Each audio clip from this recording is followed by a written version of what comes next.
lit the flame. Everyone's guilty, no one takes the blame. True crime cafe where secrets bleed. Truth a bullet, truth's a need. True crime cafe where lies collide. Order up a story no one can hide. Black boots stomping floors of regret. Ashtrays full but we're not done yet. Clock ticks louder, the walls close in. Every scene tastes like original sin. Who's the killer, who's the saint? Fingerprints smudged, they don't paint. Truth or dare or just pretend? What's the start, what's the end? True crime cafe where secrets bleed. Truth a bullet, truth's a need. True crime cafe where lies collide. Order up a story no one can hide. Who's the killer, who's the saint? Fingerprints smudge, they don't paint. Truth or dare or just pretend? What's the start, what's the end? True crime cafe where secrets bleed. Truth a bullet, truth's a need. True crime cafe where lies collide. Order up a story no one can hide.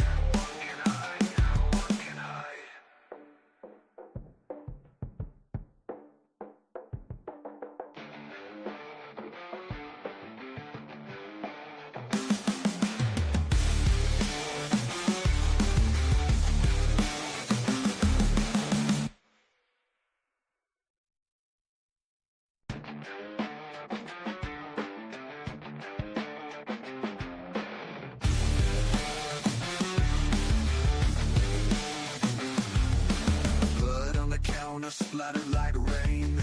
Coffee stains tell stories of pain. Spoons clinking whispers in the night. Beneath the night. Shadows dance beneath the neon light. Who drank the poison, who lit the flame? Everyone's guilty, no one takes the blame. True crime cafe where secrets bleed. Truth a bullet, truth's a need. True crime cafe where lies collide. Order up a story no one can hide. Black boots stomping floors of regret. Ashtrays full but we're not done yet. Clock ticks louder, the walls close in. Every scene tastes like original sin. Who's the killer, who's the saint? Fingerprints smudged, they don't paint. Truth or dare or just pretend? What's the start, what's the end? True crime cafe where secrets bleed. Truth a bullet, truth's a need. True crime cafe where lies collide. Order up a story no one can hide. Who's the killer, who's the saint? Fingerprints smudge, they don't paint. Truth or dare or just pretend? What's the start, what's the end? True crime cafe where secrets bleed. Truth a bullet, truth's a need. True crime cafe where lies collide. Order up a story no one can hide.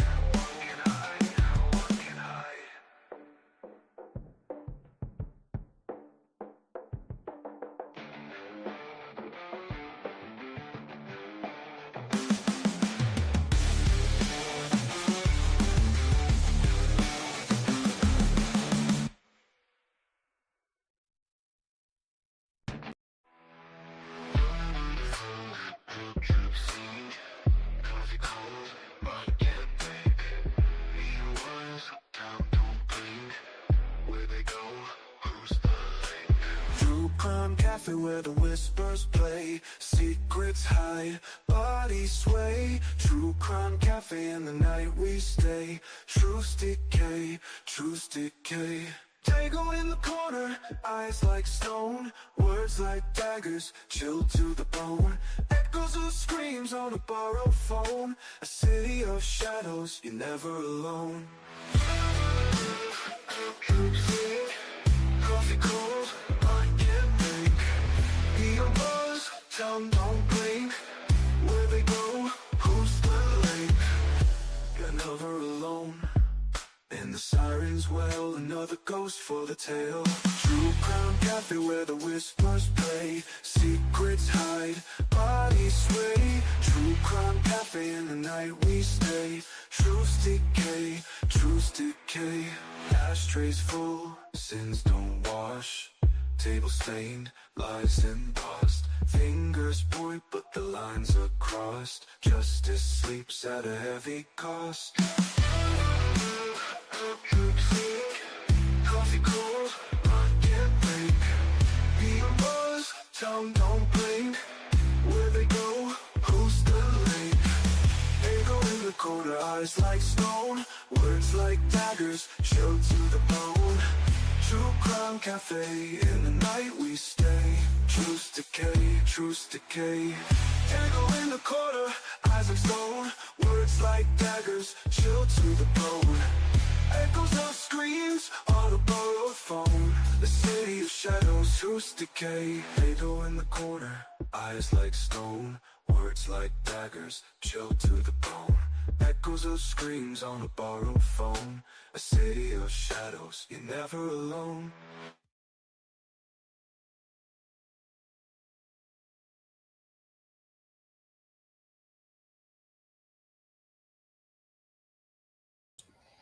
All right. Welcome back to the cafe, y'all. We are open for business. Grab a seat, grab your cup of joe, coffee, tea, whatever it may be. Please come on in, sit down, have a conversation with me, y'all. We got plenty to talk about. We are heading back to Idaho and hitting it's been released Officer Warner's body cam. There's a few of those. There's a little something going on right now. We're gonna touch on first as you guys come in. Please make sure to hit the like button and share it out.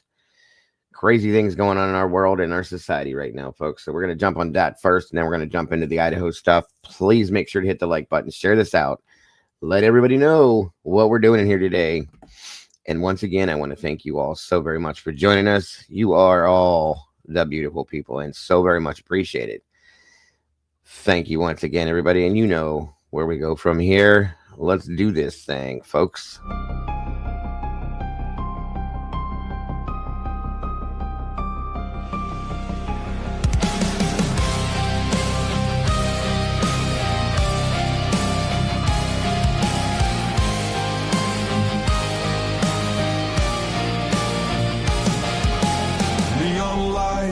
Flicker like broken halos. Whispers gather in the smoke-filled air. Tables carved with secrets and shadows. Every story's a wound laid bare. The kettle's boiling with a restless rage. Justice written on an unseen page. I sip the silence, bitter taste, waiting for the ghosts to show their face at the True Crime Cafe. We serve up the pain they try to hide away. Pour another cup of the truth you crave. Raise your glass to the names they betray.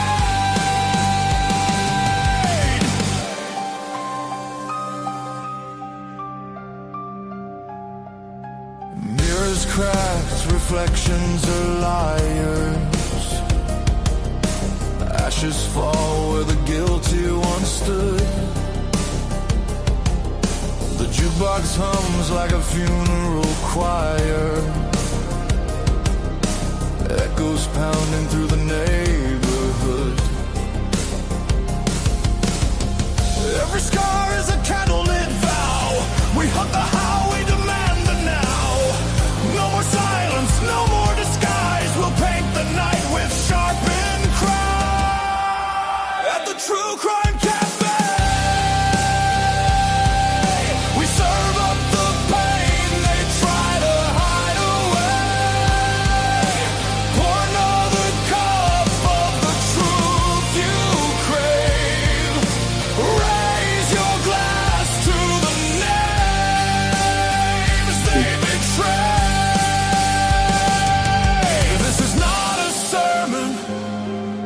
a battlefield hymn, a requiem dripping from the bottle's rim. The guilty write stories in invisible ink, but we'll drag it all up from the edge of the brain.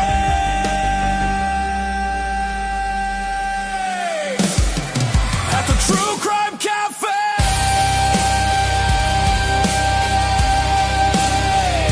the reckoning burns like a black bouquet. Every shadow will pay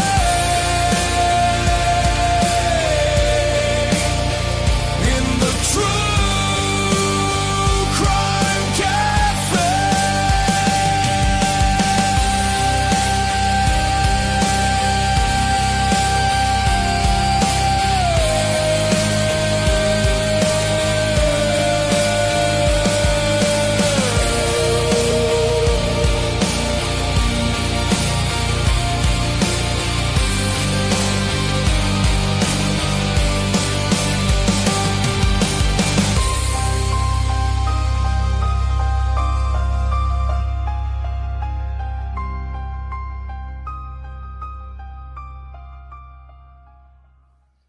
Hello, hello, hello, and welcome back, everybody. Great to see you here today. Thank you so much for joining us. I hope you're all having a great day, and I hope everybody had a great night last night. I'm sorry, guys, I couldn't make it back last night. Busy family stuff. So here I am today. Hopefully, we can get you in today. Hopefully, I'm not promising, but I'm gonna try. Welcome and welcome. Great to see you all back here again with me. I appreciate you all so very much. The beautiful people. Great to see you all. Come on in and grab a seat. Get somewhere comfortable. Grab a comfortable place to sit. Something awesome to drink, coffee, tea, whatever it may be for you guys. Sit down, please. Come on and have a conversation with me and whoever else may be joining me.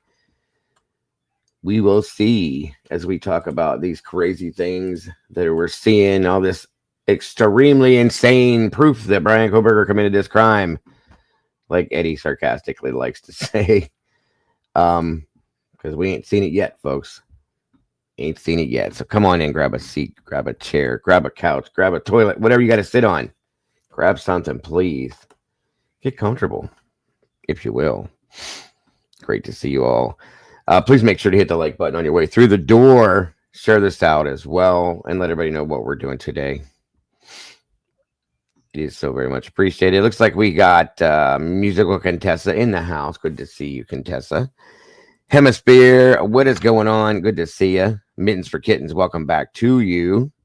Witchy's in the house. You better behave. You don't want no spells cast on you. The Bomb Toy, Tomboy Charms in the house. Great to see you, Tomboy. Thank you for joining us. Cat K, welcome back, my dear.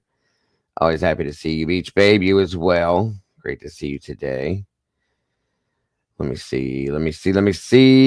Eddie's in the house. Thank the Lord. Good to see you, Eddie. DKM, welcome back to you. Miss Rowena, always a pleasure, my dear. Let's see. Miss Amanda, welcome. Listening from work. Great to have you here.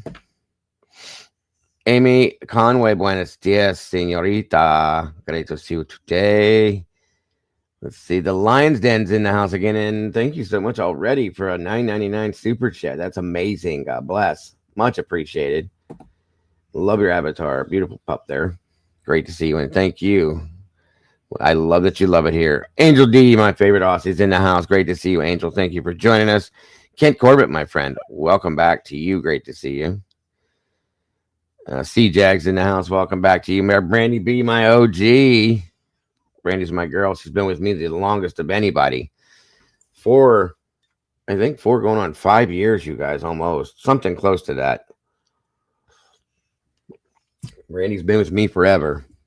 Since I first ever touched a foot down in YouTube. Emma R, welcome back. Good to see you, Emma. Thank you for joining us. Miss Paula, the positive one. Always happy to see you, Miss Paula. Miss Krista Marie and the reality. Great to see you today, Miss Krista. Thank you for joining us, guys. Anybody that would like to join me today, the link is pinned at the top of the chat. You are welcome to, if you will. Always love hearing your words of wisdom, thoughts, input, feelings, opinions, any bit of it. Great to have you here. Senor Wazowski, welcome back, my friend. Always happy to see you here as well. Just in case we got those questions, my friend. Grateful to have you in the community. In Stitches, what's up, neighbor? Good to see you in the house again. Great to see you. Yes. Big old shout out to Miss Brandy B. Brandy's been with me for a long time, guys. She's family to me, as are all these amazing peeps in here, all of you. Inside your bones. What's going on, sis? Good to see you today. Love your name. CJ, great to see you. You guys were asking about that song. We have a videographer in the channel, Molly. If you guys haven't seen Molly in here, she's amazing. She does amazing things. Samira Dalby, welcome. And she's the one that created all of my intros that I've ever had, including that new audio there. I put together the generic version of the video part of it. We're working on putting together a better video for you guys. You deserve more than that. But for now, it works. It goes with the music. Miss Angel, good to see you, dear. Again, my favorite Aussie in the house. Good to see you, Angel.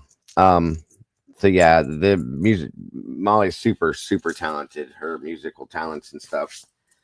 She's amazing. If we could drop Molly's link in the chat, guys, I'd love for everybody to subscribe to her channel and support her with everything she does. She does beautiful things in her channel, amazing things, and she's just we love Molly. Period. Molly's been with me for a long time too. Molly and Mama Bear, they're two of my originals for sure that have been here from day one almost. So just like Wisdom Speaks, they have helped to grow and build this channel from day one. So we love Molly so very much. Molly's amazing. She does great things, guys. Go check out her channel, please. And thank you. Subscribe if you have not. And make sure to hit the notification bell. Molly's always putting something new out, some new song or something. Please go and support that. I think I got just about everybody so far. Welcome, welcome. Great to have you. Yeah, that's a crazy story. I was covering that. I almost called you Mike, Senor. I haven't gotten any updates on it, but I'm going to be updating as soon as I can on that one. It's pretty wild. And Eddie's in the house. Welcome, brother. Good to see you again. Always. Hello, everybody. Always an honor to have you here, bro. I appreciate you very much. See Through Fest, welcome back to you. Yvonne Poole, great to see you. Witchy asks, which case brought you to the creator side? Well, I should do a whole Q&A thing with you guys one of these days for me. I'm going to have to say that really, like, I mean, I've always been interested in true crime, going all the way back to when I was a small child. I collected and had every single solitary Encyclopedia Brown, if anybody remembers that. All of those books, I had them all. I had all of the Hardy Boys, Nancy Drew books back then, too. I watched the shows. I loved it. I was involved in that stuff then, okay? But this year, when I realized I could do this, my kids, actually my youngest one was like, Dad, you got to check out YouTube. I'm like, okay, why? You know, so I started watching this crazy show.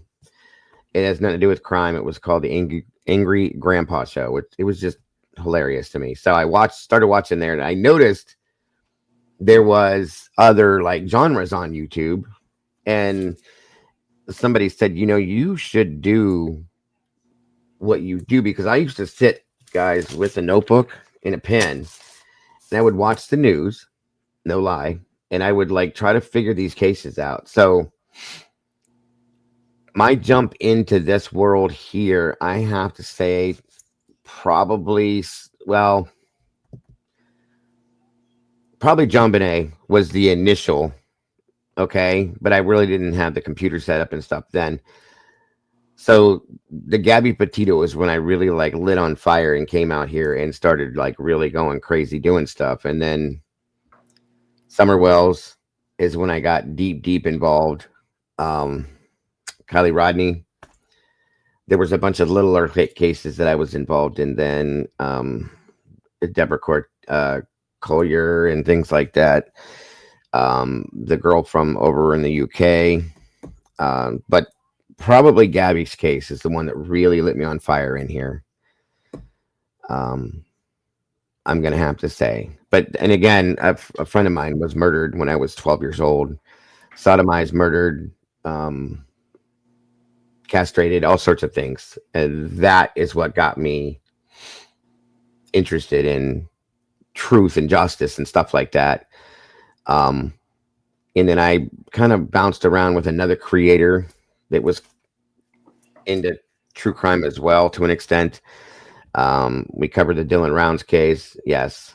I kind of separated myself from that creator because I realized he was not a good person. And I was already on my own, but I went fully, like, not 100% by myself at that time and did just my own stuff and started growing from there. And I gained all these amazing people when I left that other creator. 90% of my moderators that are here with me now came from there. Wisdom Speaks, Tomboy Charm, Mama Bear, Molly, quite a few other people followed me and left that other person as well because he just wasn't doing good things. Nicola Bully, yes. I haven't, Angel. I haven't seen anything new on that. I was very angry about the outcome of that one, so I just walked away, just like I was with Deborah Collier, Kylie Rodney. I was very upset with the end results of those cases because I didn't believe. And believe it or not, folks, I have actually followed cases where I believe what law enforcement tells us because there's no other option. And it's true. But there's quite a few of these cases that I just don't trust. Kylie Rodney was a bad one. Deborah Collier, they tried to say she took her own life by lighting herself on fire. I don't believe it. That's based on my own personal, experiences in the first responder role and things like that. So,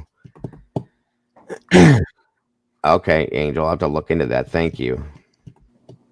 That would be interesting to see because if it changes what they said, I do not believe that Nicola fell into that river and died.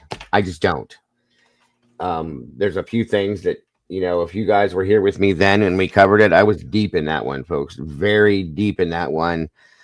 There's no way that worked out that way. And I have a feeling about who's involved and what happened to her. Just my opinion. Just saying. There's Miss Tandy on her lunch break. Great to see you. I'm gonna have to go back and check that one out. Thank you guys for giving me the heads up, Tomboy and Angel. It very suspicious. I have questions that I've always had. Just telling you. So, and yes, 600,000 children go missing per year, and kids just don't disappear. That's right. I've covered a lot of missing children. Lots and lots of missing children cases, guys. That's a passion of mine as well. Especially the autistic missing children is a big one for me. I was covering a lot of missing in general, but things happened and I just kind of backed away from that and let other people handle that. Dago, did you cover the Sherry Papini? Yeah. The abduction hoax case? Yeah. Were you on YouTube and live streaming back then? I don't think so, but I did follow, cover, and I have notebooks full of it. It's crazy stories. It was interesting. I did do like a refresh on YouTube. I went back and when I got on YouTube and started doing the true crime stuff here, I did do a show on it one time. It wasn't like what I did there. You know what I mean? I can tell you, Dago, that the pushback on social media for those who were, seeing through the whole charade that she had and calling it out and saying, that they don't believe her on social media, they were attacked viciously at times. That position was really forcefully pushed back against. And keep this in mind. That is when the authorities were striving for true justice. They were on the side of, getting to the the truth of the matter in Wow. that case. That's wild. Yeah, I can see right through it. And It's pretty. when someone is, quote unquote, a victim, then whether it's a hoax or not, you're not allowed to Nope. say, shenanigans. This That's is right. ridiculous. We went through it, Eddie. You know that. I mean, it played that way in the Delphi case. It's played that way through the Idaho case. We got attacked because we wanted to approach the surviving roommates situation, and that was off limits. You couldn't do that. You know what I mean? So think of the multiplier when the authorities are on the side of they're behind the shenanigans. Yeah, no, the force agreed. multiplier to that is that, and that's kind of my point. Is in the Idaho 4, it is severe times a factor of who knows 2, 4. Right. Yeah, no, it makes sense, but it does. It's crazy. Like in that the Sheriff Papini situation was so, to me, it was obvious in that aspect what was not, that it wasn't a real situation. But, and I think, I'd be honest with you, that was probably my first ever introduction into a situation that wasn't a real, like a real life, like a real case that really happened. That was probably my first introduction into that, and into any kind of corrupted kind of anything. You know what I mean? Whether it be victim or whatever. But that was my first experience with that. It was wild to me. Crazy stuff though, guys. The stuff that we've done. I'm gonna have to do a recap one day. Like I said, we'll do a Q&A. I think that'll be a good show, and you guys can ask me all the questions you want about the cases I've covered and looked into, and my thoughts on everything. Old cases, because I've covered a lot of cold cases. I did a little series for a while, copying a cold case. I may be going back to that at some point. I've done a lot of different things in the 3.5, 4 years I've been doing this. I did the Midnight series, I called it, where I was covering the true crime cases that were turned into movies. There's so many of them that were based off of movies, or I mean, so many movies that are based off of like true crime cases. I did all that stuff. I've been through a lot of different things I've done. It's hard to, now that I'm sitting here thinking about it, I can't believe I've done what I've done in the period of time I've been out here. So yeah, a lot of stuff. I'm actually doing that, Tomboy. For those of you guys that aren't familiar, out of Texas, there was the yogurt shop murders. I covered that. There's been some updates there. I'm going to be doing a recap on that. There's a case that I'm going to be going back over. It's just out of interest. For instance, like I said, when I covered the true crime stories that were turned into movies and stuff, Jeepers Creepers is based off of slightly based off of a case that happened out of Michigan. Crazy situation. I'm going to be doing a recap on that. So a lot of stuff that I'm going to be going back over, catching back up. Cases that have sat. There's a couple I've been obsessed with. The Lady Bird Lake situation, I was obsessed with that one. Still am. There's some things that have come out new on that I'm going to be catching up with. A lot of stuff to come, folks. This has just been the center of our attention because it's the one that is most requested. I get emails daily from people. What about this, Dago? Can we cover that? Can we do this? Can we do that? So I kind of don't have a choice in that aspect, but I try to jump in here when I have different, like multiple shows a day, and throw some other stuff in here. I know other people get upset. I've had people literally come in here and say, "Oh, you're not covering Idaho?" Bye. Okay. Sorry. There's more in the true crime realm in the world out there other than Idaho. It's a big one, yes, and it's a horrible one. And yes, it's really probably the most corrupted case I've ever seen. As far as that goes, that in Delphi and Flora, which is another obsession of mine. The Flora 4 situation, which is now, in my opinion, I've showed you guys linked to Delphi. So yeah, there's a lot. We could talk forever on the things that I've got interest in, the things that I've covered, so on and so forth. And I'm trying again, guys, to kick the paranormal Saturday things back in a little bit, just to give us a break from the daily monotony that we go through and through with this stuff. I try to give you guys a little bit of a break and some decompression, wind downs and stuff like that. It's a lot to take on. So I did back away from, if you guys haven't noticed, for those of you that have been here, I backed away from some of the, not that I'm not looking into them and I don't post missing things and stuff on my shorts and all that, but I backed away from a lot of the missing and murdered children stuff because it's been really, there's so much of it, you guys. It's insane. And it really does take a toll on people. You know, I have PTSD from being a first responder myself. And that's one of the things that gave that to me is dealing with children. One of the biggest passions I have is helping children. You know, if you guys know me, I'll stop dead in the middle of a show on something else to run an Amber Alert because that's important. Okay.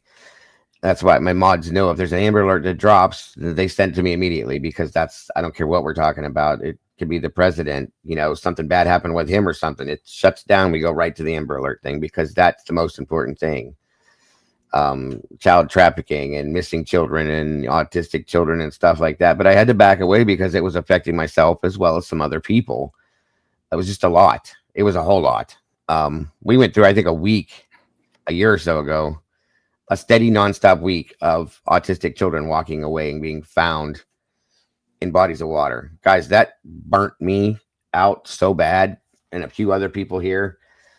It was every other day, you know, and you can only take so much of that negativity in your heart, your mind, and your soul. So, you know, as much as it needs to be put out there, you do have to do self-care.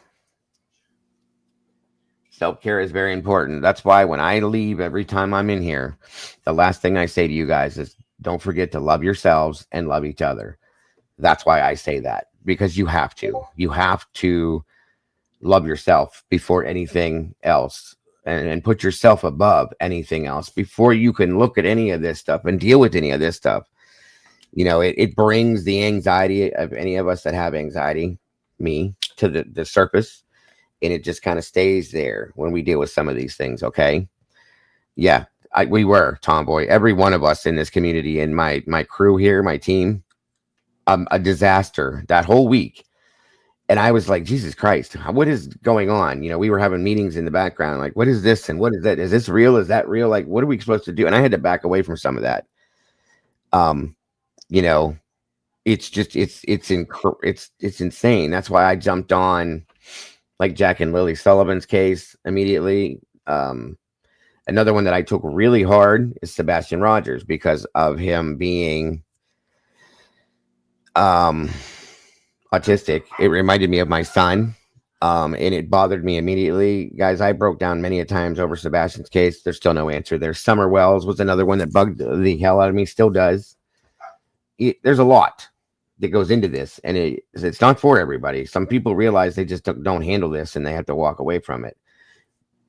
And people are coming at me like, I can't cover and handle more than one case. They go, how do you do that?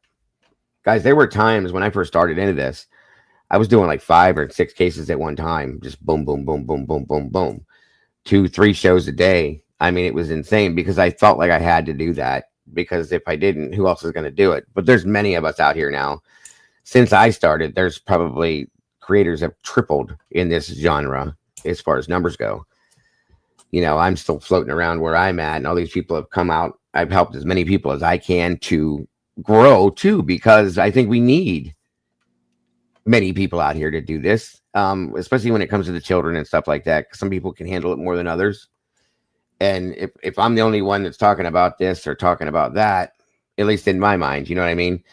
I feel like I'm losing the battle per se. I know I'm not the only one that cares. I'm not the only one that wants to do this, but there's a lot of people, and there's a lot of people that have taken this in here. You know, I've been called all sorts of names, and you're a grifter, you're this, you're that. This is my job, folks.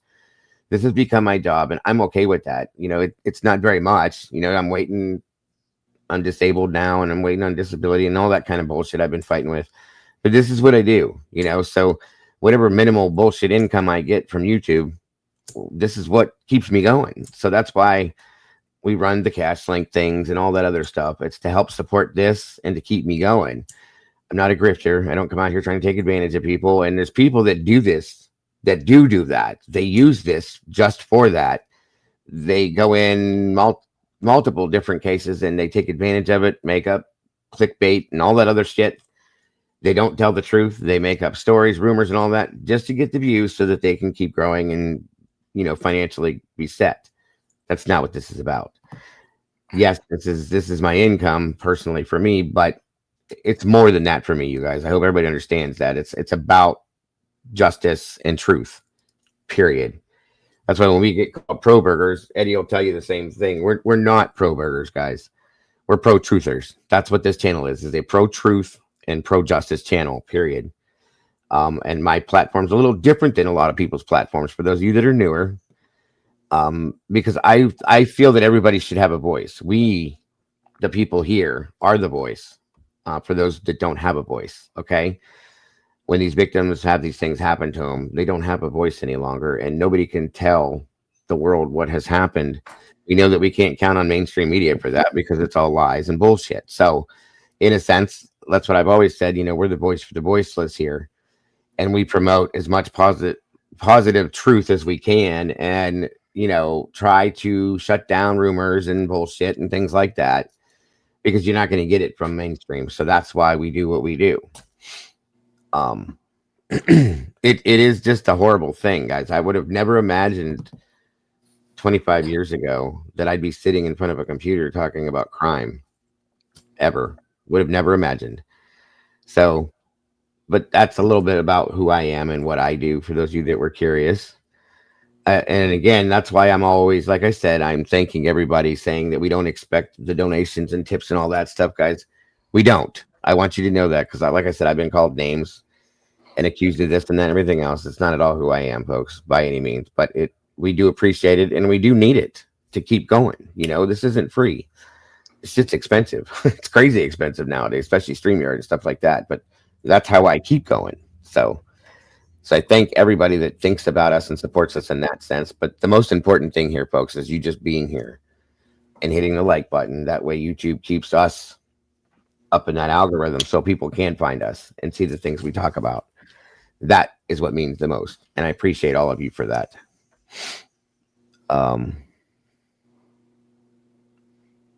They are, Angel. They are. The chat is 95.5% of this community. That's one of the biggest things that used to burn me so bad, you guys, is I would go into, and I still see it. It's crazy.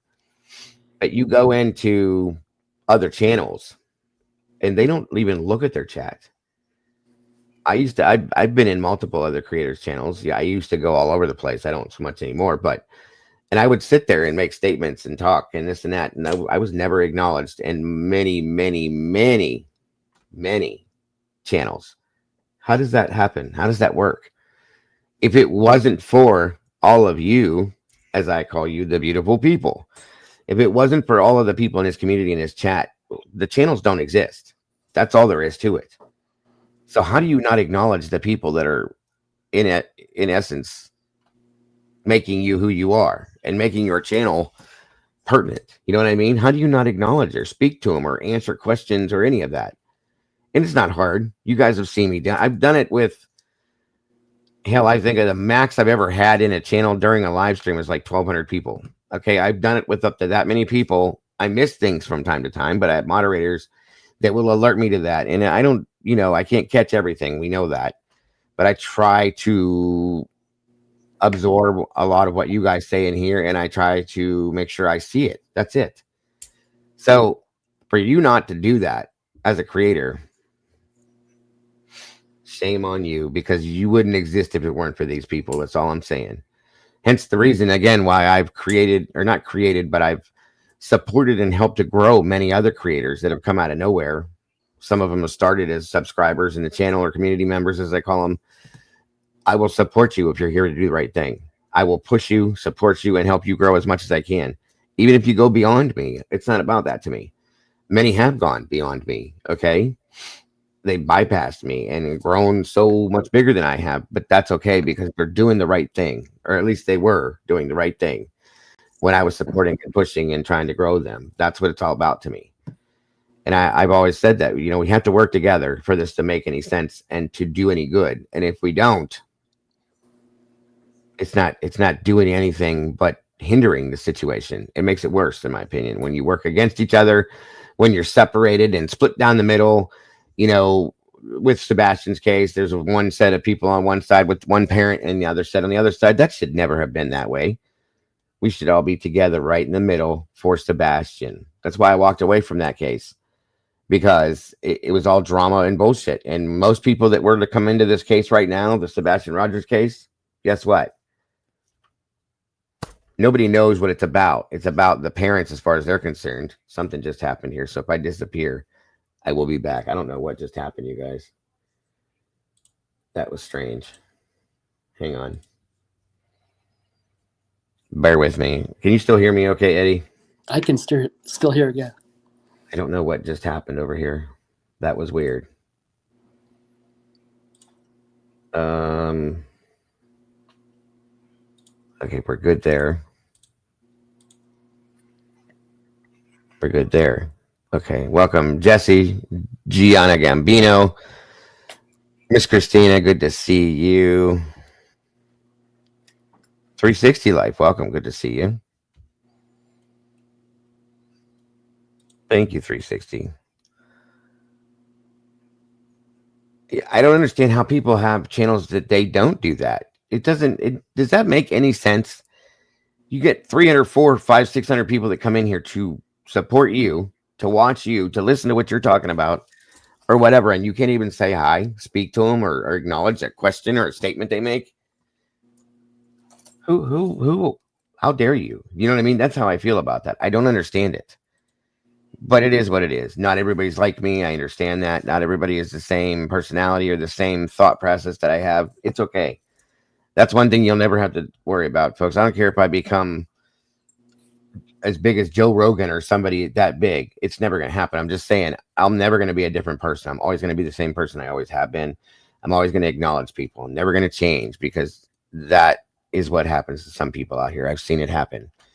As soon as they become something out here and they become important out here, they disappear and forget what got them to that point. You don't do that, okay? You don't forget your roots. I'm just saying. So don't ever do that, any of you guys that are becoming creators, please. Yeah, right, exactly, Angel. You 100% do, and that you can't do that. When you do that, you're done. As far as I'm concerned, you're done. You're putting yourself in your own grave. Go ahead, Eddie. You're going to say something? No, not yet. Sorry. Thank you, Lions Den. I appreciate you. And you guys everybody in here is very important. That's another thing too. That's why I do the birthday. I know it's corny and I'm weird. That's why I do the whole birthday thing. That's why I acknowledge and speak to every single person I see that comes in here. Because you guys are all of that important. Okay. Every person in here is important. I learned a long time ago that there's people that come into these communities that at some point, I may be the only person that they hear, like human being that they see or hear, or that may speak to them that day. Okay. And if I don't do that, they don't get to have any kind of social interaction with anybody. That's horrible. That's horrible. And that's why I acknowledge and speak to everybody that I can. And you lied to me, Hemisphere. You didn't tell me yesterday. You was here with me and you knew I was running the birthday thing. You didn't tell me. I'll be damned, sneaky. Well, that's so good, because guess what? Just because it's a day late don't mean it can't happen. Thank you, Feminem. Good to see you, Fem. Thanks for joining us. Debbie Clark, great to see you as well. I think I said it already, but anyway, DKM, good to see you. And that's the other side of it too, is when I first looked into true crime, or whatever you want to call it, crime at all, the whole thing was, innocent till proven guilty, follow the trial, this, that, and everything else. It ain't like that no more, folks, which is why I think we have to push stronger and harder to do the things we do to ensure that people do realize what we're doing. So, innocent till proven guilty is the way it's supposed to be. It's turning out to where it's not. With this case, it's always been guilty till they can prove you innocent. You know what I mean? Hey, Micro, good to see you. Happy birthday, Hemisphere, and belated birthday, I should say, my friend. I've done that before. I forgot my birthday. I forgot how old I was a couple years ago. That was interesting. Believe that or not. Crazy as it is. Hold on a minute here.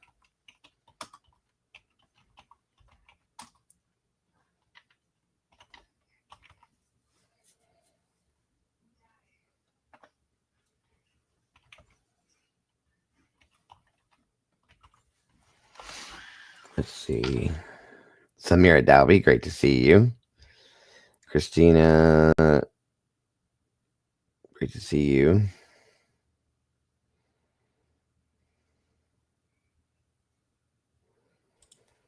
I am very proud of the community we've created, Samira.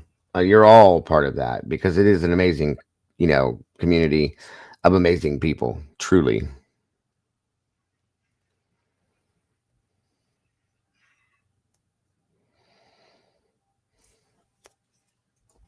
That has happened in some aspects too. It has. Karma's real, folks. I've always believed in it, and I've said it from day one. Debbie Clark, great to see you today as well. Karma's real. Don't mess around because it will come and get you, and it'll bite you square in your ass. Square in your ass. Hold on a minute here.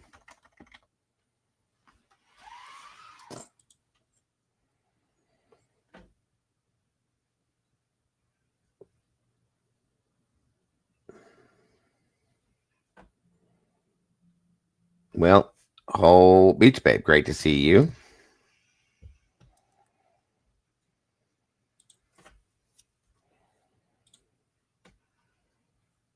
Keep being you, doing what you do. You are loved, and yes, what you are saying now about social interaction is me. You in chat are part of what? Right. See?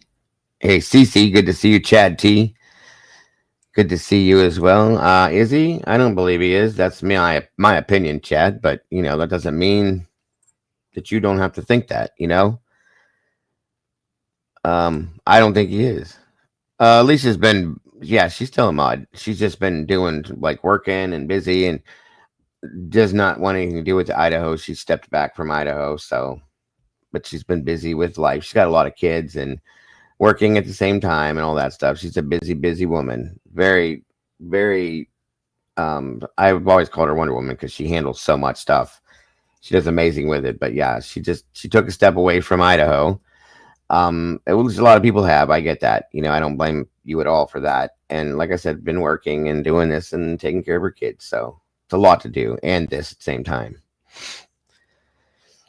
Welcome, CC. I found true crime YouTube by starting on 911 calls coming out of narcissistic abuse relating to strange and I say, well, good to hear. That's good to hear. Rach is in the house. Uh-oh. Good to see you, Jesse. Again, the link is pinned if anybody wants to join Eddie and I up here. It's at the top of the chat. Well, let me throw something up here real quick.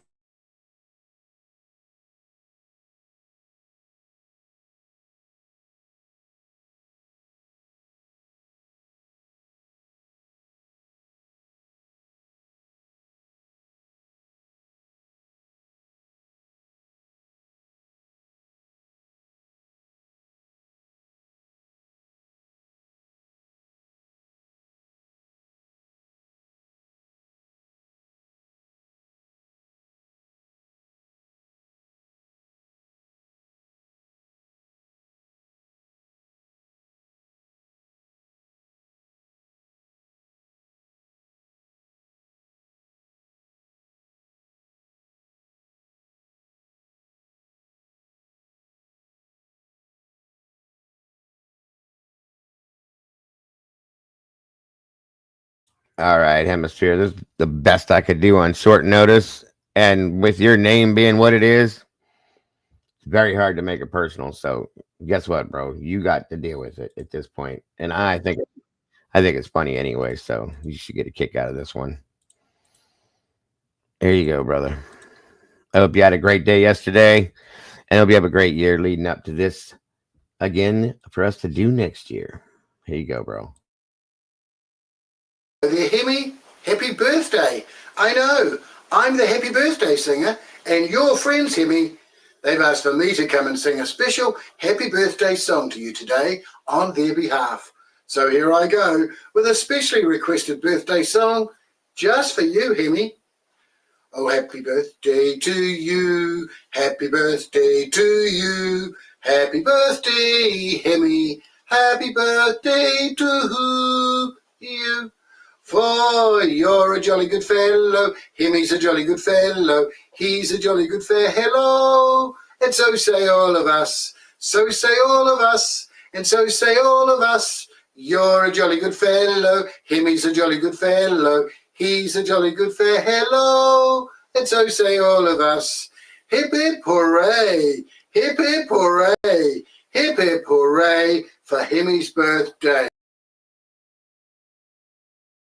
There you go, bro. Like I said, with a name like Hemisphere, it's very hard to make it personal, but I did the best I could with that one. So you're gonna have to go with the Hemi thing. And of course,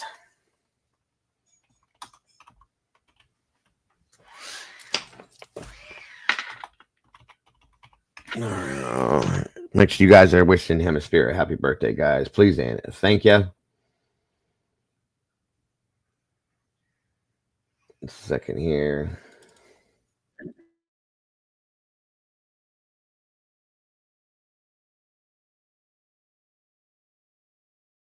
And you get a different type of cake, Hemisphere, because I love this. And I think it's fitting. And it's for you, my friend. Come on, boys. Start playing, darling.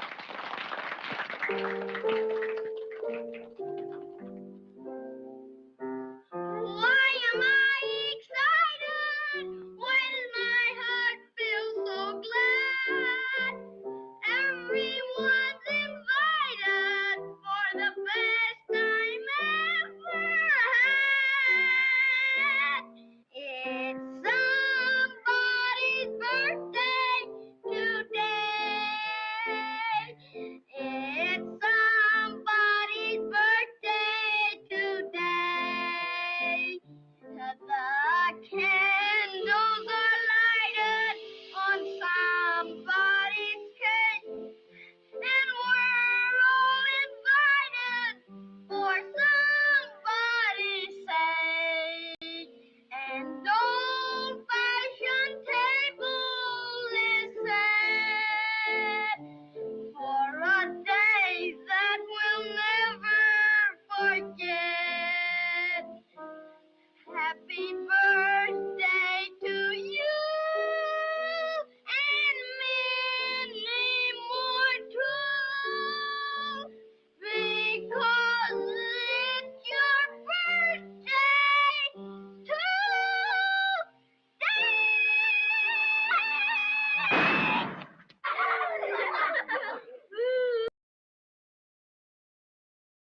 There you go, brother. There's your cake. Hopefully you blew it out before it blew up in your face. I love the Little Rascals and the Three Stooges and all that kind of stuff. So anything I can do to make it funny, I'm going to do it. Anyway, I hope you had a great day, bro. Appreciate you being part of our family and our community very much so. As I do all of you, I try to celebrate your birthdays and your day of creation, because if it wasn't for that, you wouldn't be in this community or part of this family. And that's why it's so important to me. So I appreciate you all very much. You have an uncle that was on that show. That's wild, Micro. Very cool. Very cool stuff. Interesting. Yes. So again, I hope you had a great day yesterday. Hope you have a great year, Hemi. And we'll do it again next year. Next one I got to figure out is Eddie's birthday, because he ain't going to tell me. We know he's not going to tell me. So Secret. we'll figure that one out one way or another somehow, but I know I'm not going to get told. But anyway, Moonbreaker's in the house. Good to see you, Moonbreaker. 95 of you guys in the house today. Please make sure to hit that like button. 5 more to get this in the algorithm. So go find 5 people and drag them in here. And let's do our thing. I think a lot of us did contest. It was kind of fun back in the day. Gotta love it. We got 68 likes with 95 people, guys. Let's see if we can make that match just a little bit better. Like I said, for those of you, one of the main, we're going to jump into a different topic going on first. It's going to be just quick as we discuss it, just to give you guys updates on that. And then we're going to jump into Officer Warner's body cam that I got released to me yesterday. SRB got it for us. She was working on that all day yesterday. I appreciate her very much for that as well. But first and foremost, let me show you guys something here. I'm sorry to hear that, Micro. That's horrible. 1 second here.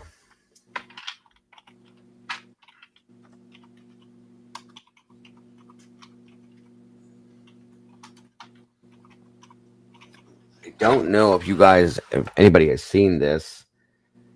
There have been multiple, and I mean multiple, college universities that have been evacuated due to multiple bomb threats throughout the states, folks. Ivy League colleges. Hold on here a minute. Nope. Well, and this happened. Same type thing. It's weird. Happened. I think it was like 3 or 4 years ago. Howard University, Brown, Cabarrus County. There's a smaller one. There's a bunch of them here. I'm trying to find. If you give me a second here.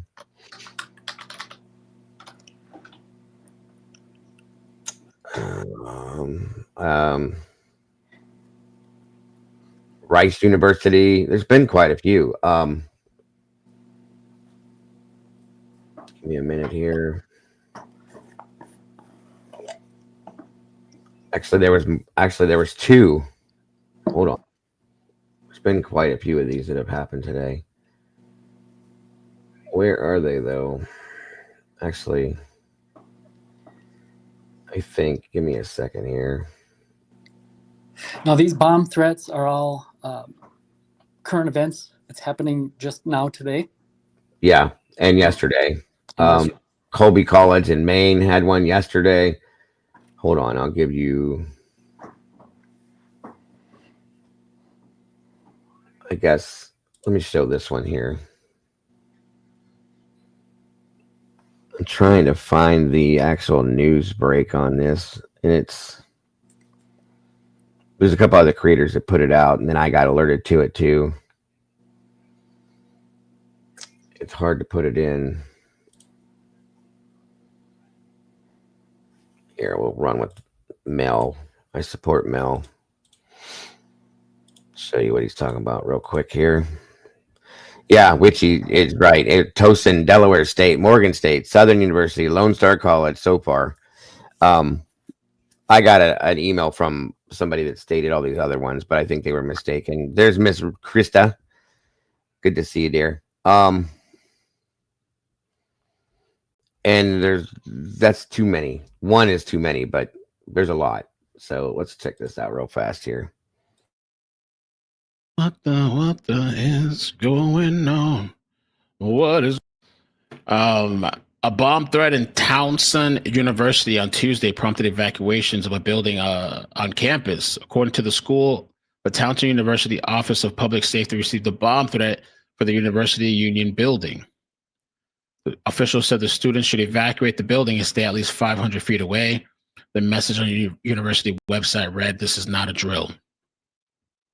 The school also advised that anyone who is currently on campus should stay away until they receive an all-clear message. Okay. So the Towson University. There's the message right there. Towson University.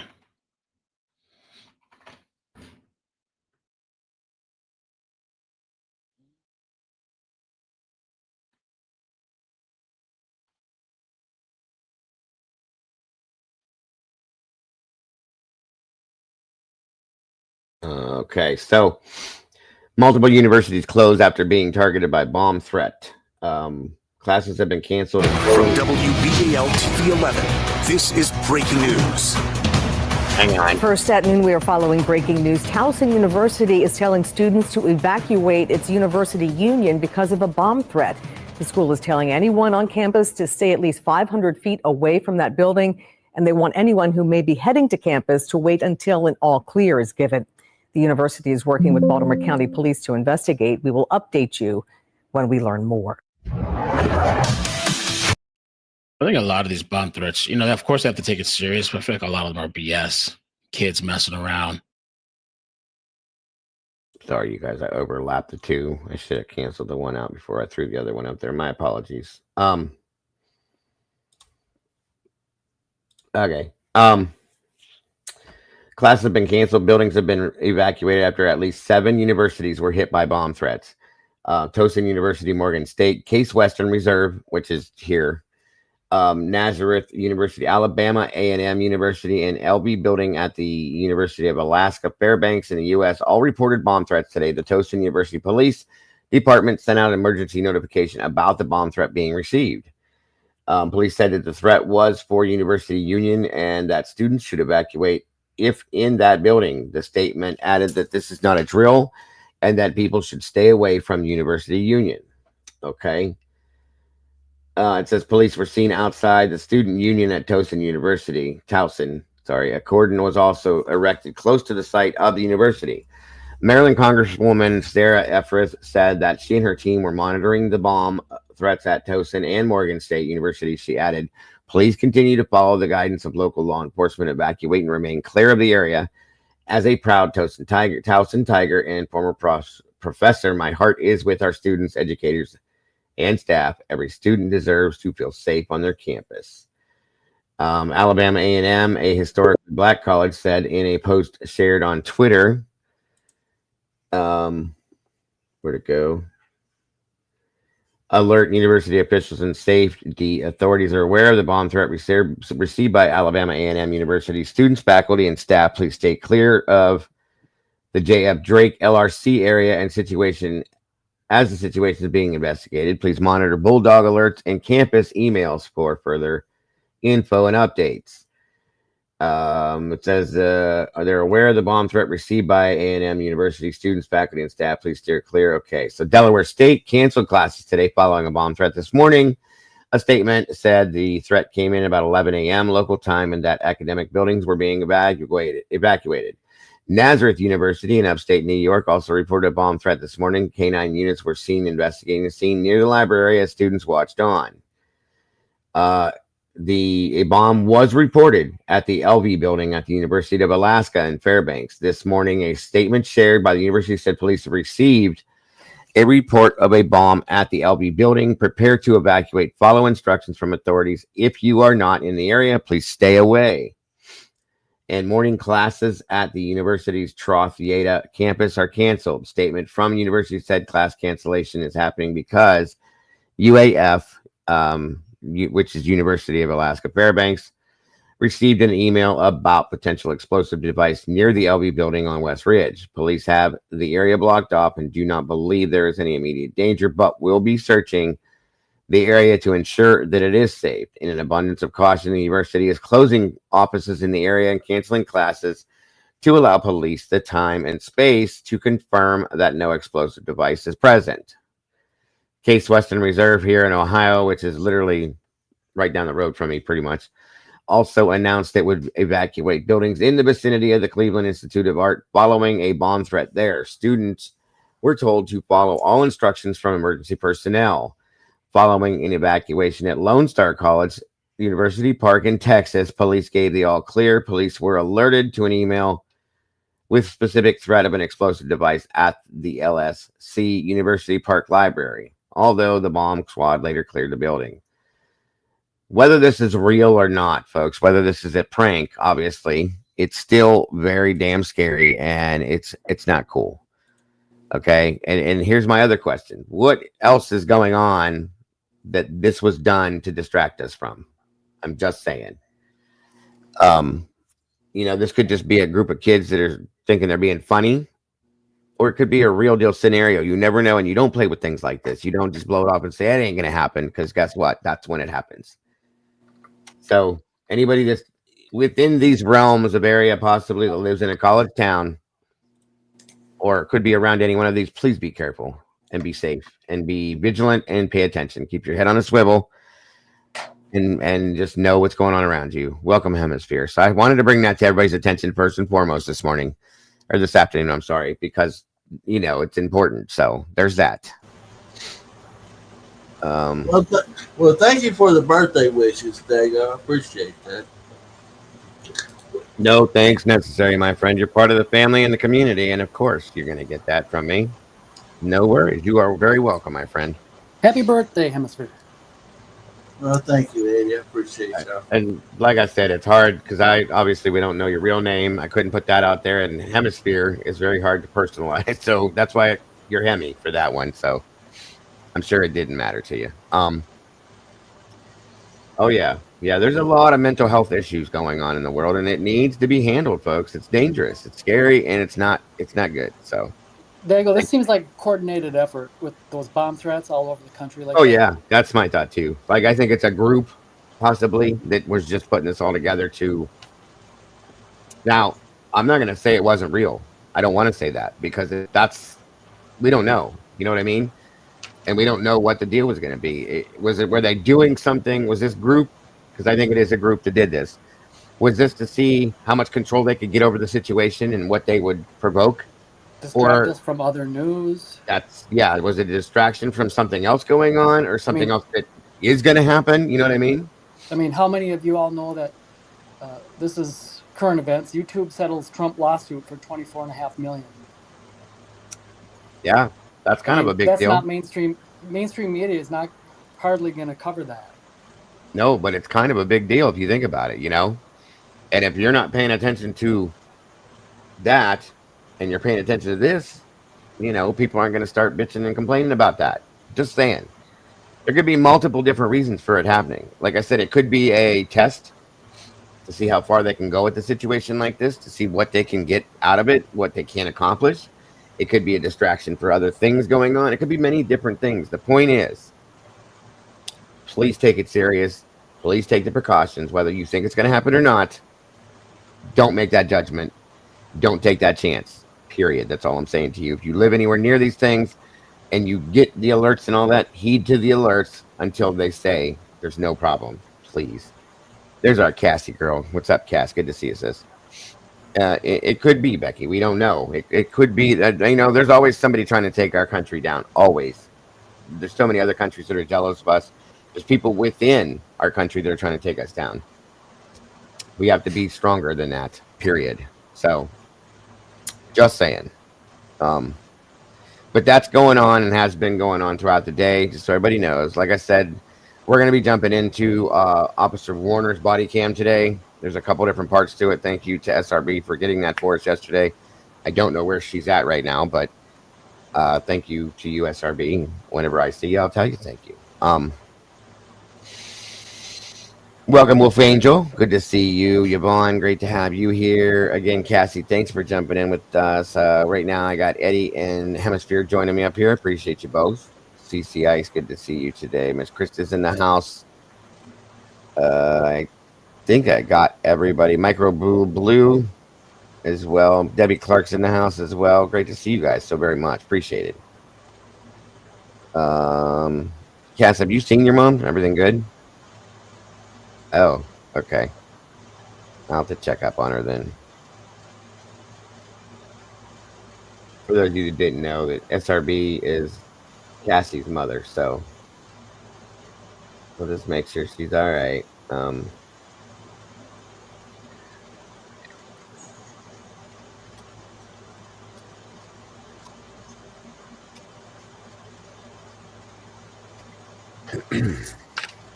Yeah, I was about to tell you how I got this name. Remember Web TV? Web TV? Yeah. Yes, I do. I do. Well, I was in a chat room and we got talking about Rush. Rush is my favorite band of all time.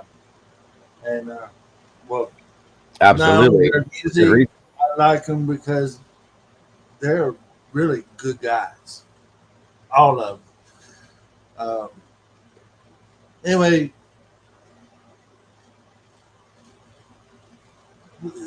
I got bought up we was talking about the records in the 70s and the Hemisphere record that was 78, 79. And I said, well, I like the Fear series. Talking about the Witch Hunt that came on, I think it was Living Pictures, and you had another one came on that was Signals, and you had another part that was Grace Under Pressure, and then they did another one, part 4, It came on Vapor Trails. Okay. I like that series. Uh, so that's how Hemisphere got born. And I've Okay. been Hemisphere ever since. So the first part of it is Hemisphere. Hemis is my salute to the 78 record. And the fear behind it is for the trilogy. Gotcha. Okay. Good to know. Interesting. Very interesting. Yeah, Rush Yeah, is I a mean it was cool. I didn't even make that up. It was some guy I was talking to in chat said, "Hey, go for a Hemisphere." That's pretty it's a cool. cool name. I like the name. I did from the beginning always. Yeah. Welcome, Frank. Good to see you, brother.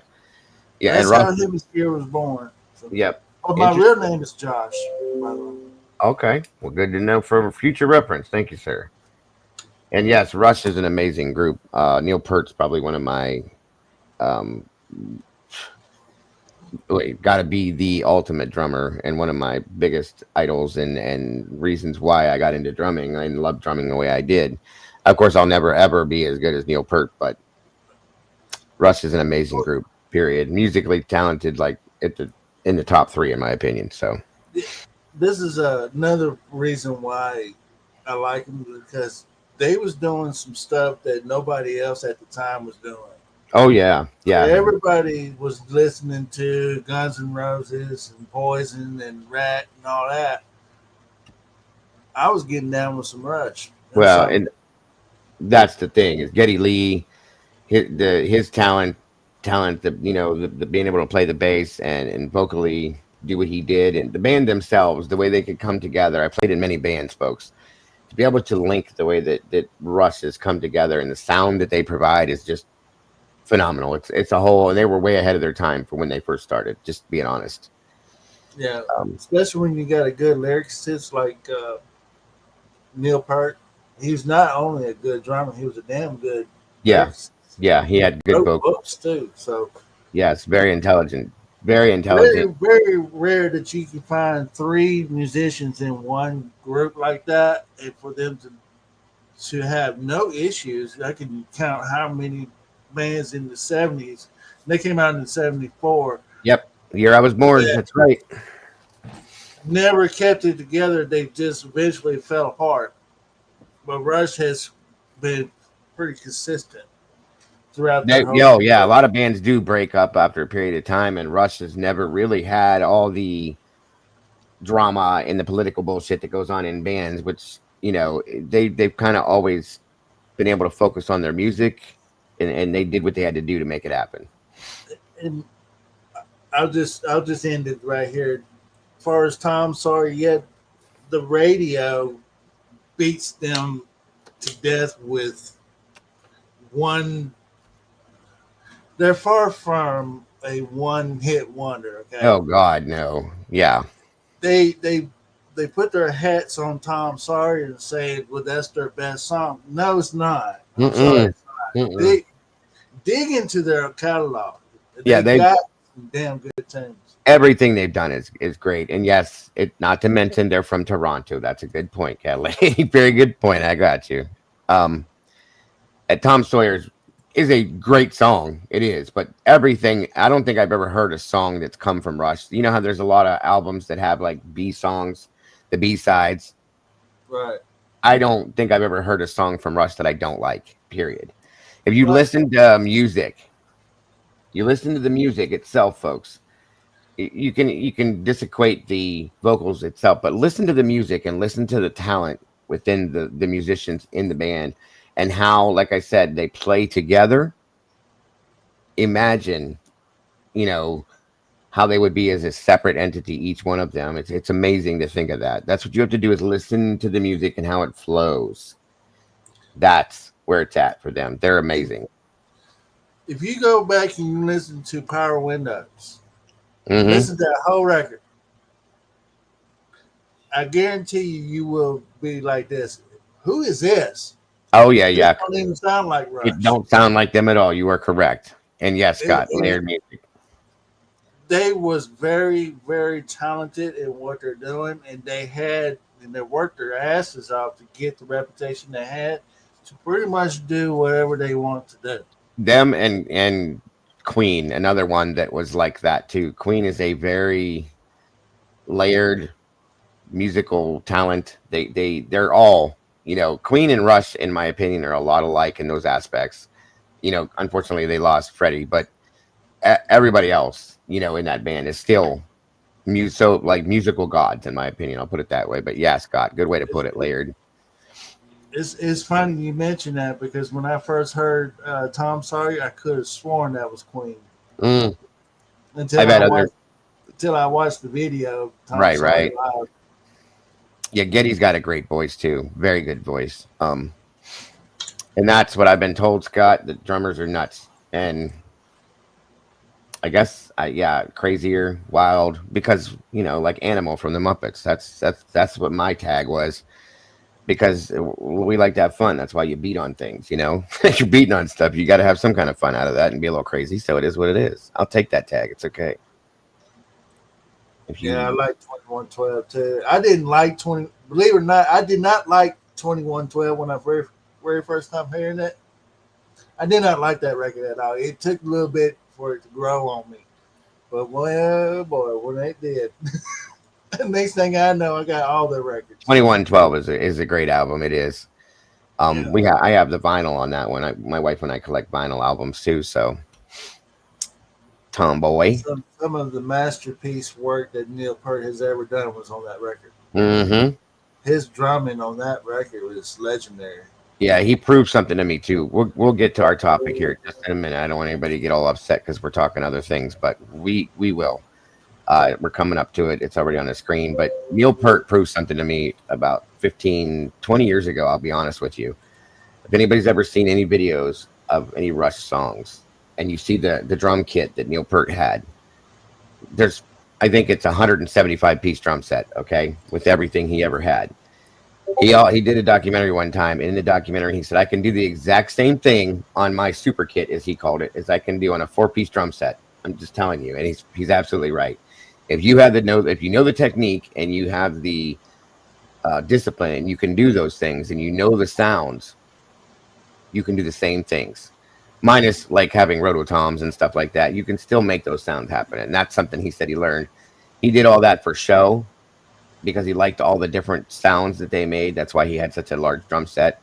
But you don't need all that at all. Those were his exact words. You don't need all that to make beautiful music, folks. And that's a fact. Love the drums. Yeah, it's big inside. It was a large kit, and he never, even the one that you see in the video, didn't have all his pieces to it. So,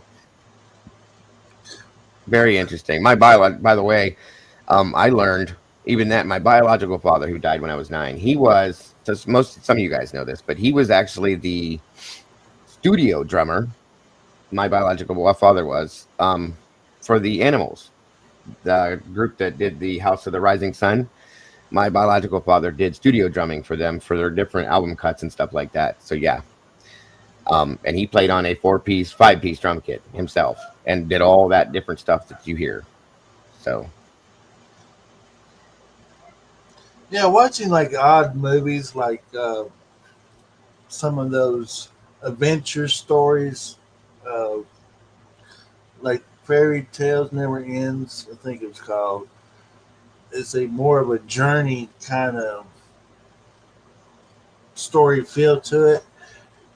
And Neil Peart's earlier writings really tap into that, like with By Tor and Snow Dog, 2112, some of the stuff when he wrote on Caress of Steel. All those are like adventure type topics he was writing about.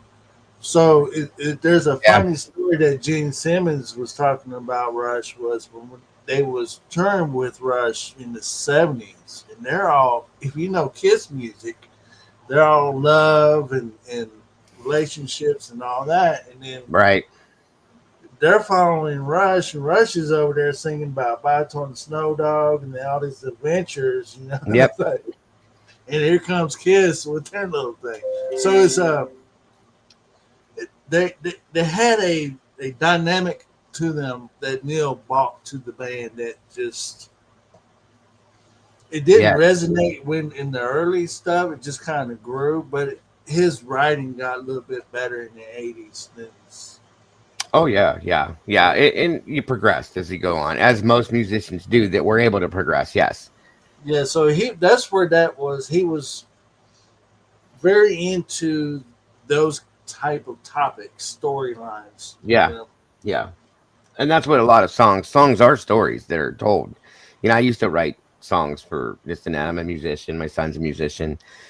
He's writing now, doing that kind of stuff, doing his own stuff now, and growing as he goes. I did a little bit of it. I got out of the writing part of it. I just like to play now and listen, But I got many, many influences that I follow. Um, we can do it, Molly. We can do it. I love it, so we will. And good to see you, Molly. I got many, and I usually wear some kind of a shirt, folks. I know you guys have seen my different shirts. This is my Hendrix, one of my Hendrix t-shirts. I love a little bit everything, guys. Music, and my grandmother taught me when I was very, very young that a true music lover, somebody that truly loves music, will listen to anything, folks. And I do like anything from Mozart all the way to certain rap. You know what I'm saying? That you have a wide range that's out there. So you gotta hear it all. Okay, now there's certain rap I can't handle, folks. That's not music. Some of it is just a bunch of weird noises and talking and stuff like that. That to me, in some senses, isn't music, but somebody likes it, and that's what's important. But I love it all. For like I said, Sinatra and Mozart, Beethoven, Bach, Metallica, Slayer, Slipknot, Rush, Kiss, Hendrix, Janis Joplin, the Mamas and the Papas, whatever you throw in front of me, I'm going to listen to it. So love it all. Love it all. Yeah, we'll do that one day just as a decompress, Molly. We can have a whole thing about music. Sounds like a plan. Welcome, guys that are just coming in here, or nothing half-assed. Good to see you. Everybody that's just jumping in, I appreciate you very much. It looks like we got just about everybody in here. Meg P's in the house, the megastar. Good to see you. Good to have you here. wait, go ahead. I heard something on the video. Somebody pointed out that the reason why they're keeping or they're still hanging on to the white car is showing proof that was Brian Koberger. If Of there course. is any way that there can be proven that it was not his car and it could be somebody else's. Well, there's 22,000 of them out there, so yeah, right, But as you well know, that anytime when you're looking at black and white film, any color can turn out to be white. Well, sure. Yeah, we've seen that. Yeah. Jesse did his video to prove that. You're welcome, Musical. Thank you for putting up with And me. my question is that one report that said that it had the cops patrolling the neighborhood. What kind of car was that? Was that a Elantra? It's a Ford Fusion. It was a gold, I think a gold colored Ford Fusion. Isn't that right, Eddie? A gold color? Tan. Tan gold. Okay, tan. I'm sorry. But yeah, and then when it's seen under the lights, that whole thing that Payne did proved all this and that and everything else, and they still kept it to themselves and didn't put it out there that it was their officers and not Brian, which is ridiculous, but not surprised. But that's why they're still keeping up with that. That's why they're still running the propaganda train like they have been to keep insisting that Brian did this. And if you're so sure, as I've said, if you're so sure that he did this, why do you care at this point? You got him. He's in prison. What do you need to prove now? You got to think about that, because I think they know that there's so many of us out here and others that are doing what we're doing that at some point somebody's going to hit a trigger and it's going to drop something that's going to show some truth. And I feel like they have to keep doing this because they're afraid that that's going to happen. And when it happens, it's going to take everybody off that narrative that Brian's guilty. And then what are they going to do? That's why I think they're still running with all this stuff that we see happening. So I think that's part of the reason why it's so heavily redacted the way it is in all the reports. Because there's got to be something within those documents that's Sure. going to point something out and it goes, see, everybody was overlooking this one little specific detail. That's exactly why I try to show you guys like when we reviewed the reports, the ISB reports, the Moscow reports. I read it word for word because you never know. It could be one word within a report that was written that can change everything for it. Then that's why we're trying to get everything out as we can and make sure that there's nothing that we're missing within the reports and the documents and things like that, because that one thing can mean the whole world and a whole world of difference to this. Hence the reason. You know what I mean? So Yeah. just saying. If you want to, let's get the party started. Absolutely.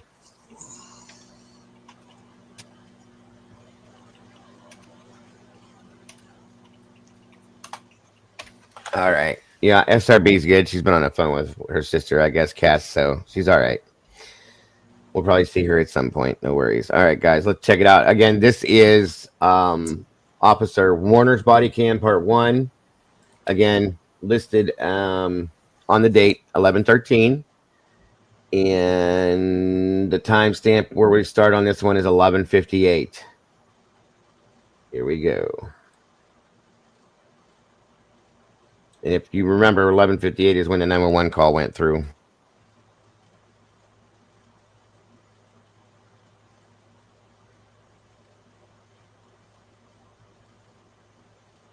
Well, this is starting at the station. They're running to the vehicle. Or he's running to the car after the call come through. They're really making this one dramatic to get to the scene. So it starts way early on this.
Oscar 46 up.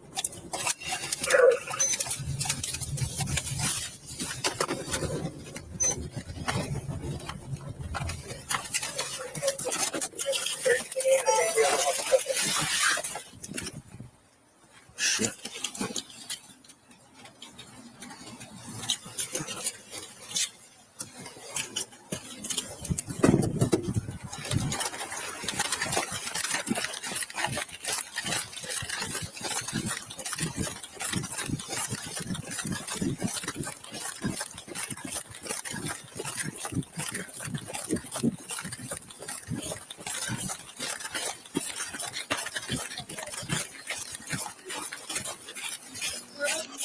Upstairs.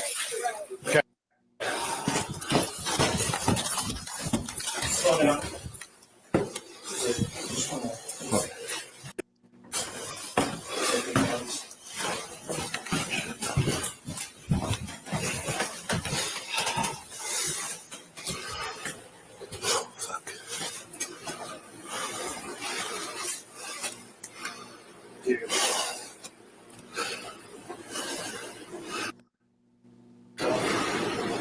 What's he got there?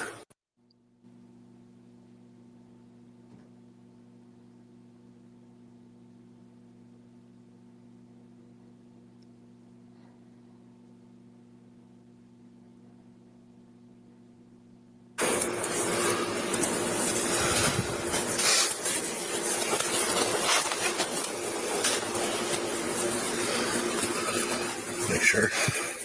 Yeah, they're.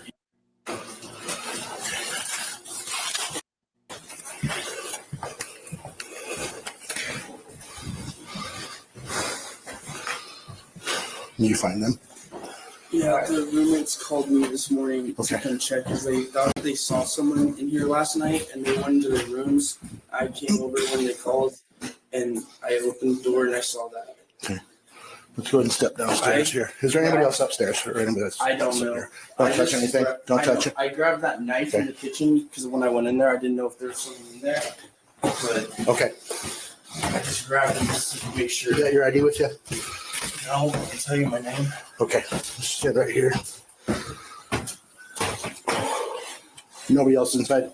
Is there anyone else inside? I don't know. If they were in there, they're actually Okay. Stay here. Stay here. Check upstairs. 1 second.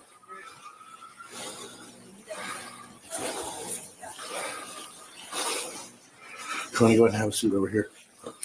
1 second. Where? 1 second, please. Take a half step outside. Let's go outside. House isn't clear yet. People might still be inside. We're going to be clearing the house so it's not 100% empty. This hole here.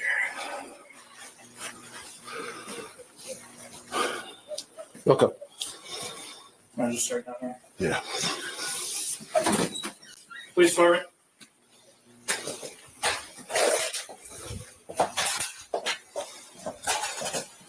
Police department.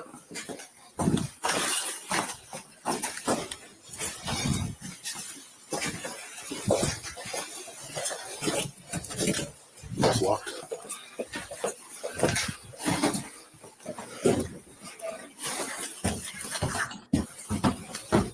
Moscow Police Department, if you're in here, announce yourself. Welcome, Sarah. Good to see you. Thank you for joining us today, sis. Appreciate you.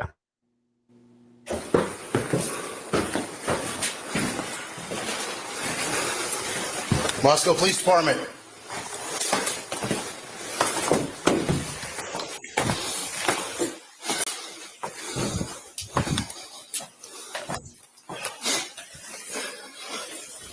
They're here.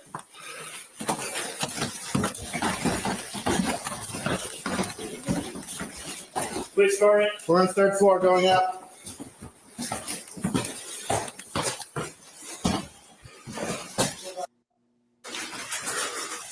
Moscow Police Department.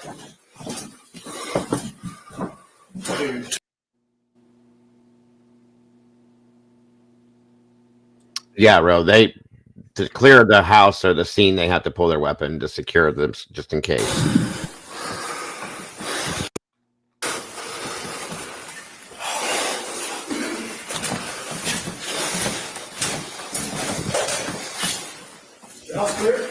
Yes.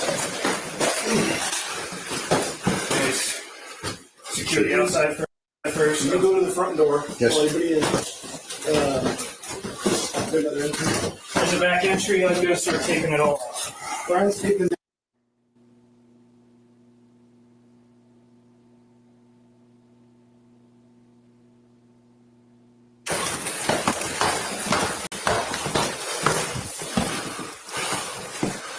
Hey, pup. Hey, puppy. Okay. You going down? Let's just clear except for the dog. We might want to make sure that thing doesn't. Okay. Halfway turned around just now.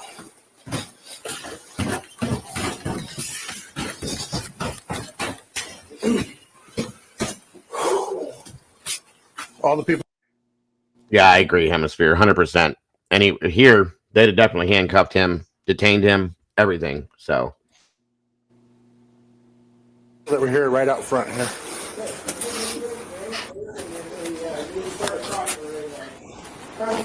welcome in.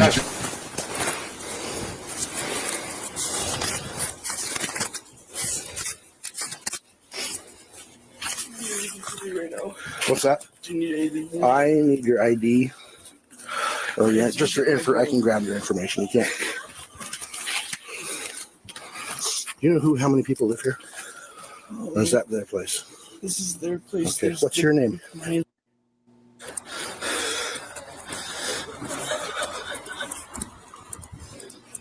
Middle Birthday. 9. What's your local address?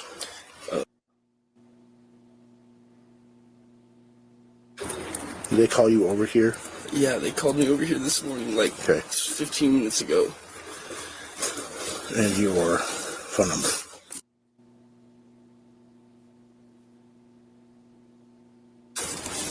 Okay. No, it's been pretty sick. What do I touch?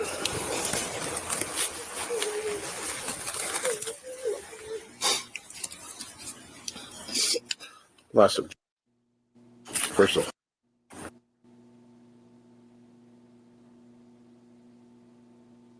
99.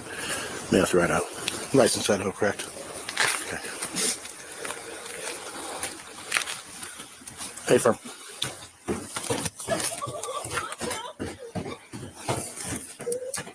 You still haven't ID'd the girls? I'm going to start IDing on them. Perfect.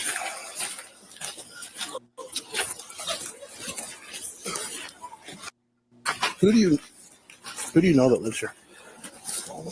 All of So them? the girl in the middle with the green pants, long pants, and the blonde girl behind her. Live here? They live here. And then Are those other girls just neighbors or? yeah, the girl in the blue shirts and the girl in the orange sweatshirt live with me over there.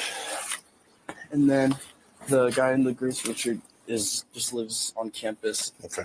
And then those 2 girls live here, and then that girl in her room is there, and there should be 2 more girls. I don't know what was going on out there, but there's 2 more girls, and then one lives right there as well. Okay. One lives here. I don't know. I haven't seen anybody in here. There's a locked door back here. What do you know what that leads to? Which door? I don't know. It's like a key access or a code access. I'm not sure. Oh, yeah. Residence is clear. We cleared it, yeah.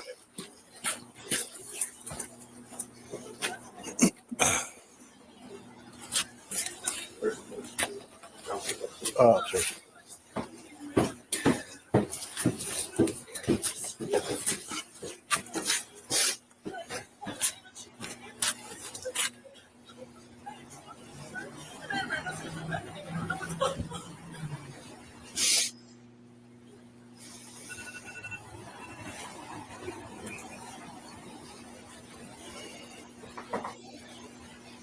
And then I literally got here and I saw that. What time did they call you? Do you have your phone? I didn't call me. They called my girlfriend, but it was probably like 20 minutes ago. Who's your girlfriend? Is she here? Yeah, she's in the blue shorts. Blue shorts, okay. She got a call from her and asked us to come over because she didn't think something was right. Okay. And then as soon as I got here first, and I went upstairs and saw their bedroom, and I grabbed a knife from the kitchen because I didn't know if they were still in here or not. What did you see when you grabbed that knife? When I in the kitchen, just on the ground, bloody? Yeah. Okay, and you didn't know anybody else was in there? Okay. No, I only saw her, and I went and I grabbed a knife and came back in there, made sure there wasn't anyone in there, and then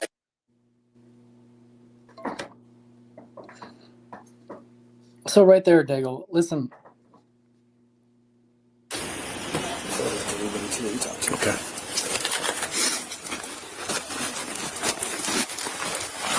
I'm just going to grab a photo of you. Just so I can tie the face to the name.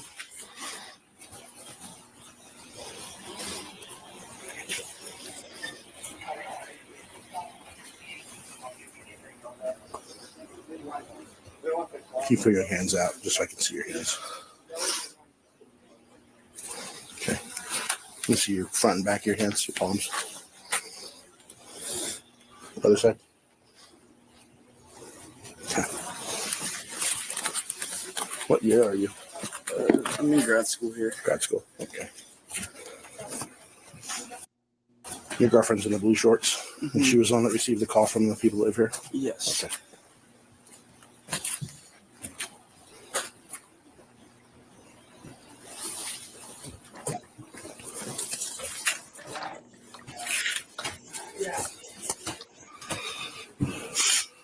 Maybe you step over here. I need to keep an eye on this door. Make sure nobody comes goes.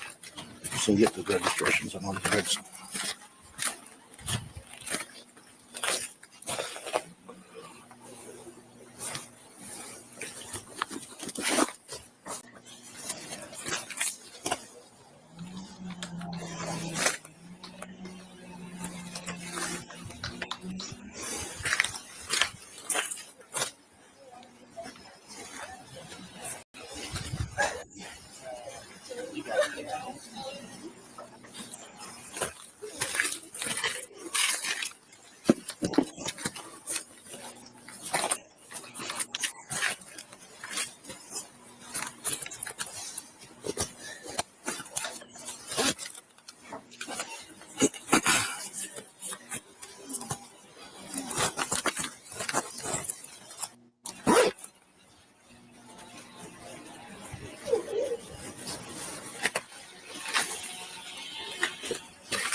You can go over there and stand by them.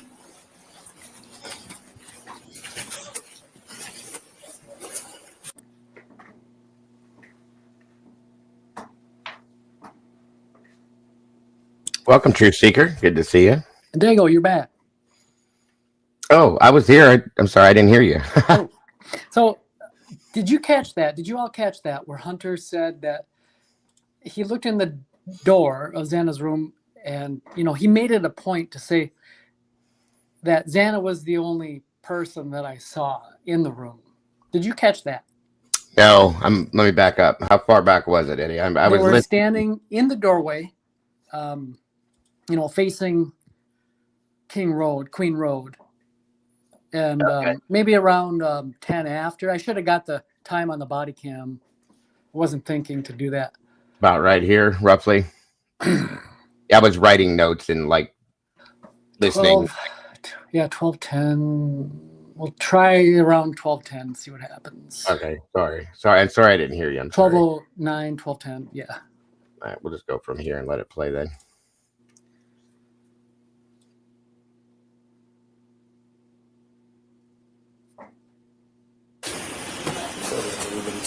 Okay.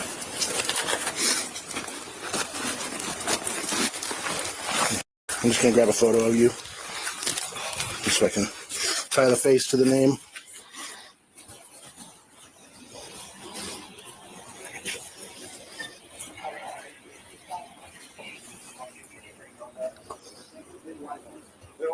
Keep your hands out just so I can see your hands.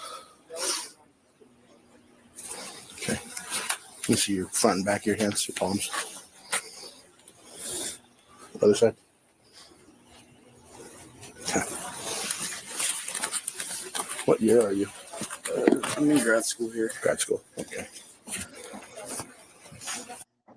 Your girlfriend's in the blue shorts, and she was the one that received the call from the people that live here? Yes. Okay.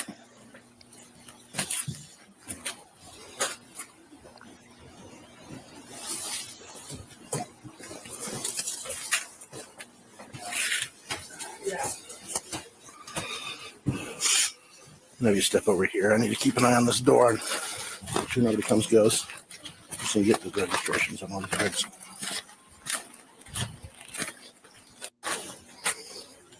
We're already too far. It must be like it's back a little 12:08, bit. 12:09.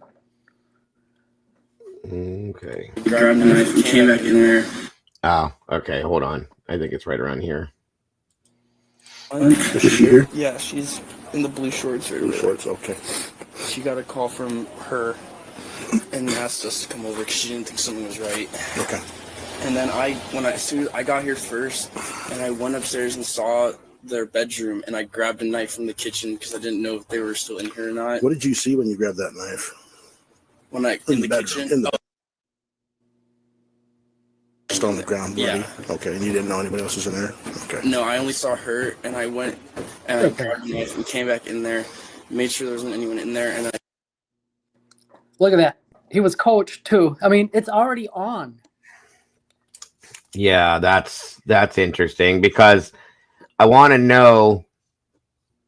No, Eddie, because bullshit. Because when he went in that room in Nunez's body cam, he said, That's right. I didn't check his pulse, but I'm pretty sure that he's gone. Yes. Right? Am I wrong? That is You're what right. he said. Yeah, Okay. we have heard him say that he, was. He said he checked Xana's pulse and he knew she was gone. And he goes, I didn't check his Exactly. pulse. He was aware of. Yes. Ethan. Okay, right. So he knew Ethan was in there. Not to mention that he goes in there as well and goes goes all the way into the room to look in the closet and everything. So what? Oh my God! Yeah, it's already on. And then it was the officer here that first said, and you didn't see anything else. And then Hunter, cues off of that and affirms it. Crazy. It's like the officer is leading him, and he knows Hunter knows that it's his part to follow that narrative. It's ridiculous. It's already on. It's begun.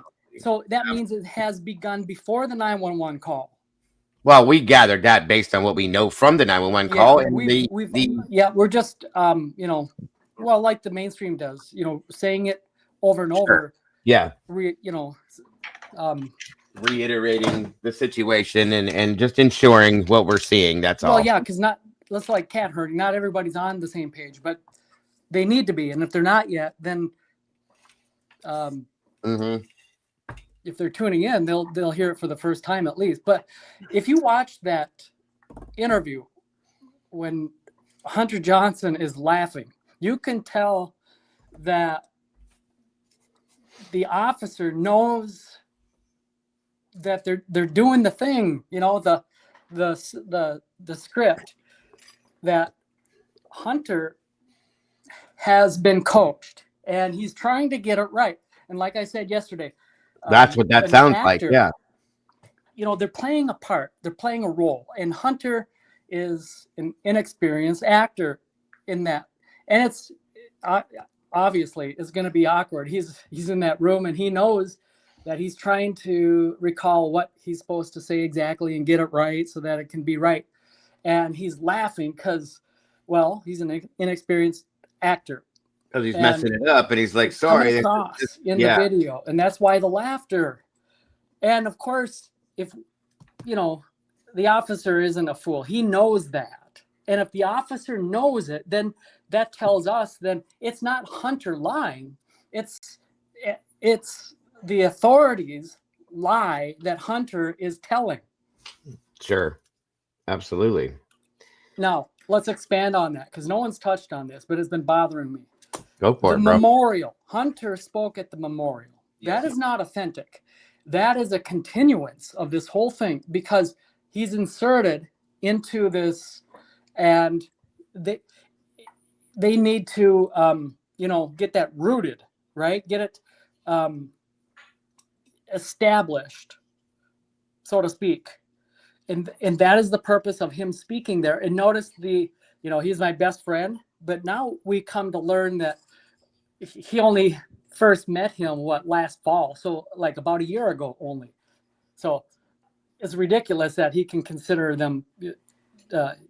himself to be best friends, but that's part of the you got to get that close tie, right? It's like a family tie. Hunter Johnson has this part to play, and the closer they can bring him into the 1122 King Road house in the social group there, then the more we're going to believe it and fall victim to that narrative. And that's what's going on here.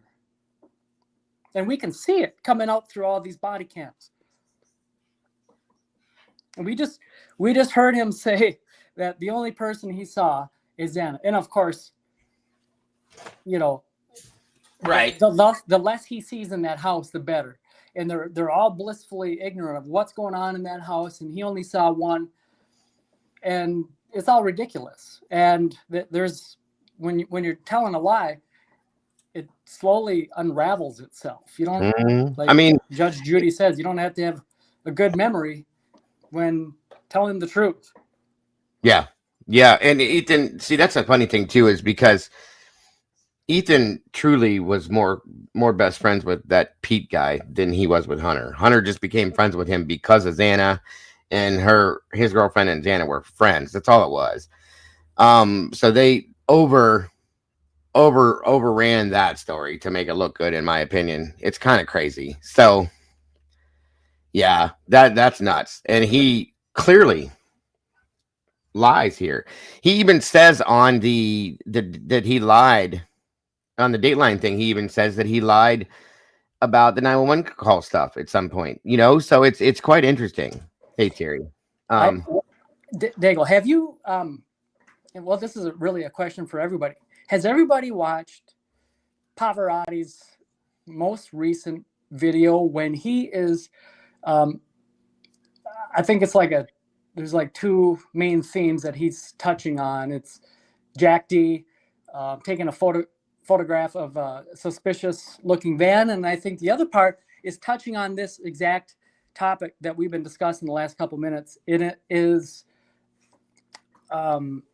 how the difference and the recounting of what happened, like before, especially before the 911 call, like who saw what, who was where. He has kind of stitched together some of the, like, Dateline Embassy or 48 Hour, whichever documentary it was. So, Right. one of the, which girl was it? I think Hunter's girlfriend, Emily, was the one talking, and what she said. And then I think he's also showing what Hunter said, and then also what the grand jury transcript states happened.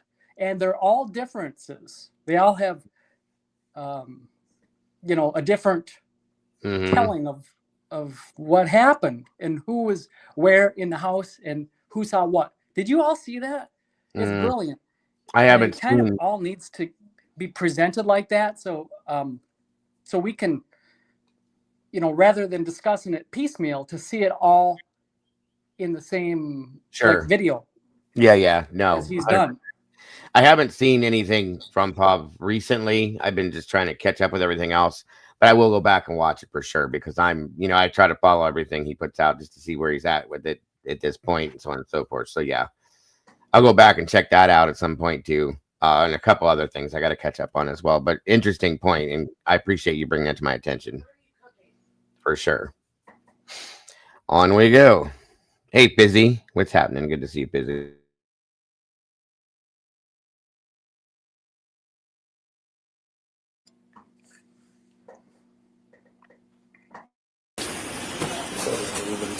Okay.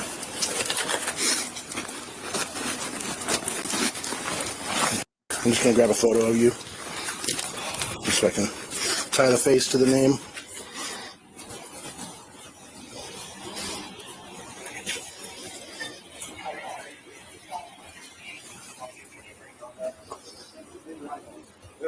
Keep your hands out, just so I can see your hands.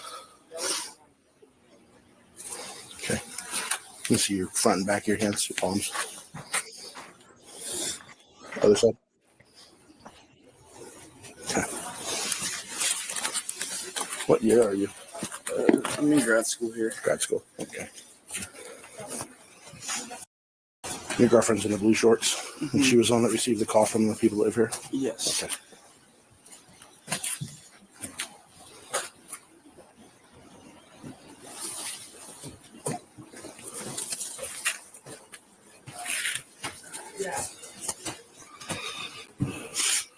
Maybe you step over here. I need to keep an eye on this door and make sure nobody comes goes. So you get the registrations on all the goods.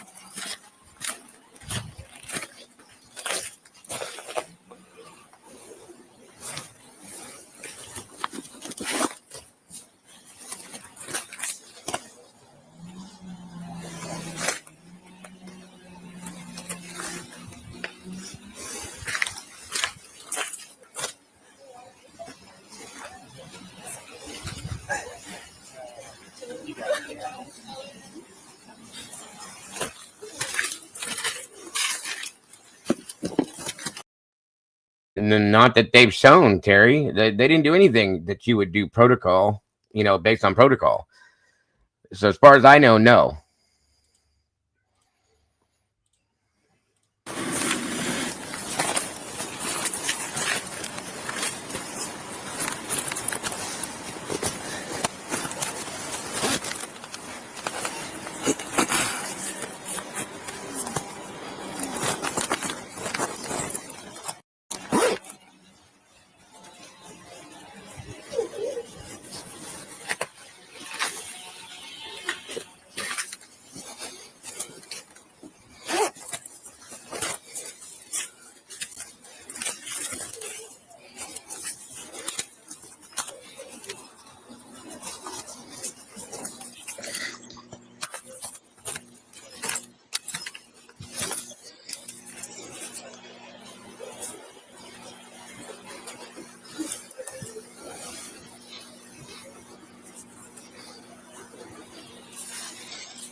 That's a good point too, Fizzy. As we watched in the beginning of this cam, he runs out the door to his car, jumps in it, and he's flying, hitting lights, hitting the noise in the cherries as he's hitting the lights, so on and so forth, for an unconscious person.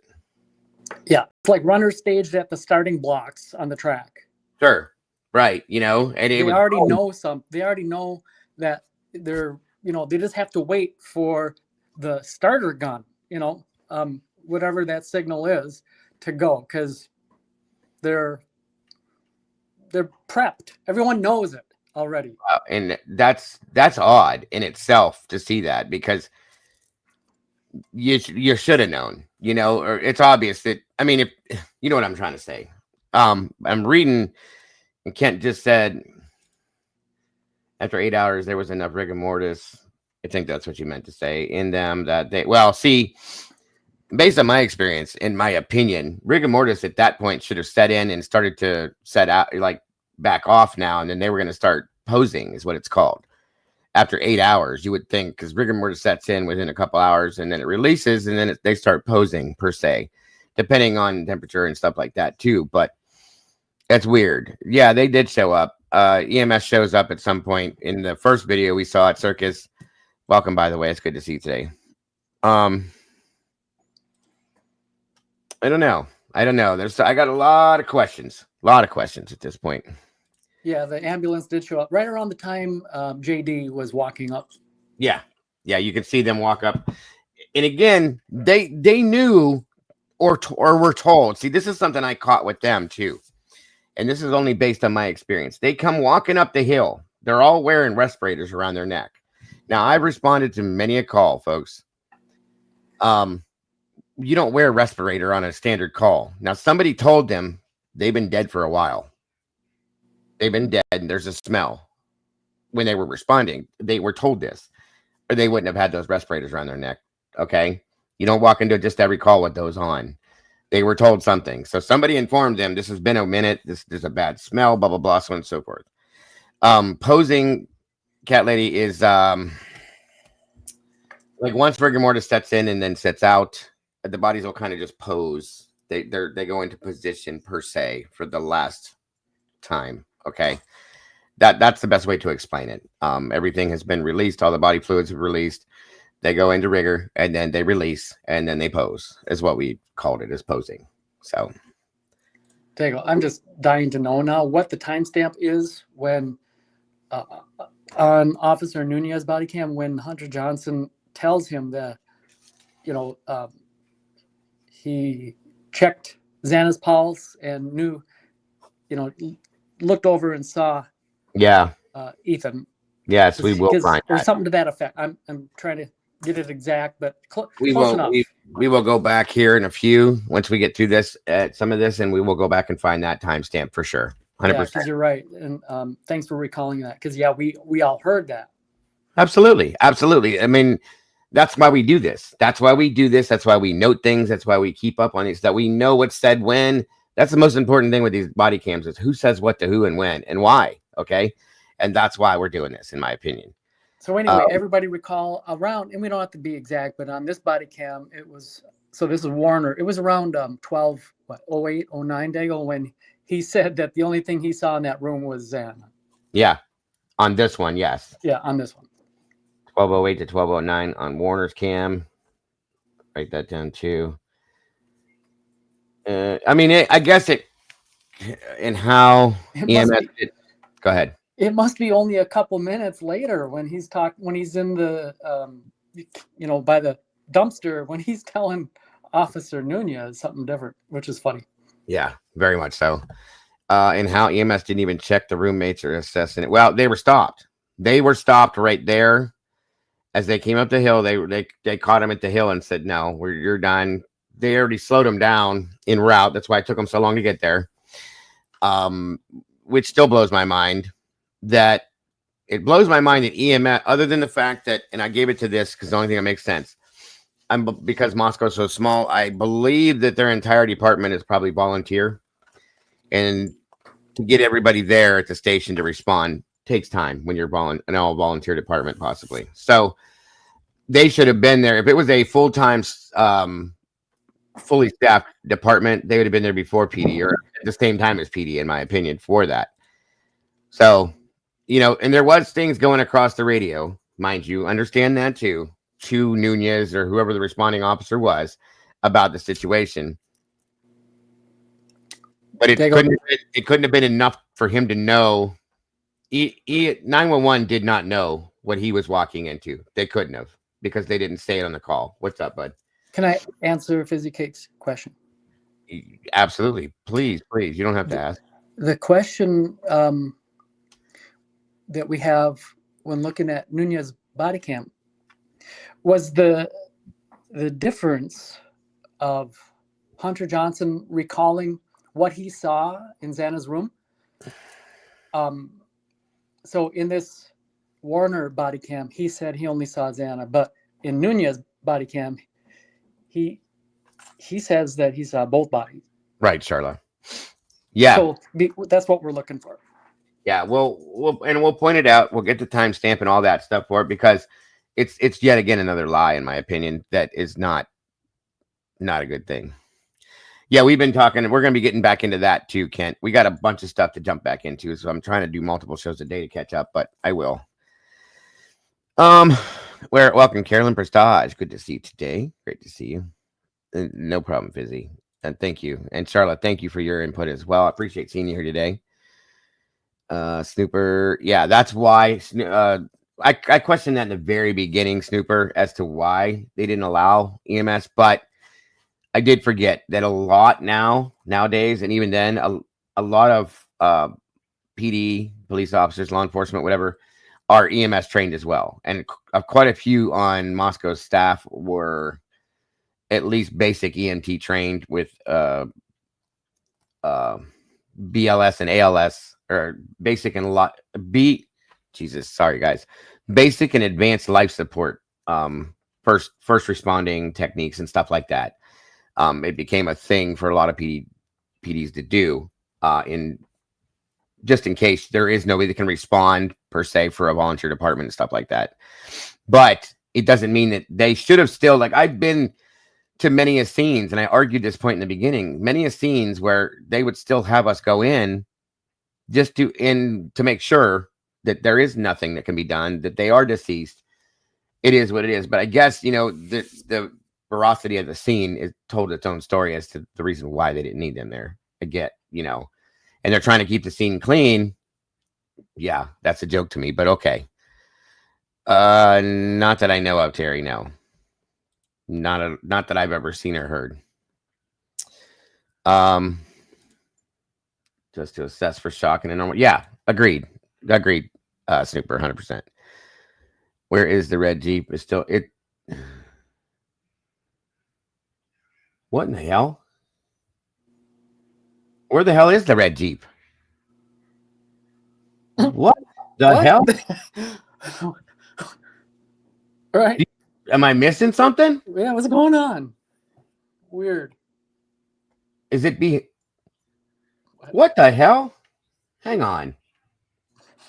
What just happened? Is it back further, maybe? You know what? It might be because this is all the way to the end. I was like, what in the hell?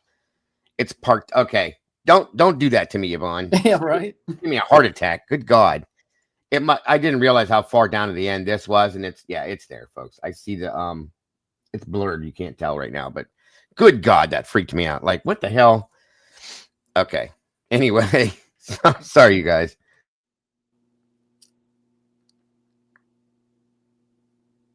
I'm sure we'll see at some point here, but that was weird. For whatever reason, I expected it to be parked right next to the white one. Right. And I forgot that this is the end of the sidewalk here, so on and so forth. Come on, guys, get back to talking here so we can see what we got going on.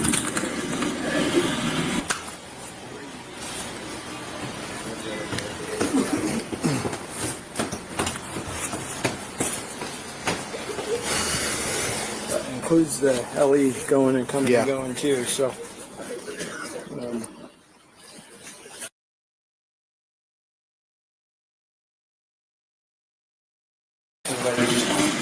All right. Thank you, Fizzy. Fizzy found it for us. Let's check this out real fast, guys. That way we don't forget to do this.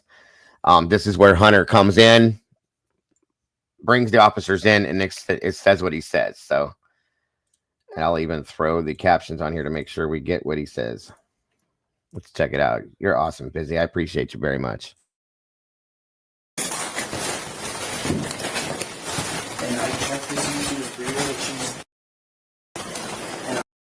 Okay, so right there is where he says, and I checked to see if she's breathing.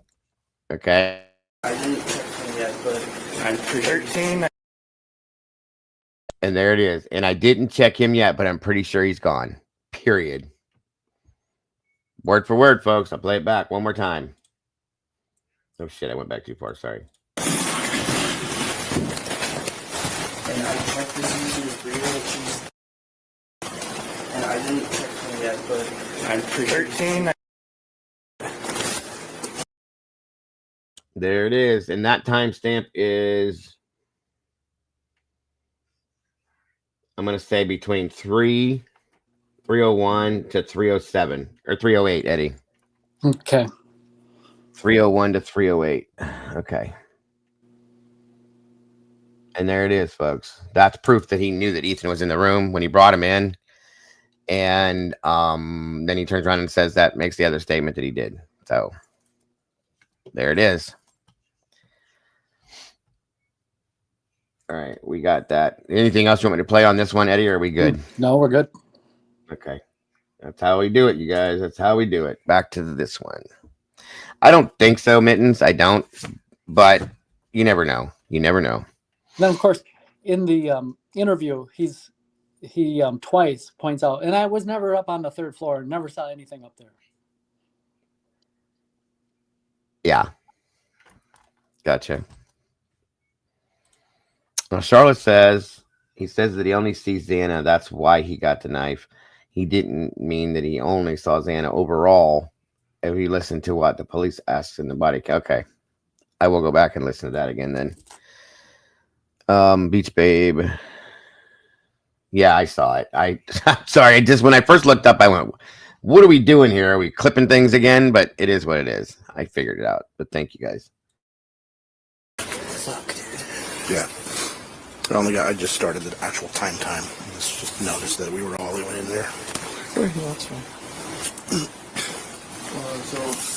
That he got a call about 20 minutes ago from his girlfriend. His girlfriend's in the blue shorts over there with him from one of the girls that lives here, saying that they couldn't figure out if somebody was awake or not. And that's when he came over. He said he saw the girl. So he didn't know anybody else was in there. He grabbed the knife that's on the beer pong table and checked the room, and it was clear, and then called us, apparently. Okay. Anything weird about anything with him? Not totally. I think those other females were here. There's two other. Hang on a minute. Did you hear that question and what Gunderson said? Hold on a minute. Listen to this part again. He saw the girl. So he didn't know anybody else was in there. He grabbed the knife that's on the beer pong table and checked the room, and it was clear, and then called us, apparently. Okay. Anything weird about anything with him? Not totally. So he asked Gunderson, anything weird about anything with him? And Gunderson says, not totally. So what do you mean, Gunderson? You know what I mean? Maybe Gunderson had some suspicions of something. I don't know. I'm just listening to their words, folks. That's all I'm saying. Right, Lisa. That should have never happened. I said that in the beginning. Hunter should have never been allowed to walk up those stairs. All he should have said was, you go upstairs and you make a right and you'll see him. They should have never allowed him to go up there, period. That's fact. Especially when knowing that it's a crime scene at that point, Hunter should have said, they're dead. Okay. They were stabbed or something in that sense. And they should have, unless he didn't say that, but I thought he did. They should have never allowed him to go up there. That's just my opinion. Protocol does not allow for that. So there may have been a miscommunication at that point, and that's why, but still it's weird. Yeah, he's leading them up the stairs to show them a unconscious person who's not breathing. Right. That's how it should have been. And that's what it was. That's the call initially was. But, they come running. There's SRBB. Good to see you, sis. Thanks for being here. I know if I was in his position, I would be absolutely traumatized. My story would change every time. And told it until I got to a clear state of mind. I mean, that's a good point. Okay, that is a good point. If it's a real situation, it could be that would happen because you don't know what's going on. There are shock stages and things like that. Understand, but this, knowing what we saw with the 911 call beforehand, is what makes me overly suspicious of everybody that's on this scene right here. That's all I'm saying. I wore off on you. Well, I'm sorry about that. Hopefully it's just for good. Good stuff. Done one. Good to see you. I'm really starting to think MPD thought that the students did this and that they lost their investigation to ISP FBI. I mean, it could be done. Could be. Becky says Gunderson's too involved, seems to be trying to take in every detail. Well, he's the ranking officer, so yeah, I think he's trying to prove himself at that point too. So, dang, Dago, am I obsessing over this now? Because now Charlotte's comment, which says he only sees Xana. That's why he got the knife. He didn't mean he only saw Xana overall. Listen to what the police asked in the body cam. So, is that in this one here? We're talking about in this one here? Yes. I can back it up to that point and we can listen to it again. Let's listen to it again. So does that mean that he went back with the knife and then saw Hunter? Well, the way Ethan. The way I took it was that he saw Xana and then grabbed the knife, went in and checked the room to make sure nobody was in there, and then saw him maybe. I don't know. Let's play it back because that's what we got to do, like I said, to understand everything truly. Let me find it. Right around what, 12:08 something? On this one or the other body cam? Because this is it's Warner. Okay, so that one would be, hold on here. Warner is right here. We'll just go from here.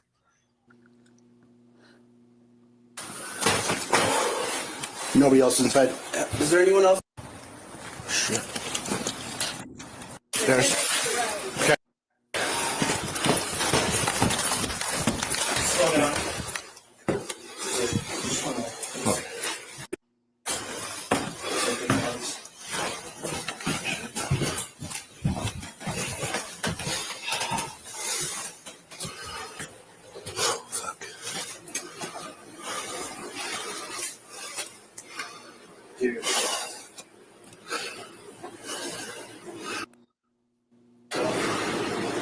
What's he got there? He reacted a little bit. That's true.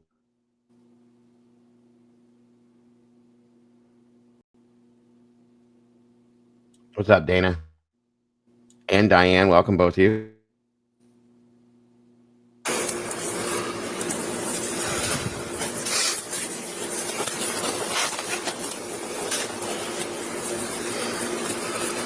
Make sure. Yeah, they're.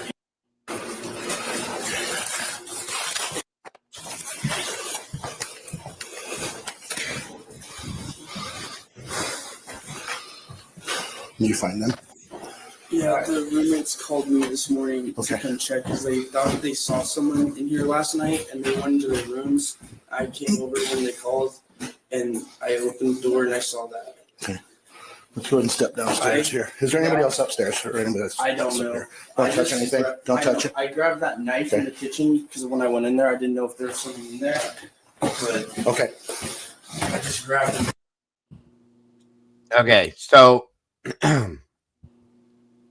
well, something else he said too is he opened the door and he saw that. Okay, so we know. Damn it! I want to know how closed that door was because that plays into something else we were told too. If that door was shut, there's no way in hell that Dylan saw that she was in there. No way. Okay, so there's that too. Was it because at some other point during this, the door's partially open, he says, and he pushed it all the way open. So which way is it? Is it open, closed, partially open, partially closed? What is it? Locked, you know. Or locked, completely shut and locked, yeah. Play this part one more time. And they went into their rooms. I came over.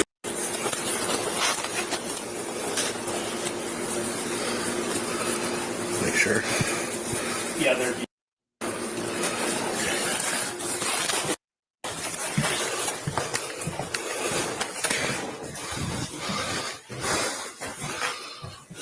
Did you find them?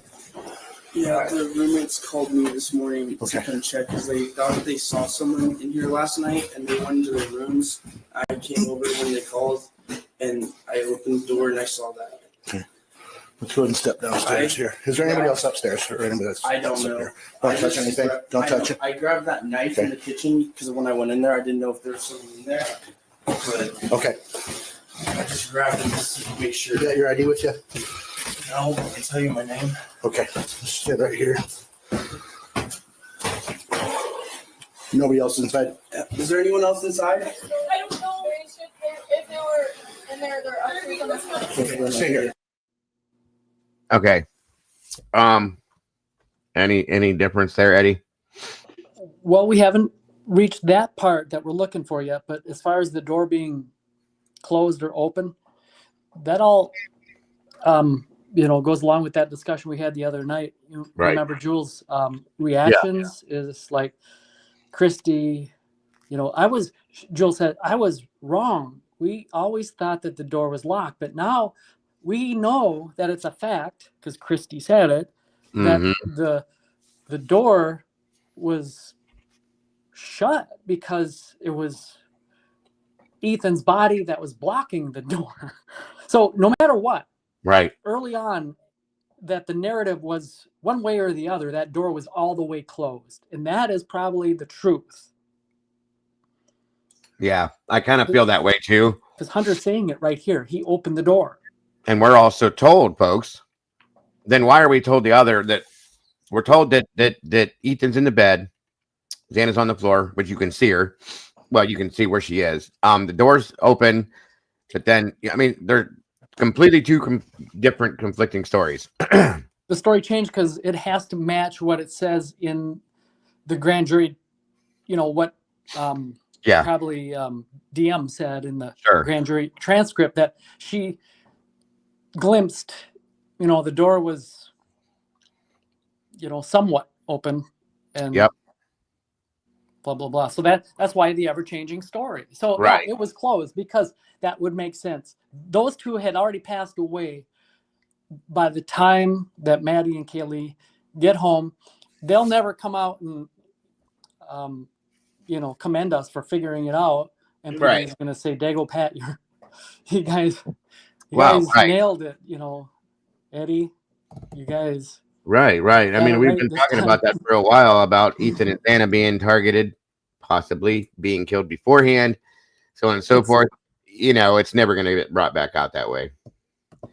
So it's just us to figure it out. I mean, you just use our common sense and reason. Yeah. And then all of that, folks, is pointing to the fact that Dylan lied when she said that when she ran by, to go down to Bethany's room, she glanced over and saw Xana lay on the floor. No, you didn't. So why did you make that statement? It had to be put in there, in my opinion, to fit into this specific narrative. That's ridiculous. So there's that too. Don't forget about that. That's kind of important. And CH is saying, I honestly think the G's created the whole narrative to make sense of why they went over. Otherwise, the G's would be asking, why the F didn't you go in and check on them? Good point.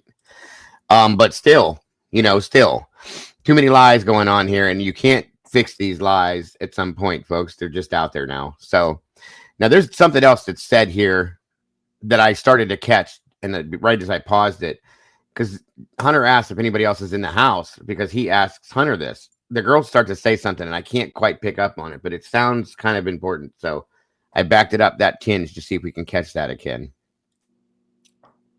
I don't know. Okay. And I can't do it I can't slow it down. So we're going to listen to that a little slower to see if we can pick it up better that way. Make sure. You got your ID with you? No, I can tell you my name. Okay. Sit right here. Nobody else inside? Is there anyone else inside? I don't know. If they were in there, they're upstairs on the floor. Okay, so she says they should. I don't know. They're both talking. I don't know. And if they should, they're upstairs. if they are, is what she says. Unless they're on the 3rd floor, right? Okay. Stay here. Stay here. Check upstairs. 1 second.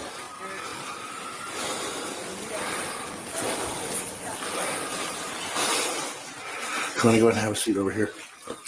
1 second. Where? 1 second. Let's take a half step outside. Let's go outside.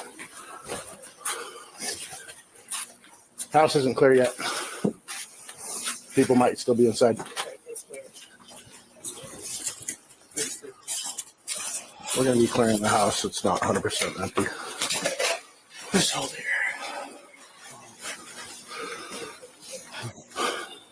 Look up. I'll just start down there. Yeah. Police department.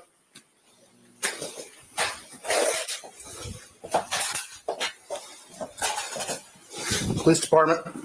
Exactly, SRB. That was my whole question too. Like, where did you think they went when you saw and heard them at 4 a.m.? Period. Good point.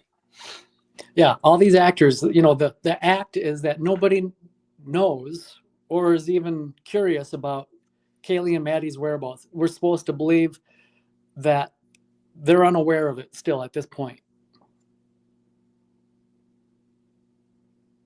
Mm-hmm. That's the thing that bugs me with this, truly. And it's so... It's not even believable. I'll just put it that way. It's not even believable. He wasn't going back in. Busy writes. He's worried about Hunter touching something when they're asses. But yeah, a good point. You are absolutely right, both of you guys. So very strange. Josie sure does give out a lot of info. Kaylee's ex should be there too upstairs. Ex-boyfriend in the car. As Ethan's brother talks on 911. Okay. If anyone was there, they would have already got the cops. They already, yeah. This is just so weird how this all happens. Like I've been saying since the first body game, who the heck did Kaylee tell that she was going to bed? Well, that's what Dylan says, but Dylan says she hears her say it. So yeah, good point. Good point, Busy. Who was she talking to? Dylan said, I heard her say she was going to bed. She didn't say she was directly talking to her, though. That's a good point and a good catch. Very good catch. Who did she say it to? Because Dylan doesn't take claim on that. She was talking to me. She just says, I heard her say, okay, I'm going to bed. And up the stairs they go. So was she talking directly to somebody? Was she talking through the door to Dylan? Was she talking to somebody else? Good point. Great point. Just keep in mind this, you know, the delay, you know, the 8-hour delay before the 911 call. There's two requirements. One is to clean up the crime scene, and the other one is to, you know, contrive as to the reason why there was the delay. Those things, they work in conjunction. You have to have them both. They're both necessary. So it took all that time to contrive this story, and this is the end result of the story. What we're watching here, everyone's just right. Oblivious to, you know, supposedly oblivious to what's going on in their own house. Yeah, oh yeah, AT time. And Lalo. And SRB makes a good point. Was she maybe talking to Xana when she said that? We don't know, but you know, good. These are all great questions and great points that you guys are making. Welcome, Lalo. Lisa says, "Can the G-Spot?" I think they already have. Or they're not going to because they're in support of Dylan and Bethany that we know of as thus far. They filed a civil suit against Moscow.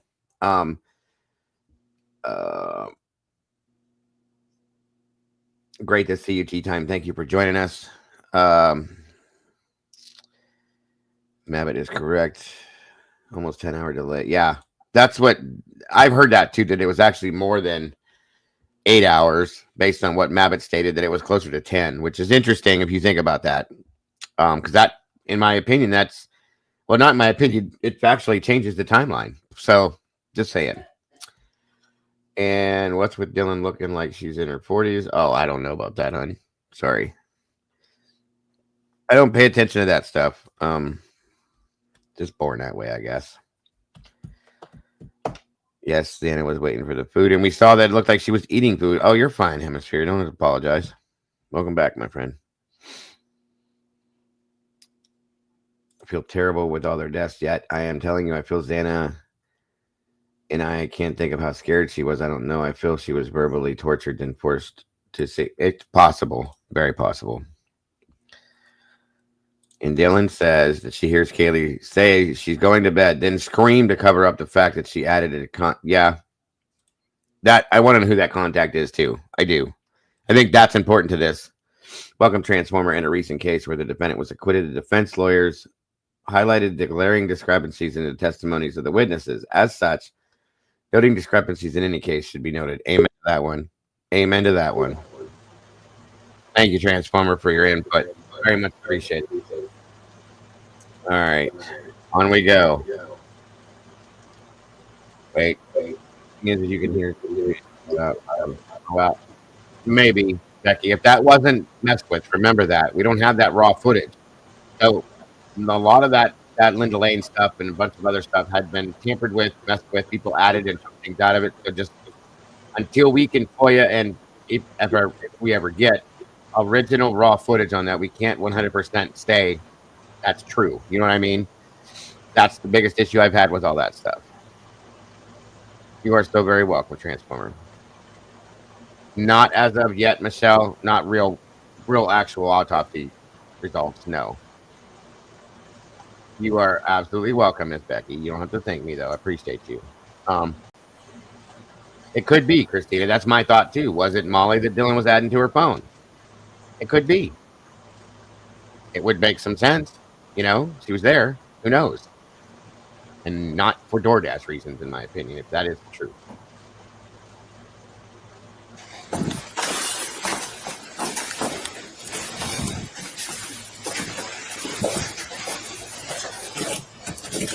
Let's walk.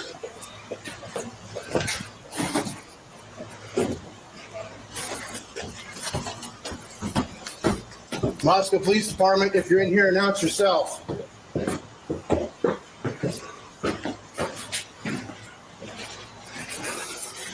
Moscow Police Department.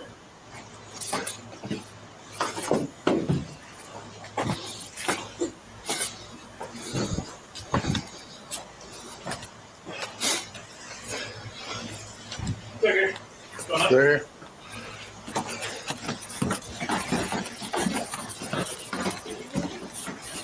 Police Department. We're on third floor going up.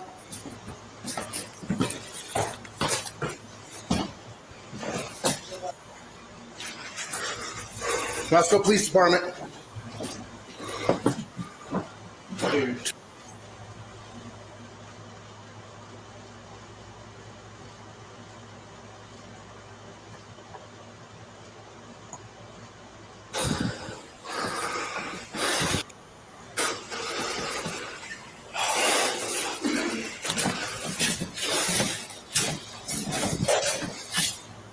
House clear? We're clear. Yes.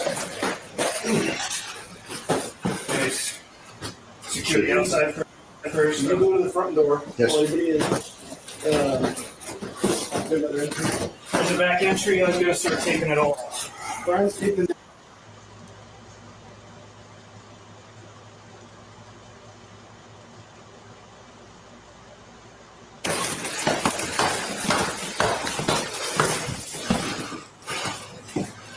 Hey, pup.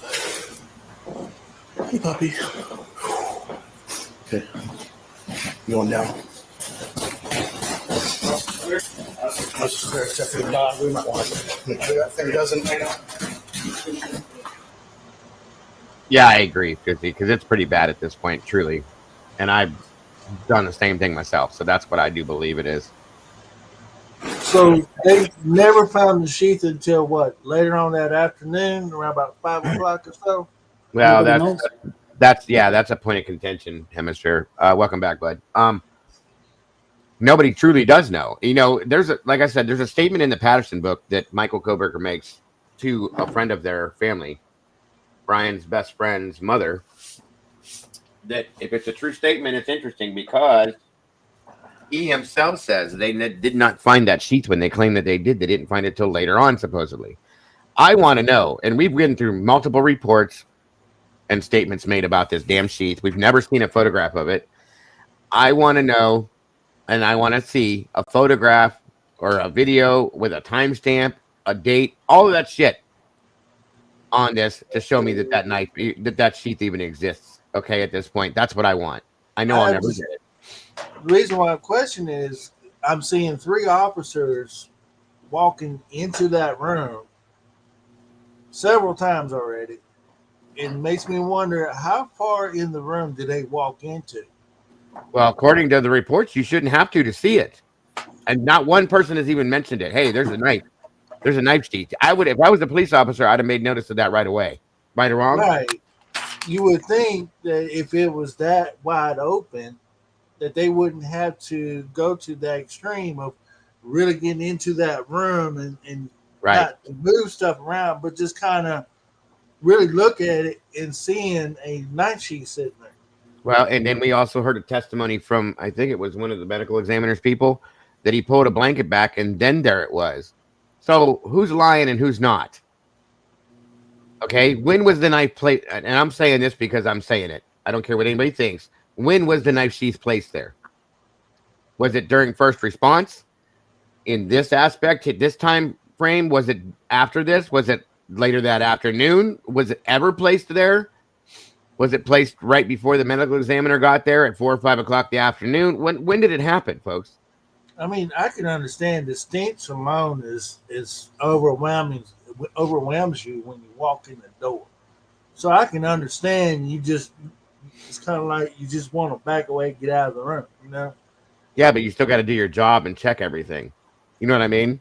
They still have to check their pulse. They still have to, whether they look like they're deceased or not, you still have to check that. And I agree with you, Terry. I do agree with you. I don't remember that, Mittens. That's interesting, though. I'll have to check for that.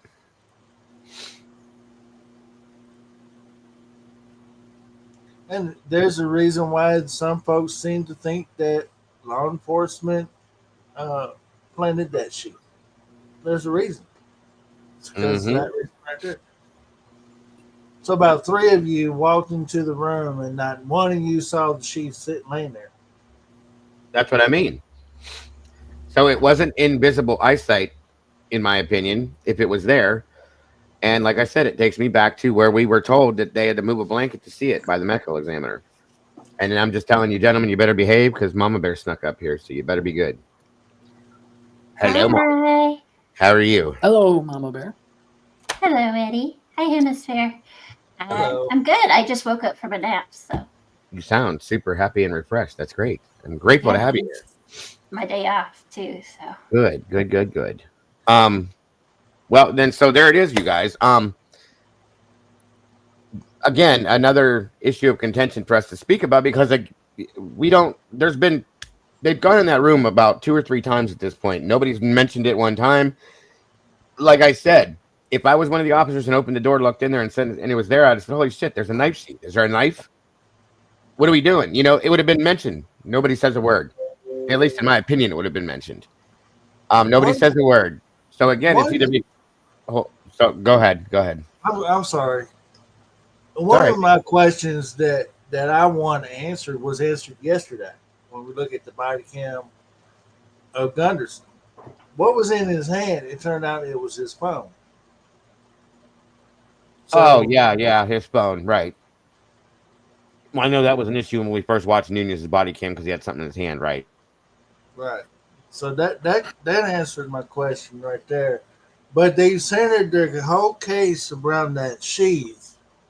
And it's okay, you got 3 officers walking in and out, and y'all contaminating this crime scene. Not one of y'all said anything about or mentioned anything about a knife sheath laying on the bed. So my question is, when was it found? If it wasn't found earlier that day, exactly. Time that afternoon. And I'm still on that law enforcement placed it there. I'm kind of in the same boat with you, sir. It was definitely placed there. we only have a couple options as to who could have placed it there. So, there's that for sure. Terry says they never should have sent EMTs away. In Idaho, police cannot announce a person deceased, only EMT or coroner. Well, I didn't know that. Interesting. I did question that, though. And that's another thing that I've noticed, too, about the EMTs. They never enter the house this whole time we've been watching Bodycam. We've seen them walking up the road. They shut them down. They were not going to allow them to go in there, period.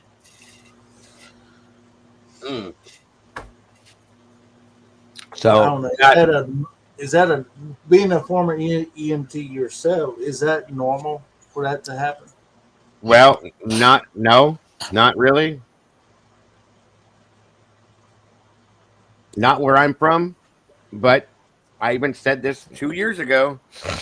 Some places, different places have different rules, different laws. But Terry's saying that obviously she looked into it, that they don't have the ability to do that. They should have still, regardless, had them come in and check the situation and assess to make sure that there's nobody that could come out of a situation. You know, I mean, it may look a certain type of way, but I've seen people come back from things that are way worse looking than what they were probably seeing. Just saying. Yeah, and the knife sheet thing, guys, we already know. When Lana was here, when she joined us, we were talking about those photographs that were deleted. I'm still very hot on the trail with those and wondering if those are the photographs of this supposed sheath. I want to see them. And if they're not, then they're not. That's fine, but where are the photographs of the sheath? Because if there's a knife sheath, that should have been a number one thing to be photographed, in my opinion, in multiple ways.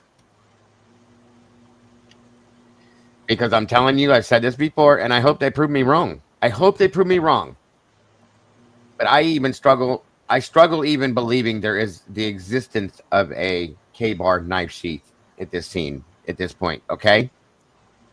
I'm not saying it's not possible. All I'm saying is I struggle believing it because I've never seen proof of it. That's all I'm saying.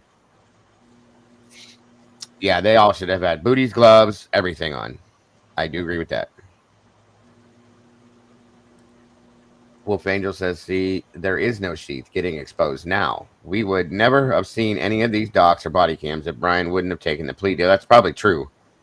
I think you're absolutely right, because it would have went to trial and none of this stuff would have ever been put out to us. So that's interesting.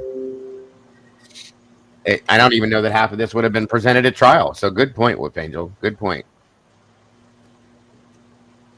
Yeah, you would think that it would, at least the physical sheath they found will be out by now.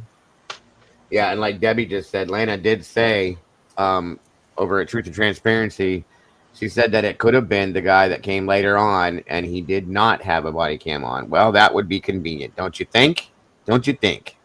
Just saying. Very convenient there.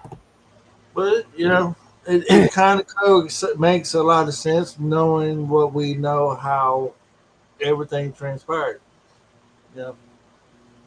Right. Yeah. Well, we don't know that though, Becky. We don't know that though. I'm going to make a statement on that here in a second. Yvonne said if they just release pictures of sheath by itself, how do we know it is the sheath or the one that they ordered themselves? Right. That's a very good point, Yvonne. That's why I just pulled this up. We don't know any of that, okay? We know that they ordered every single thing that they claimed that Koberger ordered. Conveniently, they did that, okay? They were going to present that in court because they didn't have a weapon, okay? It makes you wonder. That's all I'm saying is it makes you wonder. They would have to prove. They'd have to show proof of both, in my opinion, Yvonne. That's all I'm saying. And then they will. We also know that they're trying to say that Brian Koberger in January of that year, who has not yet been in the area at all, is in Philadelphia, and all of a sudden he's coming up with these randomized victims ordering knife sheaths and K-bar knives. That right there was a yellow red flag to me. I mean, really? How are you going to conspire to kill somebody don't even know? Good point. Very good point. It just don't make sense. I agree. By the way, you guys, and I want you guys to take notice of something, okay? There's somebody that's she's part of my Discord and this community, but she's 100%, actually 150% a guilter that Brian Koberger did this. But her name is Nina. She warning label Nina. She's a very smart, intelligent lady, and she's been involved in this, watching this for a long time, and she's always believed Brian's guilty, okay? But I'm telling you, she's in Moscow and has been for like 4 or 5 days now, and she's been dropping pictures in our Discord for me, left and right, of everything she's doing and seeing right now. And this is a guilter, okay? Now, I want you guys to hear this for a reason. This is proof that there are people out there, such as ourselves and others, that can have a disagreeing thought on this situation and feel completely different about this and still be helpful and get along with others. There's proof right there. There's no denying it. So, like I said, if any time Nina comes in here, I don't ever want anybody going at her, because she's never attacked anybody. She just has a different thought and a different feeling on this whole thing. And she's being very helpful by showing us all the photographs that she's posting in here. Granted, it's after the crime, but she's still there doing that for reasons, okay? I think she's actually going to do an interview with Detective Hathaway at some point, too. So, and she keeps just sending it all to me, every bit of it, even though she knows we're on completely different paths. That I have to commend, okay? And I have a lot of respect for that. Keeping things real, though. I mean, how often has it ever been that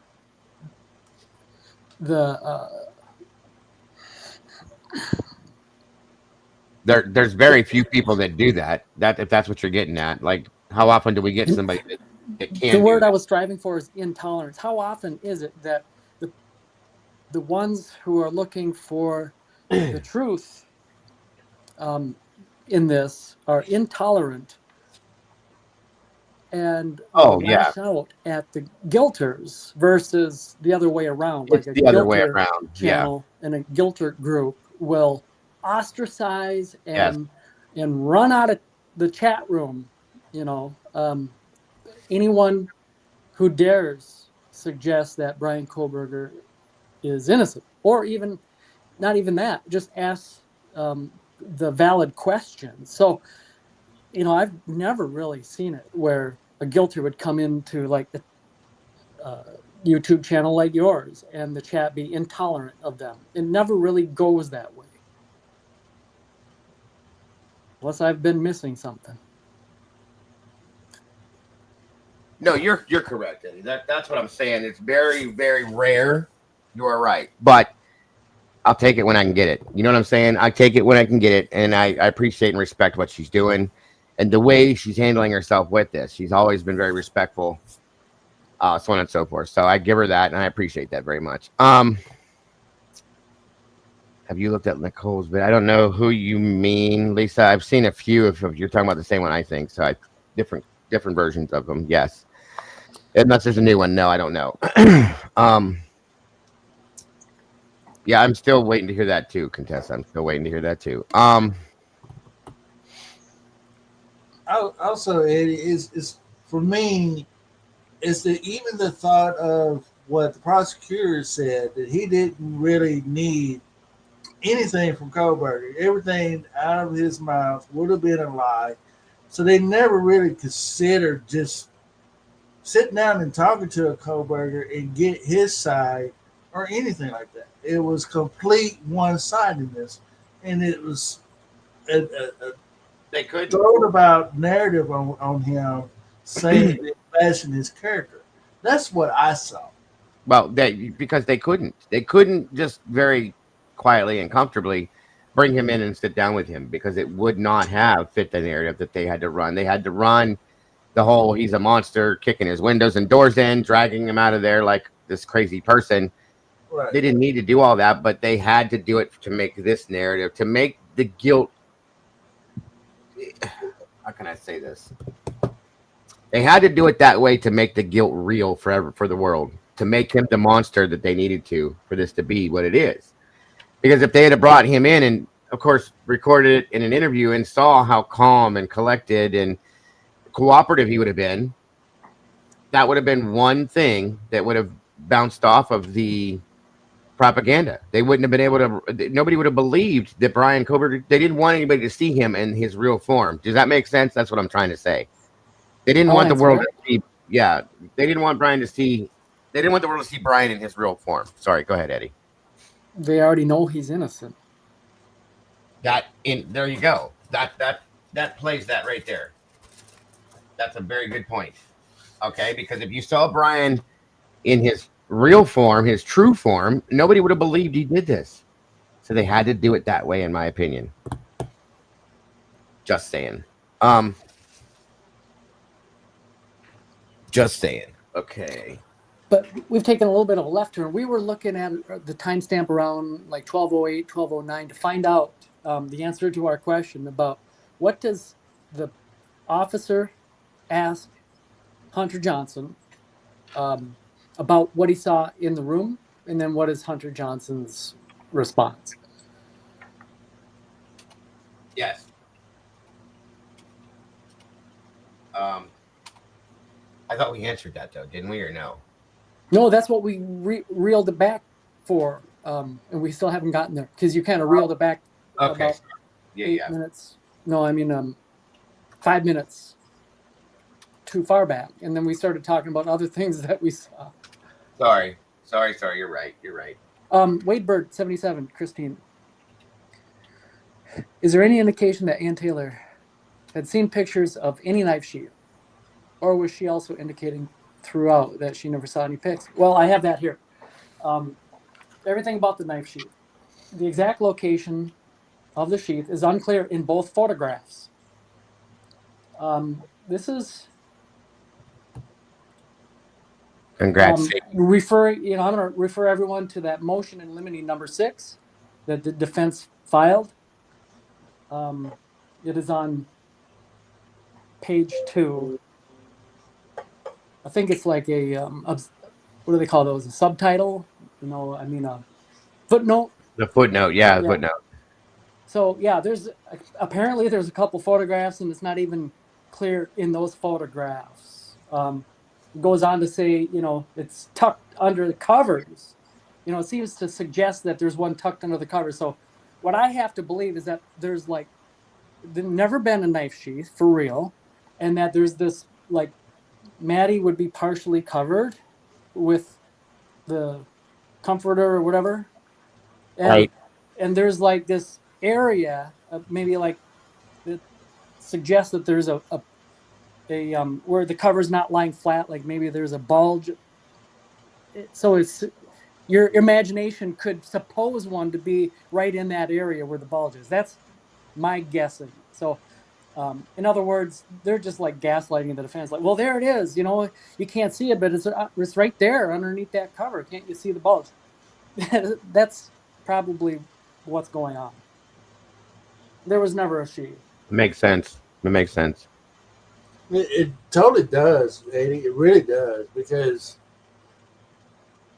to come up with a story like they did about Kohlberger buying a K-bar knife in Philadelphia, and it was targeting somebody else from cross country that he ain't never met.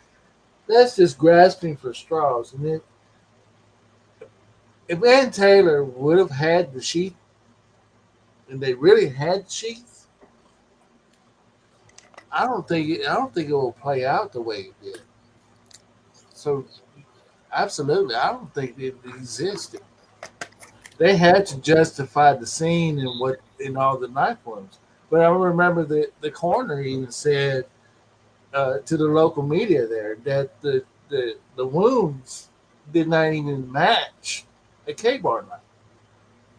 The wounds matched to something of a bigger, machete or something.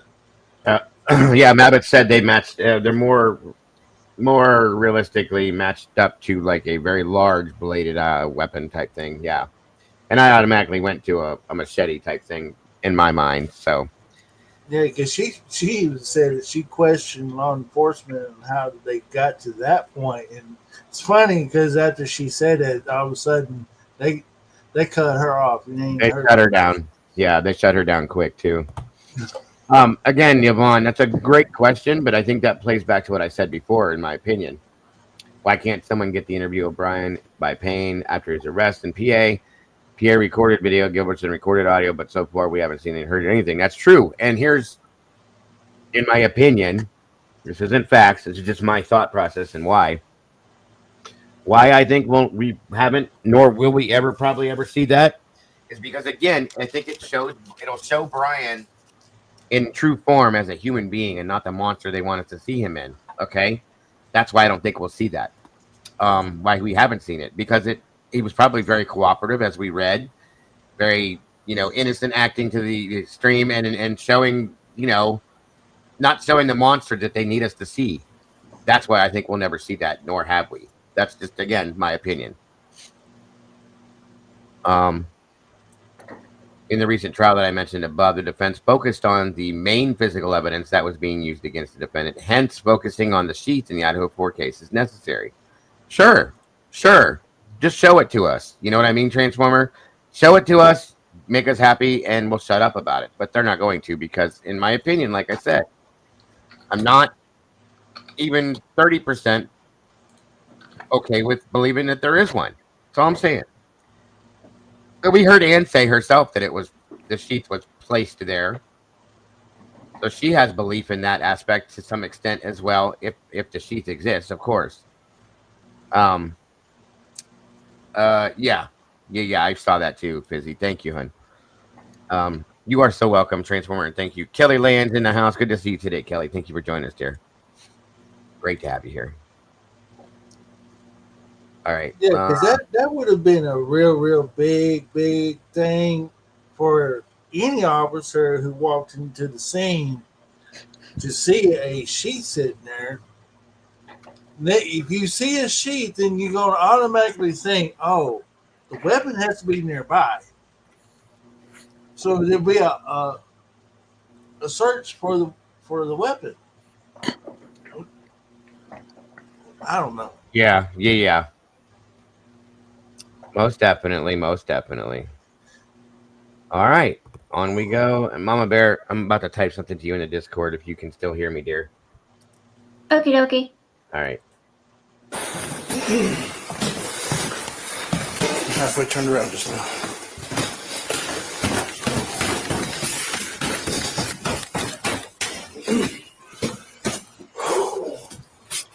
All the people that were here right out front here.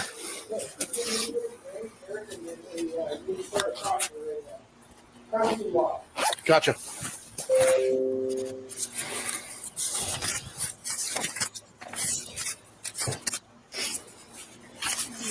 Right now. What's that? Do you need anything? I need your ID. Oh yeah, it's just your info. I can grab your information. You can't. You know how many people live here?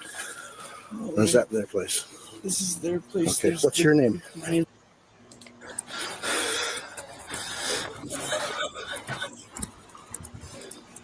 Middle and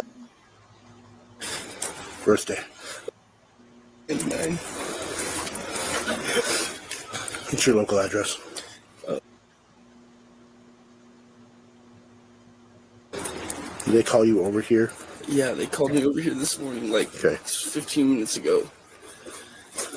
And your phone number?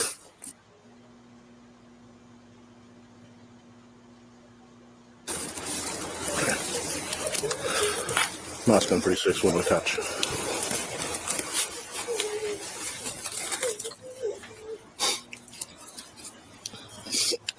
Last of personal.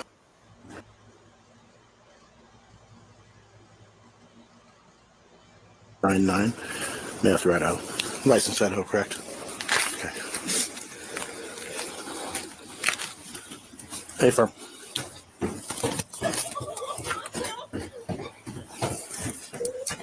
You still haven't ID'd the girls? I'm going to start IDing on them. Perfect.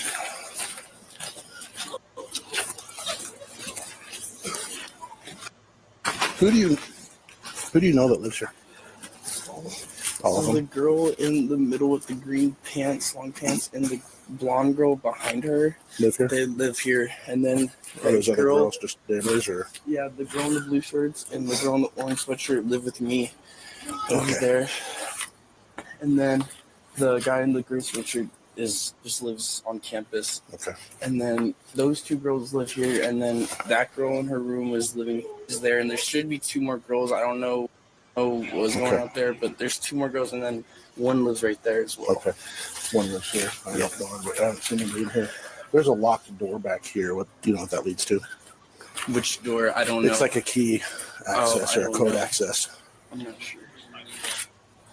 They will pause it. Yeah.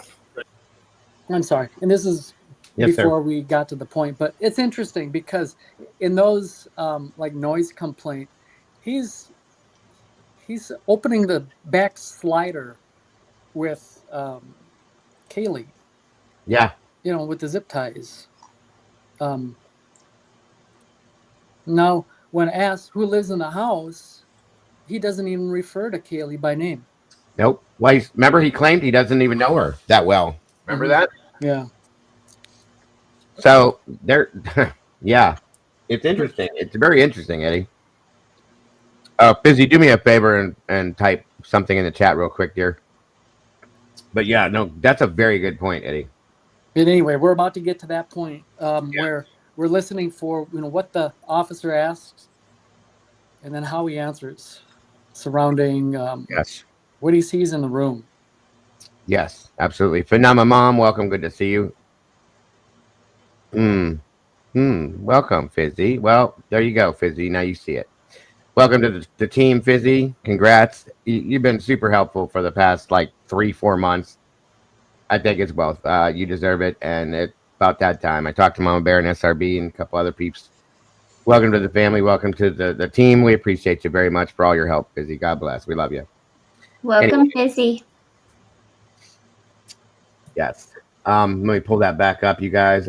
I've been thinking about that for a while. She's always helping, Mama Bear. Always, always, always sending me stuff crazy day after day after day. So very much appreciate it. When I'm only able to lurk, I see her helping, so it's appreciated. Always, always. Discord here, everywhere. So welcome to the team, Fizzy.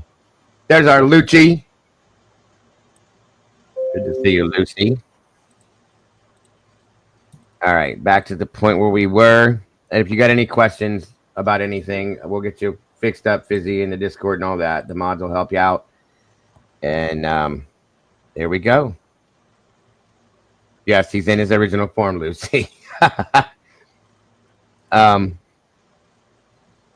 shocked her yesterday, Eddie, because you played devil's advocate and she wasn't used to that from you. And she's like, what is going on? It's funny. But anyway, Eddie can go both. Whatever direction he's got to go sometimes. You guys, I'll address that real quick. It's important to call the balls and the strikes, because like if you try to will the truth one way to have it fit your position on whatever issue, people can see that the truth will not be swayed. The truth is something that's absolute, and if you try to give it the spin, like we see so many mainstream media channels doing, then people will identify you with putting out misinformation and disinformation. And although it will never sway the truth, because the truth cannot be swayed, what it'll do, it'll compromise your own credibility. And good point. So, in other words, you'll end up looking more like an Ashley Banfield or a Brian Enton rather than a Walter Cronkite type. Right. There's a good way to put it. That people will just, tune away or associate you with, nonsense and a waste of time. So you have to have objective eyes and try to get it right. Right. So. Yeah, absolutely. Good point, buddy. Good point. But yes, he's in his normal form there, Lucy. You got some explaining to do. Welcome back. Good to see you here, Lucy. And again, congrats. Welcome to the team, Fizzy. We appreciate you very much. And I'm grateful to have you as part of our crew and our community. Much love to you, dear. Residence is clear. We cleared it, yeah.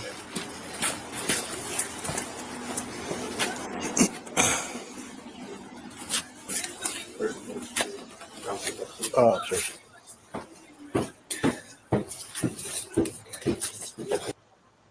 Lucy, you're a damn mess. I swear to God.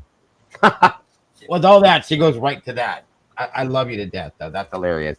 Welcome, Gary. Good to see you.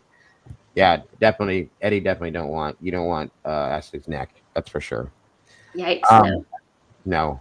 Um, good stuff. Great one, Lucy.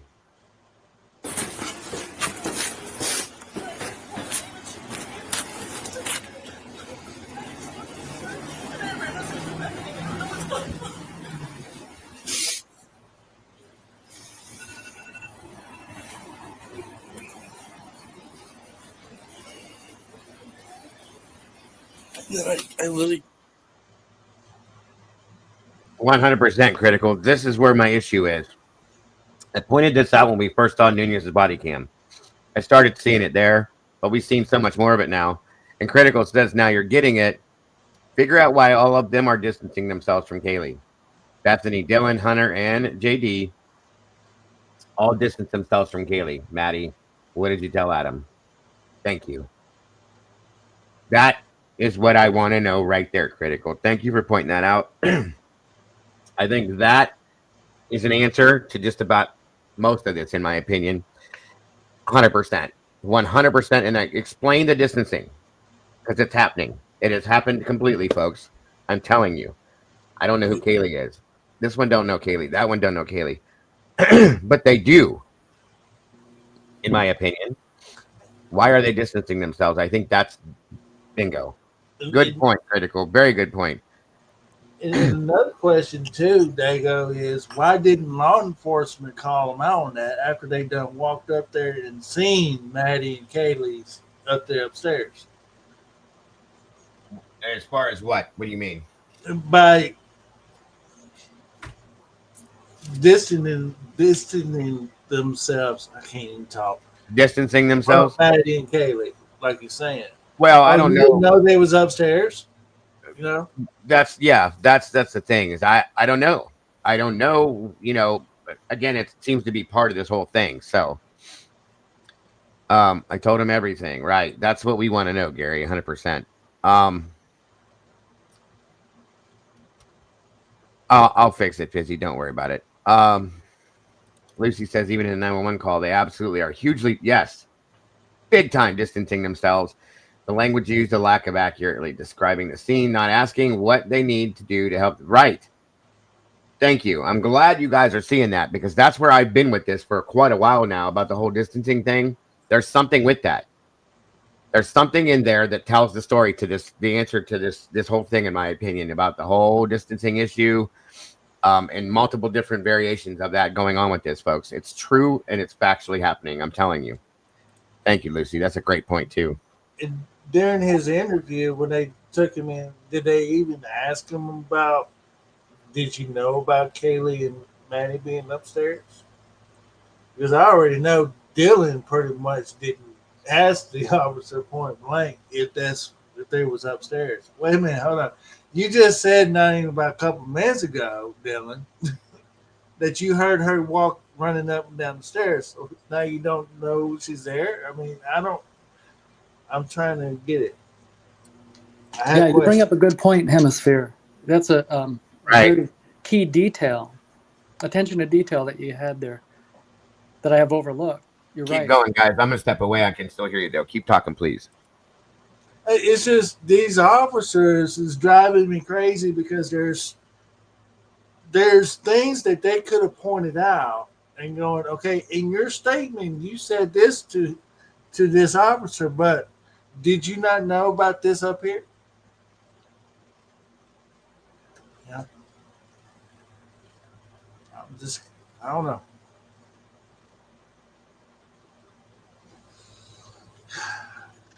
Yeah, so the only thing that really explains it, and of course we'll never be able to prove it, but they're in, coached statement mode, if you follow my meaning. That's why it doesn't make any sense, because they're just saying what they're required to say. They've been coached, and that's the official narrative. Why is there no sense of urgency? Why are they all just walking around like this is no big thing, just nonchalant. Oh, okay, it's a quadruple murder. No big deal. Doop-de-doop-de-doo. The officers you're referring to, right? Yes, yes. Yeah. Well, I think they would have to have had some type of guidance as to, because if they react in a natural way where the those of us who are viewing the product of the body cam footage like we are now, if their reaction is extreme, then it would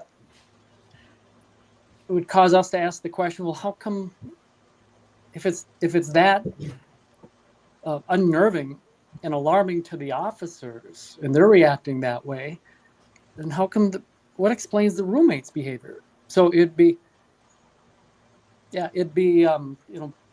part of the act that they're trying to pull off here is they don't want to draw attention to how ghastly right this whole scene is. Yeah, which it is. Yeah. They could pull each other from the Very much so. side after them have a statement and going, okay, this person said X, Y, Z, but this person said this over here, and that's conflicting. So we have an issue. They can't confront them with it. I get that. I understand that because you don't want to throw gasoline on an open fire like that. I get it. You're trying to maintain it. But throughout this whole thing, not one thing from an officer to another officer or from Hunter to an officer or anybody saying anything about Kaylee and Maddie. As far as they know, they're not even there. But we got 3 officers just walking around the whole crime scene this whole damn time and knowing full and well they're upstairs. And I don't hear any conversations between the officers about that and going, why don't we just go ahead and question them and seeing what's going on here? Because that ain't adding up. Very good point. Very good point. And yes, Mom Bear, I agree with you. I heard what you said in the background when I was walking away. And furthermore, for them not to say anything is also a red flag. Of course it is. And absolutely, Lucy. Yeah, and I have something about that Lucy sent me to the other day, folks, that I'll be showing you about this whole Phi Delta Theta camp thing. It's kind of interesting. Thank you for that, Lucy, by the way. How was anyone allowed to move a blanket before the well, they're allowed to touch certain things, but they have to photograph everything as they touch things before and after. So, but still, yeah, I get what you're saying. Good point, guys. Yes, and if I could lastly address Mama Bear's point one more, without belaboring on it, is the officers would definitely not want to react to the order, and we see them adhering to that in this, because if they did, which they are, we can hear their breathing and how they're trying to collect themselves and they're gasping outside. Yeah.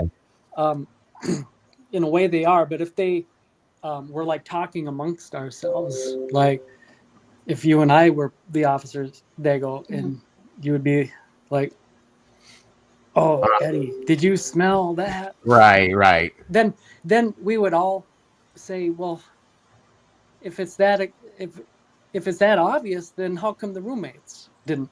So, yeah, they're all really trying to stay on script. Sure seems that way for sure. They just act like it's an everyday occurrence for them in that town when we know it's not. And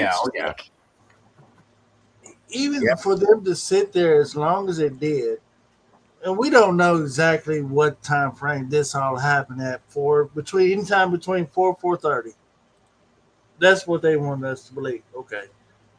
So from 4:30 in the morning till it's going on, what, 2, 3 o'clock in the afternoon. There's no coroner there. The EMTs are not even there. The detectives are not even there. You got all these uniformed officers just walking around contaminating the crime scene. And it's just unbelievable. And if I had kids of my own, that right there is enough for me to go crazy. And that's why I don't understand why Steve is not questioning things more than he is. And actually, okay. I question him, but I have my own thoughts on that now at this point after seeing everything I've seen. He should be questioning everything that's come out in these reports and these body cams, but he's not. Which makes me wonder, what did you know, Steve, for sure, that you're telling us you didn't know? Okay, why aren't you questioning this stuff?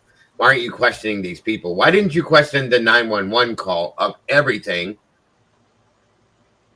at all?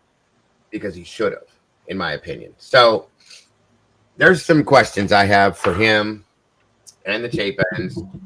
You know, with all due respect, of course, I'm not trying to disrespect or disregard their feelings or what they've been through, but I do have questions for them about reactionary stuff and things like that. That's all I'm saying. So on we go. Got here and I saw that. What time did they call you? Do you have your phone? They didn't call me. They called my girlfriend, but it was probably like 20 minutes ago. Who's your girlfriend? Is she here? Yeah, she's in the blue shorts. Blue shorts, okay. She got a call from her and asked us to come over because she didn't think something was right. Okay. And then as soon as I got here first, and I went upstairs and saw their bedroom, and I grabbed a knife from the kitchen because I didn't know if they were still in here or not. What did you see when you grabbed that knife? In the bedroom, kitchen? Just on the ground. See, why did they redact that? Right. That right there should not have been redacted. He said blood, probably. That's why. Yeah, something, whatever, but that's bullshit. I'm sorry. They're redacting way too much from these. Highly, highly irritating. Yeah. Okay, and you didn't know anybody else was in there? Okay. No, I only saw her, and I went and I grabbed a knife and came back in there, made sure there wasn't anyone in there, and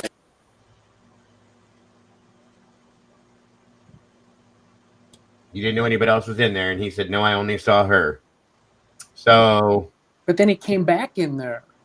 Mm-hmm. Yep. Let's hear that. Is it okay if we hear it again? Of course it is. Of course. That's what we're doing here, bud. So we can hear it 25 times if we need to get the point right. Call from her and asked us to come over because she didn't think something was right. Okay. And then I got here first. Welcome, Stacy. And that's a great question. I'd like to know that for sure. I went upstairs and saw their bedroom, and I grabbed a knife from the kitchen because I didn't know if they were still in here or not. What did you see when you grabbed that knife? In the bedroom, kitchen? Just on the ground, bloody? Yeah. Okay, and you didn't know anybody else was in there? Okay. No, I only saw... See, I'm not trying to overdo this, but I swear to God, it sounds like he's leading him in that question. Mm-hmm. Like he's almost telling him the answer. Am I wrong by hearing that, or He went from asking him about the knife, and then he changed. Then he changed it up and said, "What did you see when you entered the room?" And it's almost like he answered for him. That's what I'm saying. I don't even. Mama Bear, did you hear it that way too? It does sound leading to me as well. Okay, see, that's what I mean, you guys. That's the kind of stuff I'm not trying to overextend myself on this or overreach, but I swear to God, I'm gonna play that part one more time because it sounds like it's leading, like he's answering for him before he can actually kind of put the answer out there. It's weird. Thank you, SRB. Appreciate you very much. One more time. I didn't call my girlfriend, but it was probably like 20 minutes ago. Who's your girlfriend? Is she here? Yeah, she's in the blue shorts. Blue shorts, okay. She got a call from her and asked us to come over because she didn't think something was right. Okay.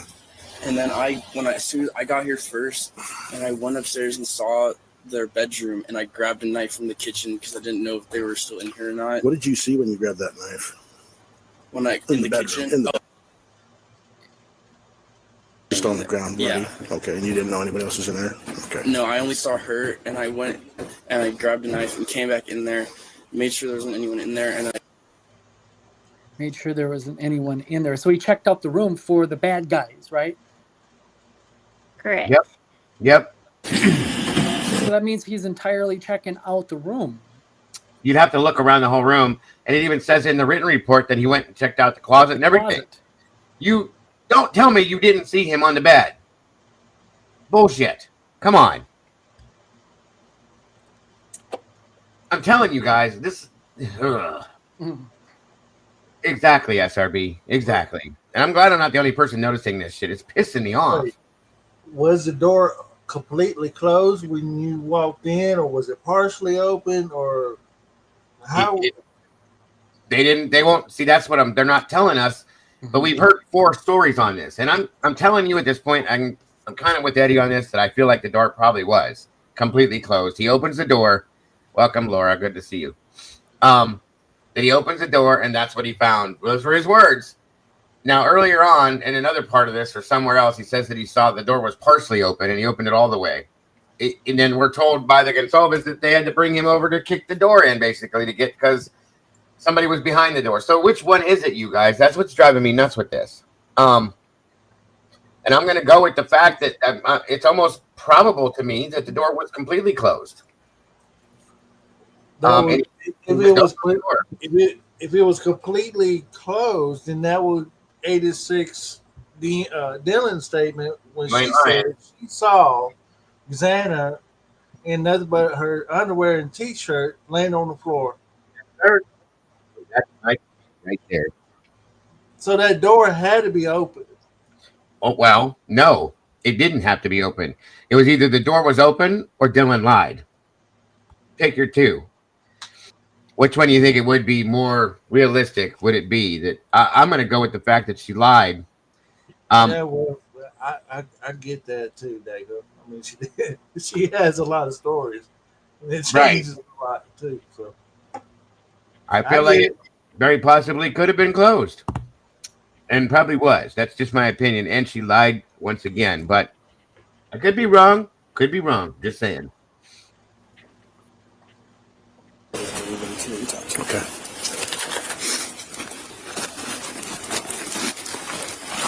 I'm just going to grab a photo of you just so I can tie the face to the name.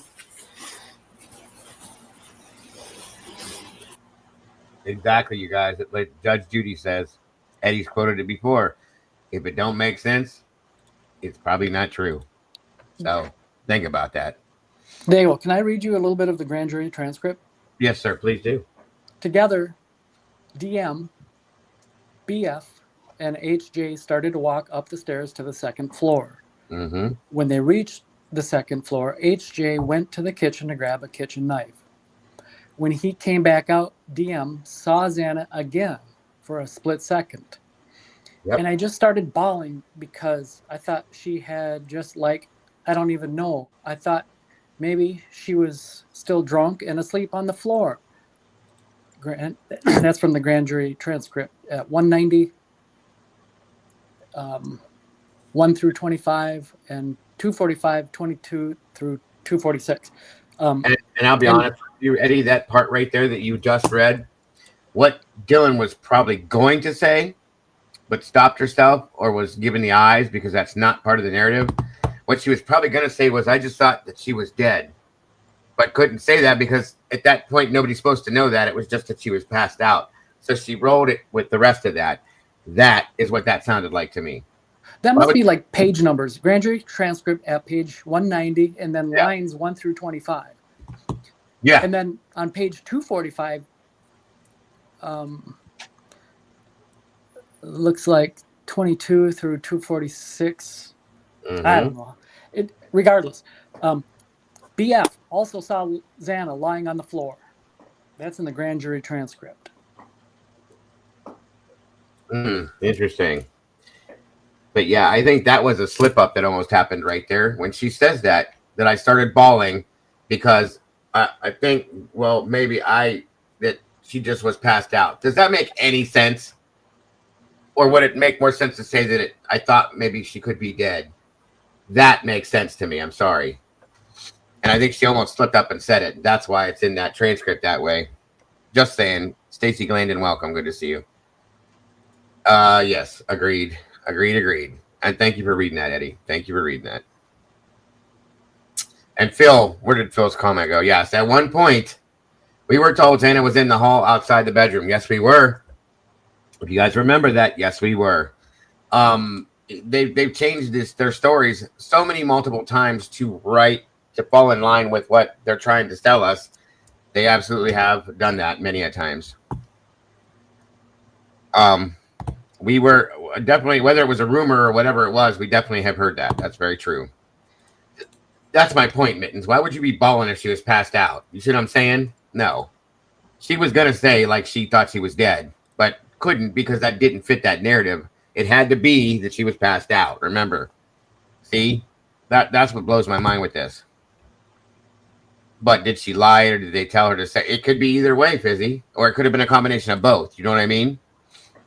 Thank you, SRB. Yeah, right, Becky. I get what you're saying, dear. All right, on we go.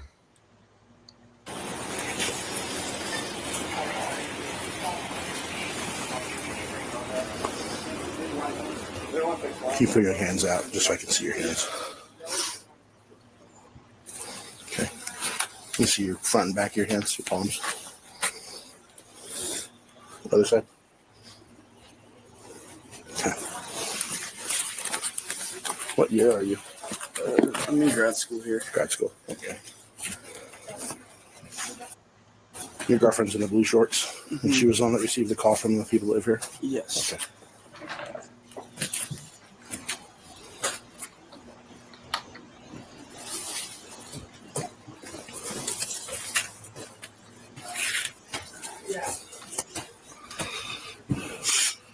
Maybe step over here. I need to keep an eye on this door. Make sure nobody comes goes. So you get the registrations on all the cards.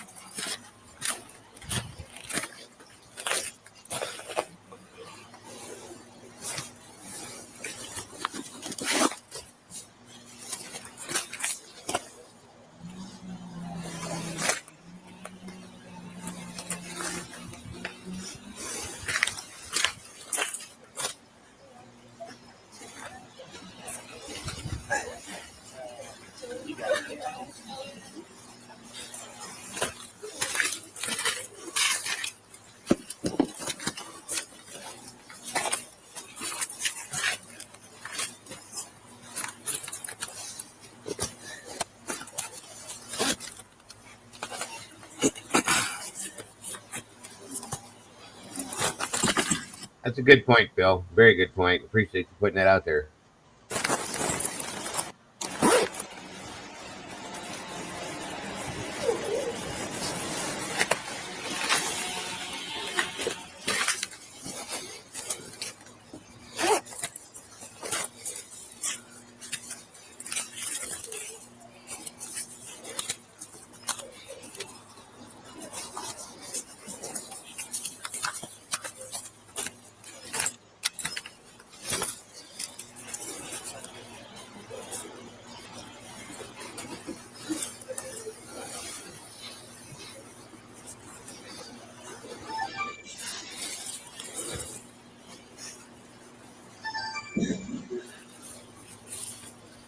Hello?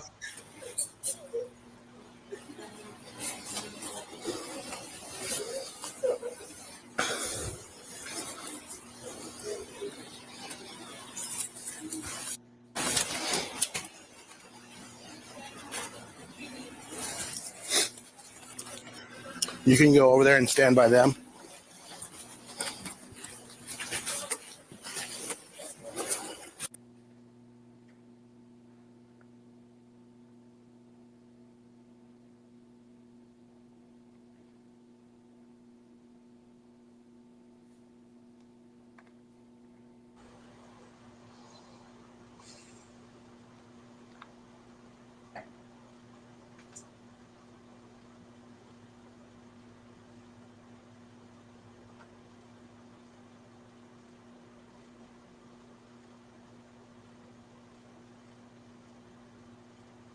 Good Lord, what do you got turned off for so long? There we go. That includes the LE going and coming and going too. So, fuck, dude. Yeah. I just started the actual time.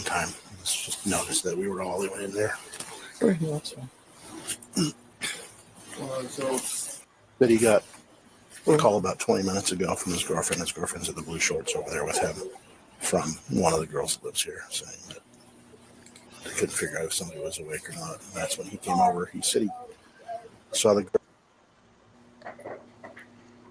so he didn't know anybody else was in there. He grabbed the knife that's on the beer pong table and checked the room, and it was clear, and then called us, apparently. Okay. Anything weird about anything with him? Not totally. I think those other females are here. There's 2 other females that live here that were already here before he came. Which ones? I don't know exactly which ones. He outlined who's who, but they're all standing there. There's the 2 girls, I think, that are standing next to each other that actually live here. He said there's one girl that lives down here.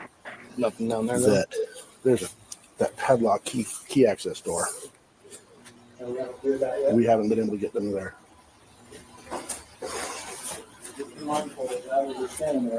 Yeah. We announced several times, haven't heard anything.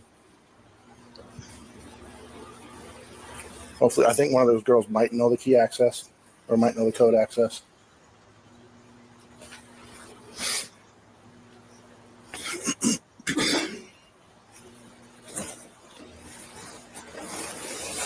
All right. Okay.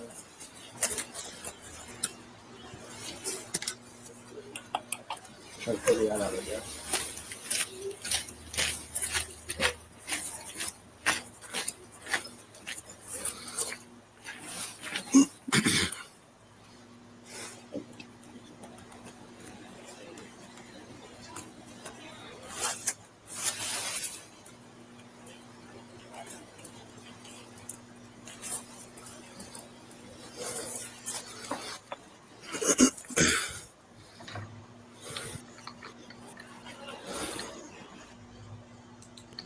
Yeah, well, okay, critical here. Here's why that actually does make sense. Here, my problem is, though, is why we're Dylan investing, not in Bethany's room. Hunter says he enters the code, goes into the house. Dylan and Bethany are on the first room on the right. See, my understanding was that Bethany's room was down the hall behind the stairs, but okay. And then Emily says when they get there that Dylan and Bethany are in the parking lot. Hunter got there beforehand. He did tell police that. When he goes in the house, they come outside, I'm gathering, as the other 2 get there. So that's why that would make sense. But I got what you're saying, though. You know, catching all these little things that are discrepancies are important. But that would make some sense if that Al truly went down that way, that he got there before them, like ran over there. The other 2 girls walked over, taking their time, because she did say they did that.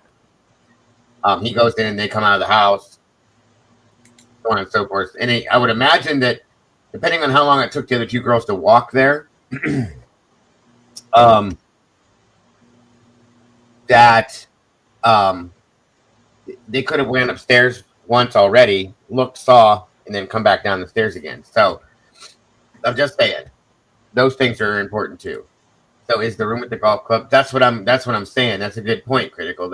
We've heard more than once now that's Bethany's room there as soon as you go into the right, but we're told initially in the very beginning that her room is to the left and down behind the stairs there. So I don't know what to believe. Thank you so much for that, please. Appreciate that. Super chat. God bless. Appreciate you very, very much. Very generous. So yeah, that's a good point. That's a very good point and a very good question, critical.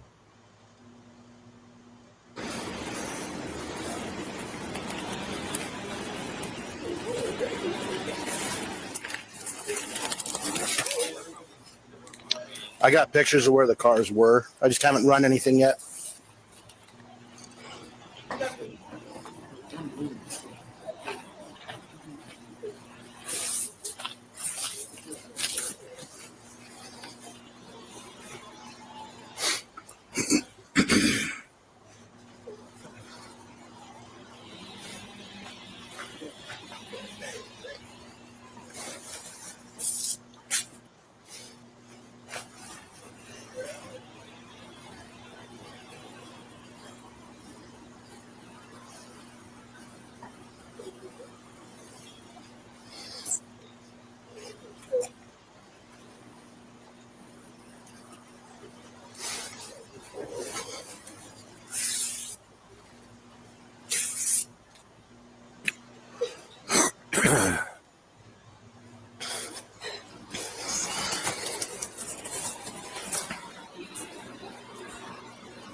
Oh, Dago.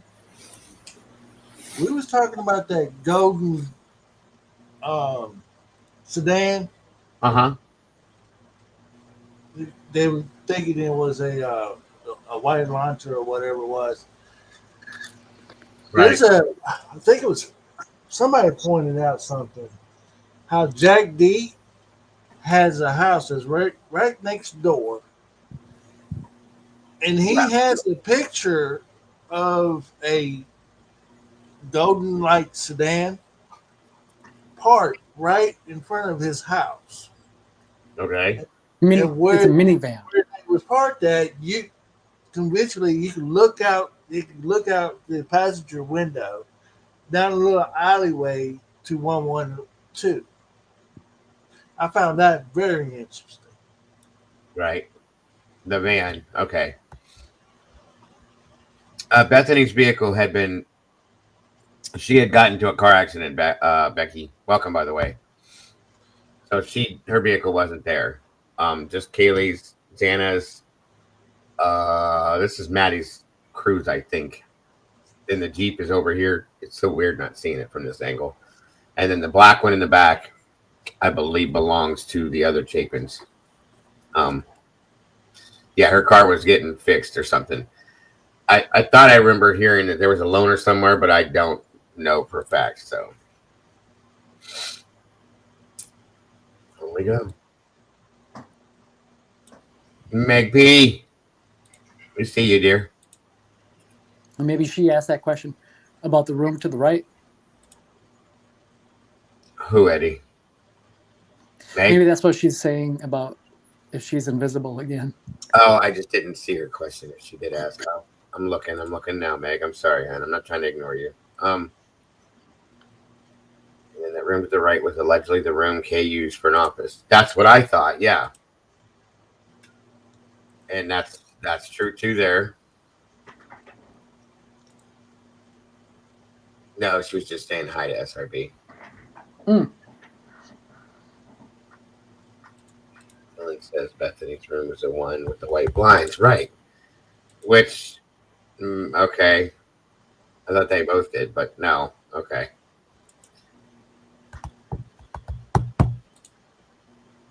All right, on we go.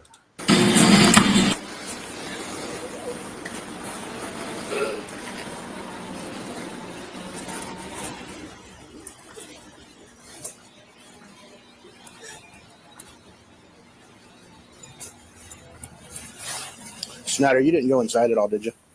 Not yet. Okay. Okay.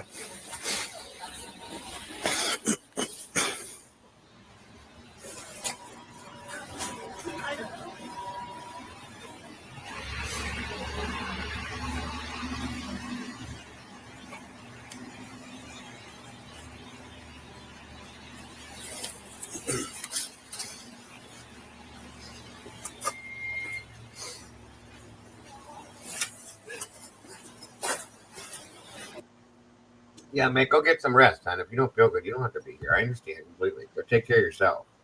Always. That's number one, always.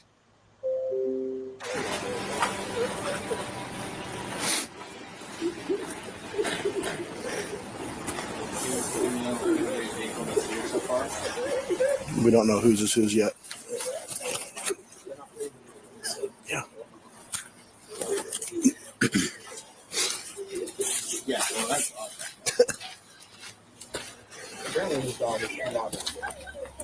The guy. Okay. So I'm gonna go collect the dog. You actually do want to come over to do that, and then let's get a leash for Mitch. I have one in the car.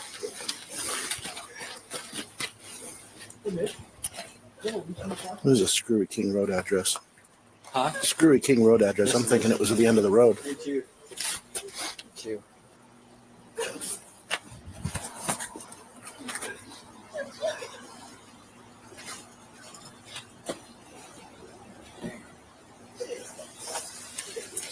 Information. One room that's locked we haven't cleared. I don't know if it's a closet or what. but it's the back half of this building on the first floor.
None of that door belongs in the storage closet. That's a little comfort. Yeah, we'll keep an eye on it. Yeah.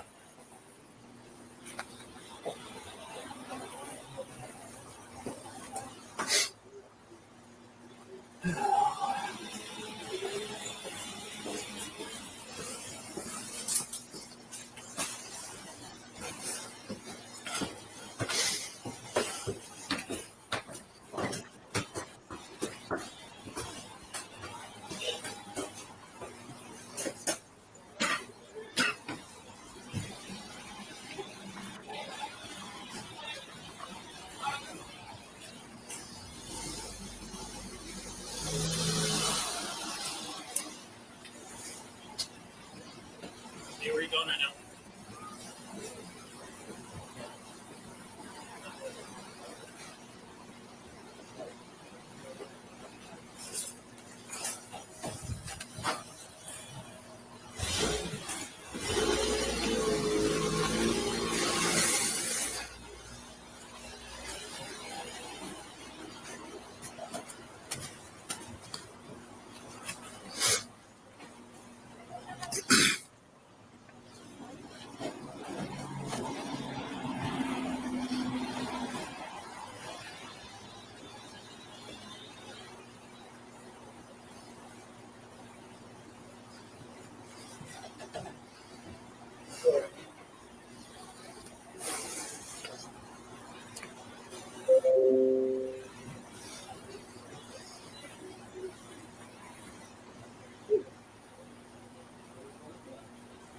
Something CC'd in the call.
Probably because they're all there critical. That's my only thought on that. But that is a good. There's no radio traffic at all. Good point.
But they sure do and have redacted a lot.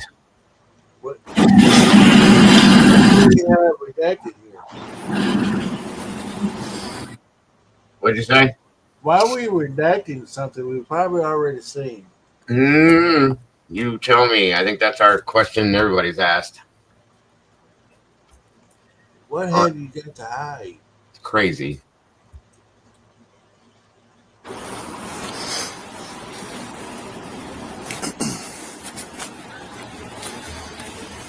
It's a great question, Carolyn.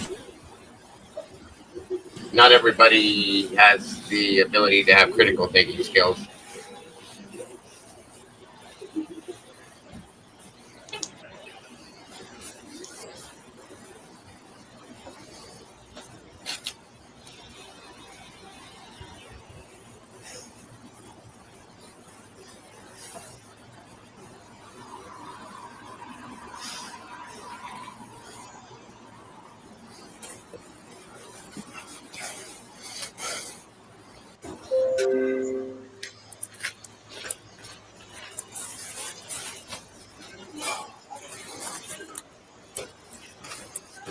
All right, so Warner got stuck with door duty. I remember that. Let's see.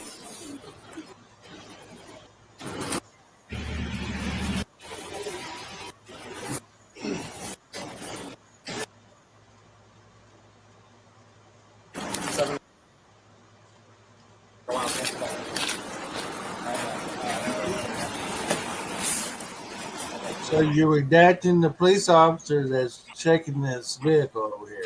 Right. Oh, we don't have that redacted. Okay, so whatever. Surprised they didn't try to redact Murphy from it. Jesus. Right. Here we go.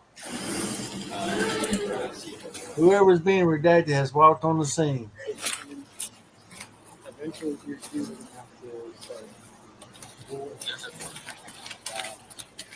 Yeah, good point, Meg.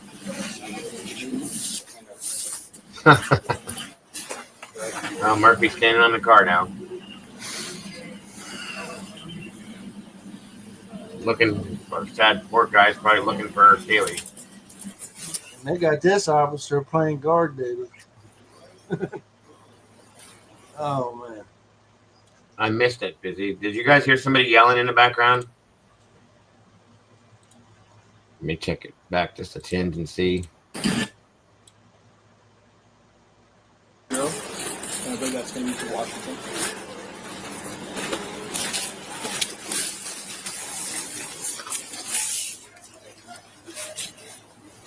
A lot of people think that, Laura.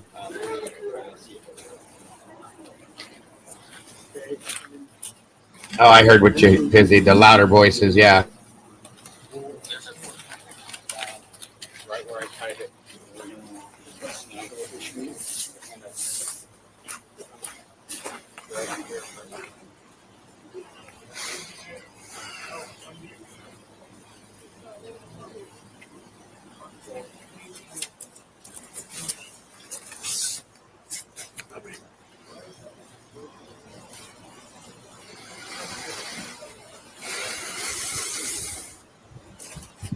And only Lord knows what the Murphy saw.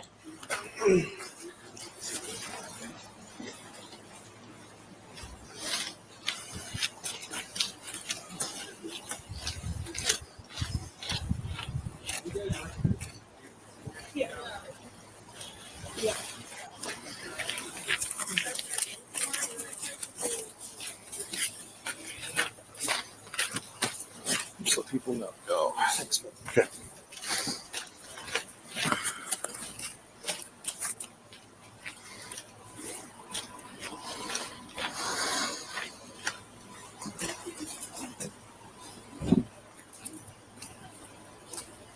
Welcome, Scully. Good to see you, brother.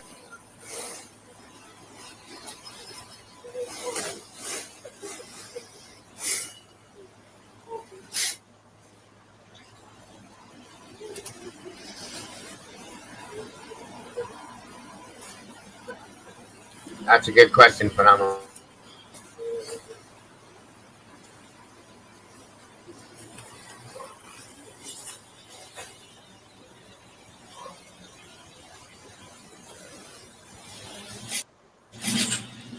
Another good question to that one, Critical. Good point.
Yeah, I know.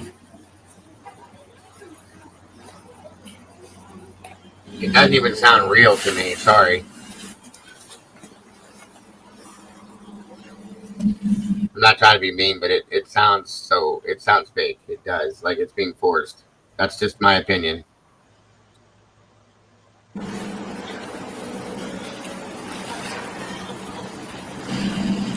Devil Woman, good to see ya. Hey, Dago, chat him further back. I don't care about the teeth. It means nothing. I think the DNA was put inside the snap button, so the see-through's nothing to me. If there even was one, that's what my issue is. If there was ever a sheath at all, just saying.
All right, give me a quick second, you guys.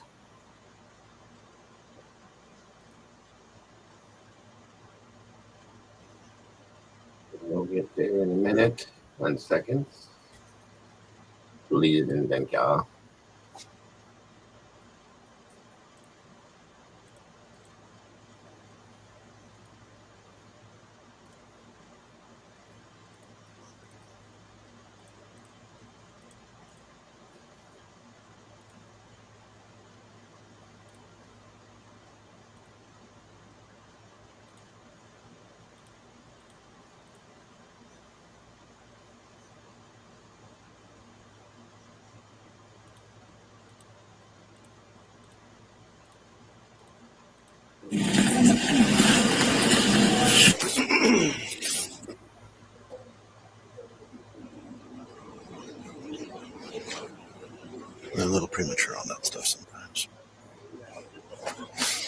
don't know. I don't know why they were. It's not a concern, really.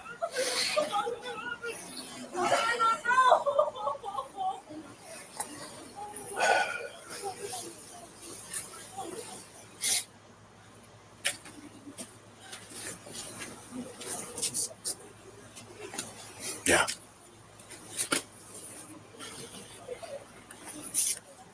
Hey, can you text me like some music?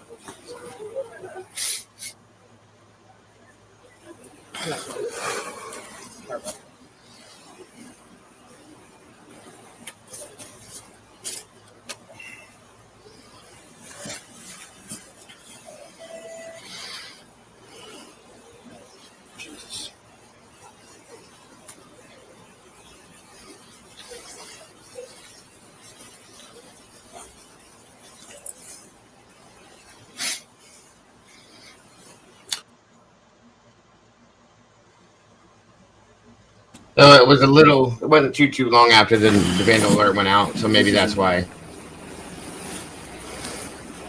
Hey, Buddy Bear, what's up, Kane? It does for sure.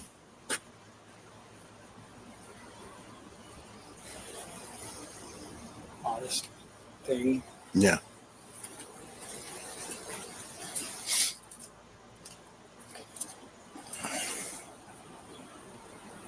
The news comes. This is a shame from Hey, would you be able to wake Casey up and send him to work?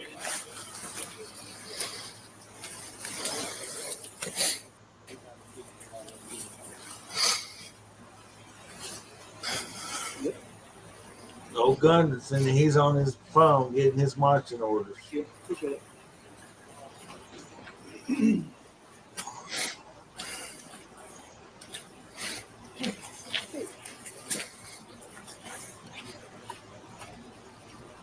Well, 5 on your 6.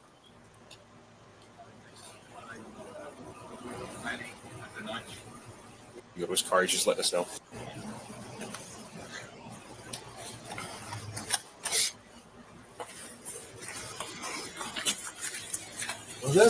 Was that the new police chief sighting there? There you go, whooping up now. Yeah, that's Dollinger. Yeah. He lives up here. Okay. But he's just wanting to let us know because he's apparently going out shooting today. So he's got to walk. Okay. Right Well, down sorry. there with. Sorry. He's walking down here with a rifle. Yeah, I think Okay. he's going to walk past where Tyson's at. And gonna go to his work. I'm sorry, Meg P said. Okay. He don't want to walk in that house, does he? 05 was the last one that come in and out. You're the only one in.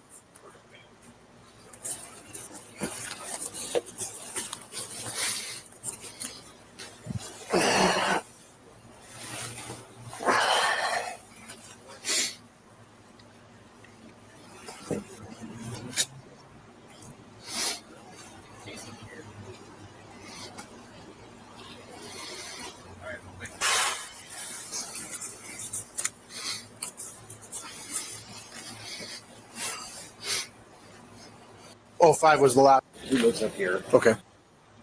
How far back, Meg? I think it was around 1:14 p.m. That should be back far enough. Okay. Sorry, guys. Sometimes. I don't know why they were. It's not a concern, really.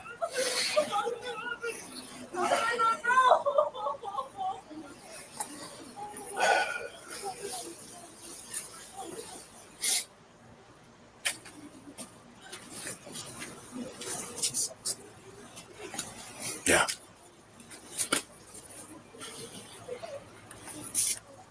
Hey, can you text me like some music?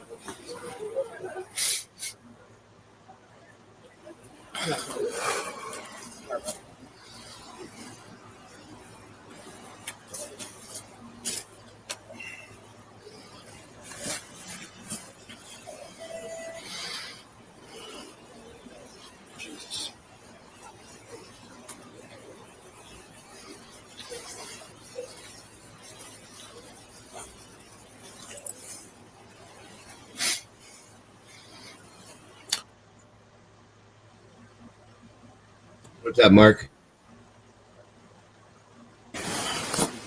This is a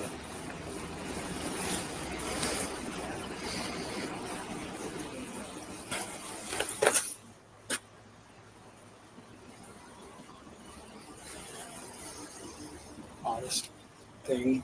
Yeah.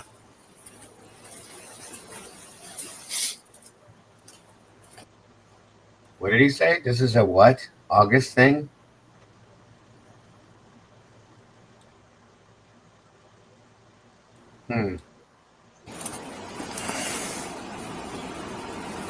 Fucking loose guns. This is a dream from Hey, would you be able to wake Casey up and send him to work?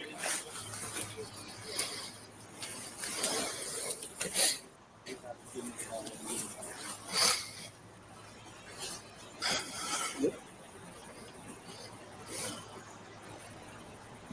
Thank you. Appreciate it. Would you be able to wake Casey up and send him to work? I heard that.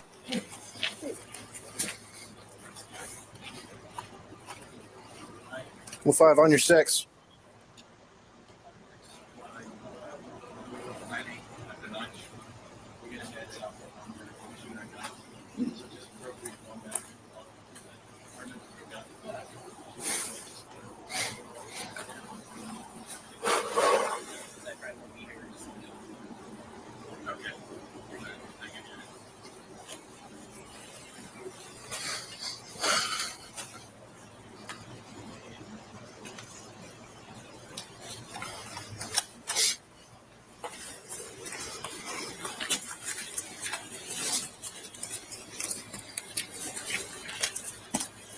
this guy right here, Porter. Yeah. He lives up here. Okay. But he's just wanting to let us know because he's apparently going out shooting today. So he's got to walk. Okay. Right One down second. here with. Sorry. He's walking down here with a rifle. Yeah, I think Okay. he's going to walk past where Tyson's at and going to go to his car. He's just letting us know. Cool. What's up?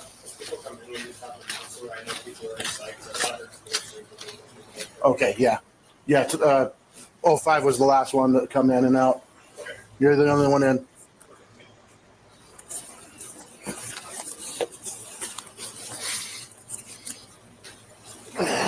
Yeah, Mitten.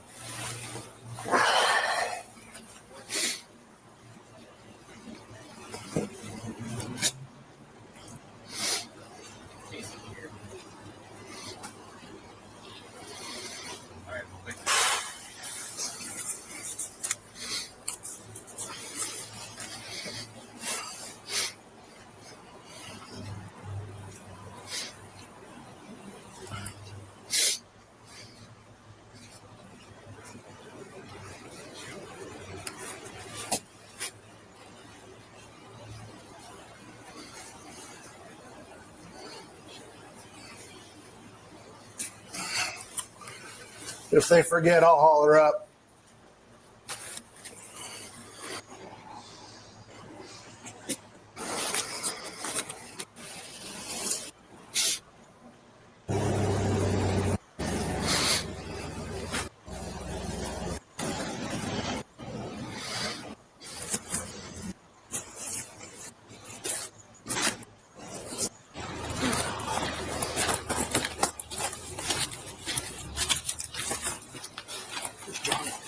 He left. He's grabbing material or equipment. Anybody else in here? Nope.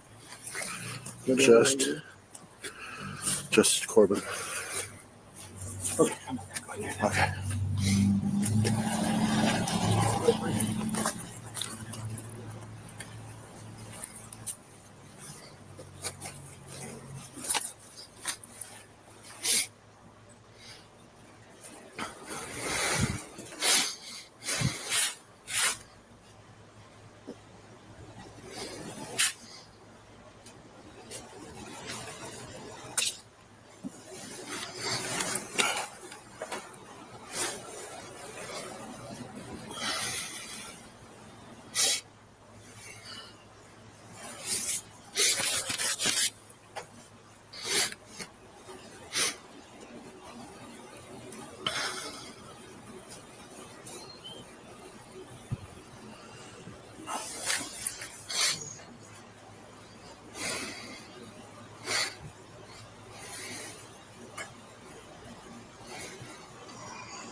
Yeah, I heard the whole night shift, night seat thing.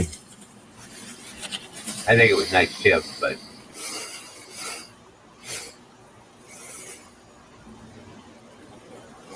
Yeah, there's no way they're going to leave knife sheath in there unredacted. right.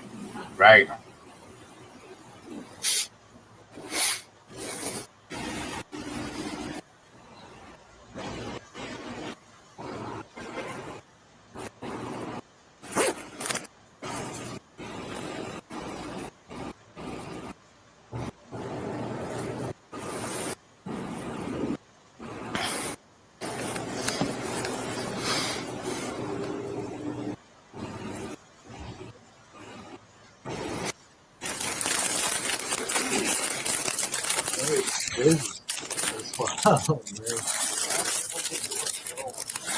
Yeah. It's not a bad idea to put in the battle bag. Should have thought about that a long time ago.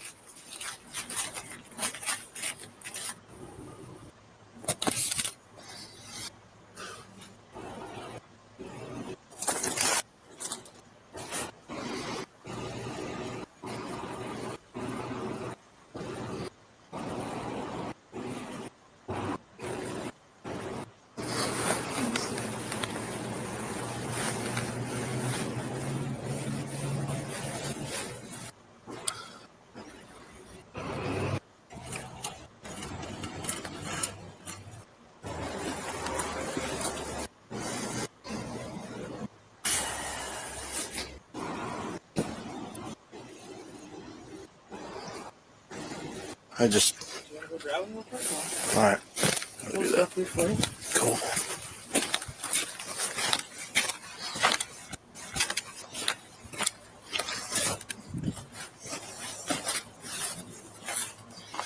My freaking zipper broke.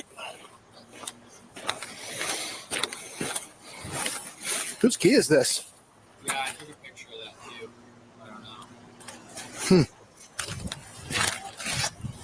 The automobile key.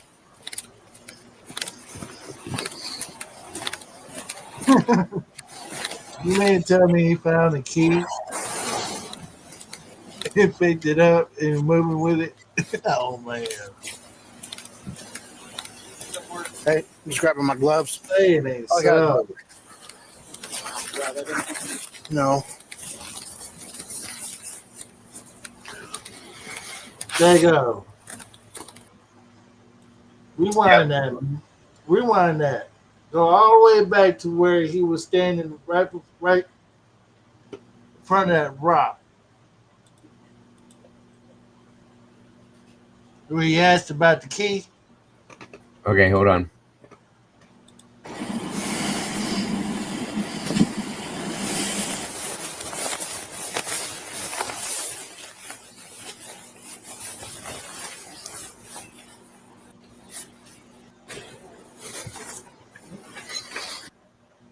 Yeah, I went back too far, I think. Don't you think that's kind of odd for him to walk out there and pick up a key off the ground? Is that what he did? It kind of seemed that way. I just. All right. Hang on. Cool.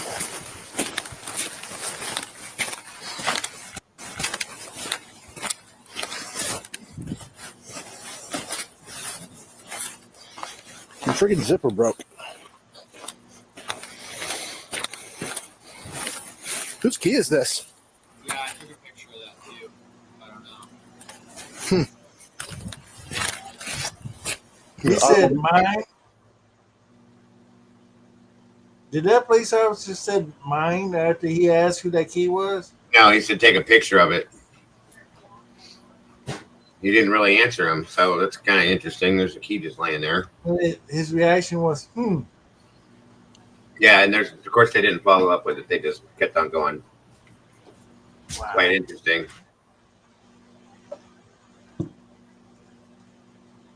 Good question.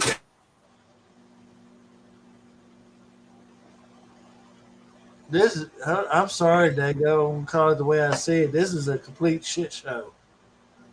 This is what this is. This is a complete shit show. Yeah. 100%.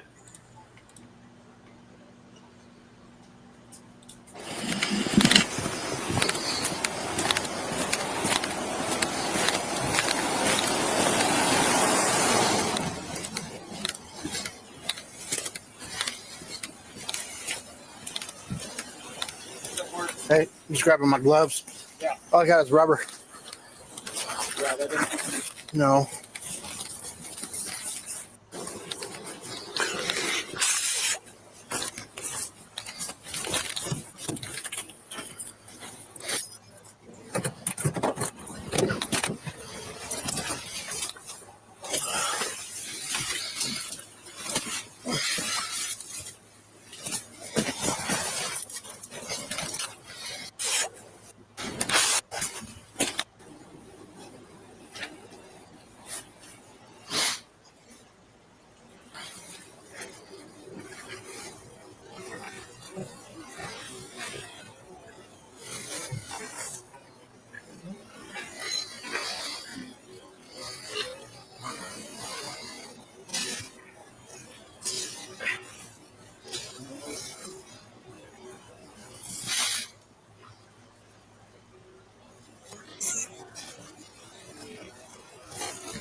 A little bit.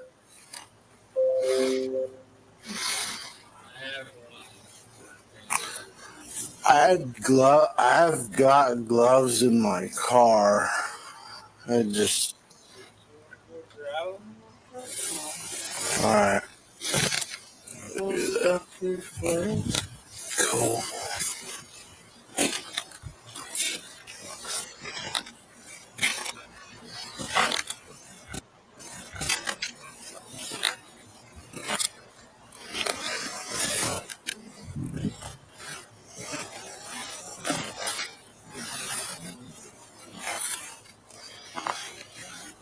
Friggin' zipper, bro. I think her car was silver, you guys. Molly's car, I thought it was silver.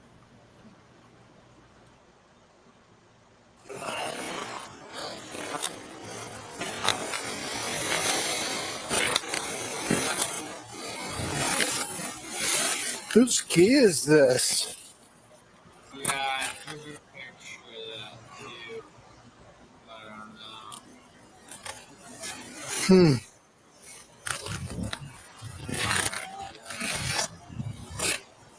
The automobile key.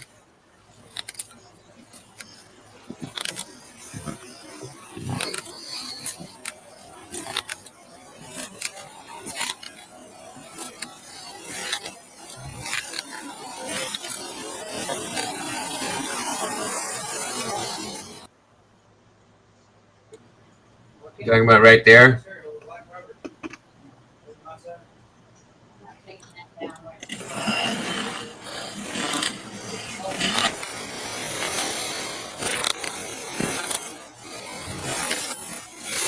Whose key is this?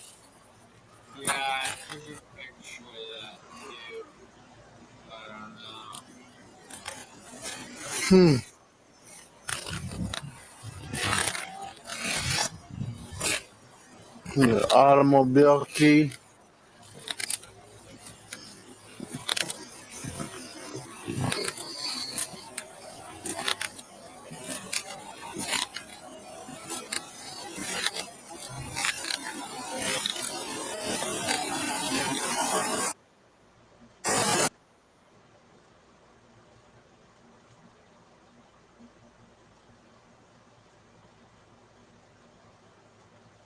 Can't really tell who's in there.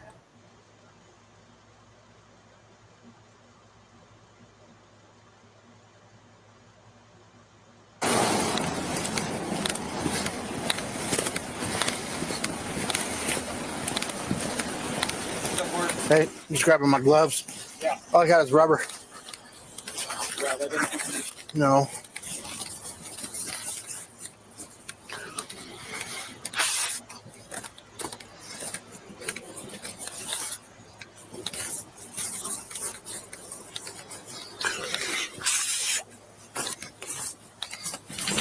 No, Bethany's vehicle was at the shop, critical, getting worked on.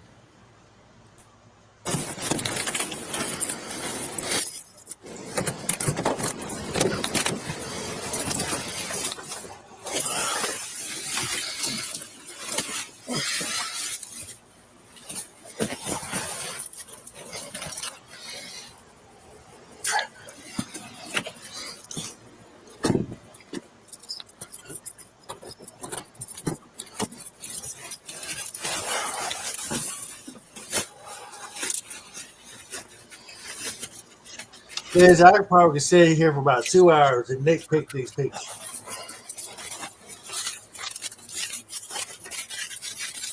Seriously. Definitely.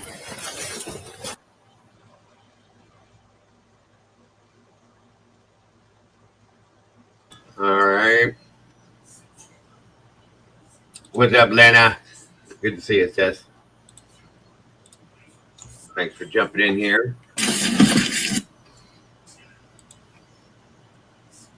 One second, you guys.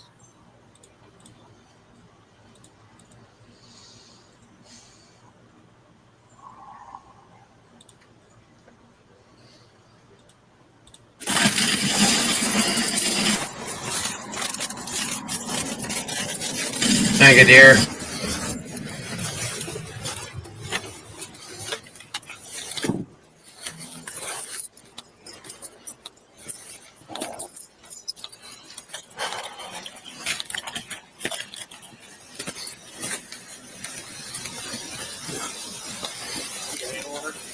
Yeah, I got a couple of those.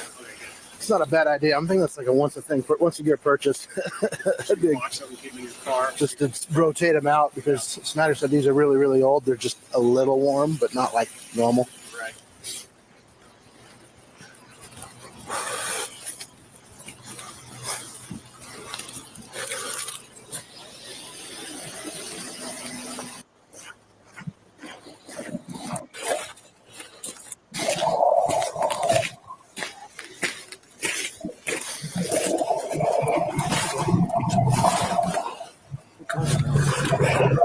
Rub your hands in there. So I got gloves now.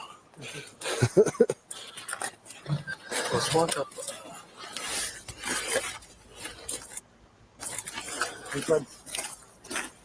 Thank you.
Yeah, a lot of his cam is pretty boring, folks. I'm just trying to jump through all the dead air space.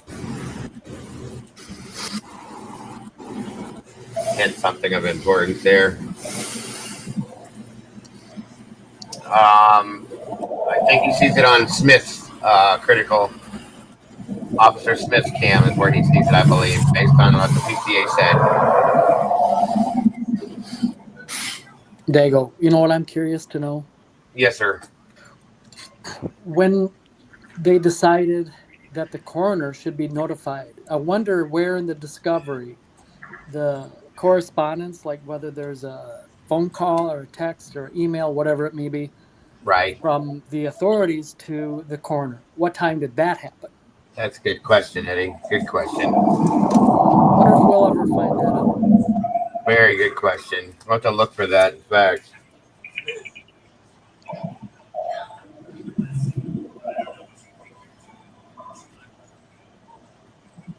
Yeah, I wrote that down too. Good question. Something else for us to find. It's stated in the PCA that it is 2:32 in the afternoon. Based on the camera, it's 2:32 at this point. So these people pretty much been sitting there for what? 4:30 in the a.m. to now is probably what, 10 hours? More than, yeah. More than 10 hours? Pretty close. Well, no. We're getting close. We're getting close to that, yeah. They probably there were longer than that, to be honest. They were there for quite a while before they did anything. I thought so, Wadeberg. I think it was OFC Smith's cam that they saw that on Critical, just to answer your question, I think.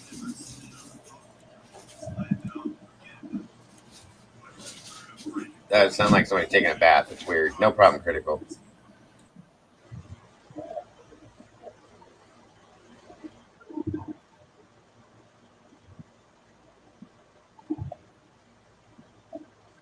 And my guess is they already sent Dylan and Bethany to the station by now, right? Yeah, they're from my understand, they're being there. Yeah, they're down at the station now. All right, here we go with the detective now. Yeah. You guys might be able to cross the vehicles. I don't know. To you guys. Yeah, what's the issue? All right, so this is one of the ISP detectives. Probably be able to back it in. Might be able to contact the owner and maybe get keys for this. I don't know what your guys' protocol is for that.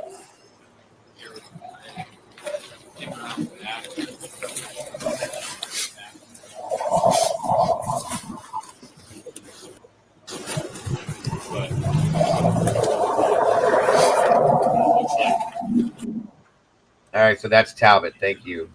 I was trying to figure it out, and it does sound like he's got stomach indigestion. That underwater sound is weird. Christina, it's Officer Smith's camera is what it said in the PCA. Going down this way.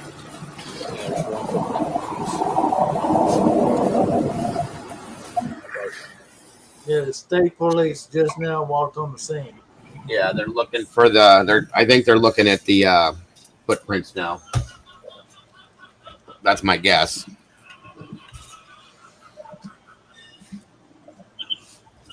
Right, busy.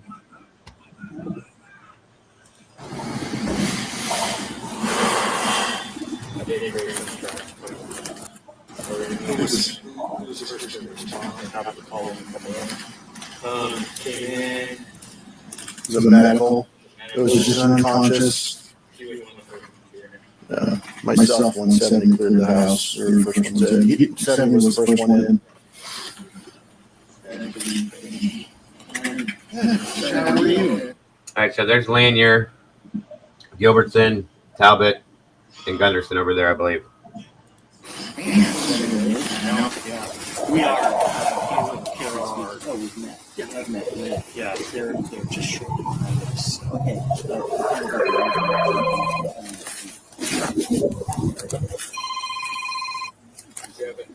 Hey.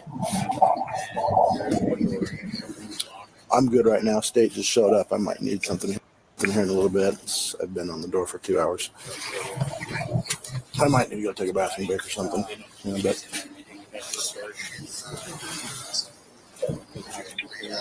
I'm at the front door of this place. It's actually off Queen Road. It's like 40 yards up Queen Road on the uphill side. All right. Sweet. Thanks. Bye.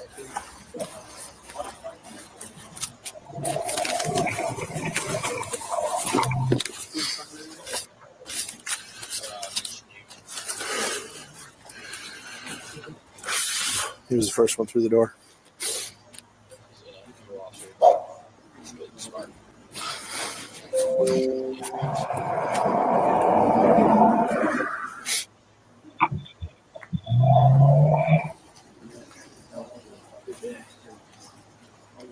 Is anybody inside of the We got Corbin Smith inside. He's taking pictures the last 2 hours.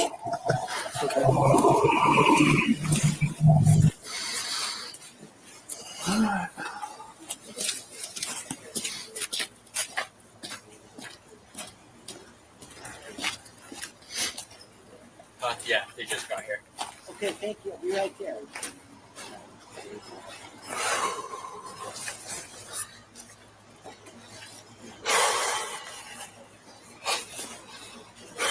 This is the third one, Busy. Sorry, guys. Part 3 of his cam.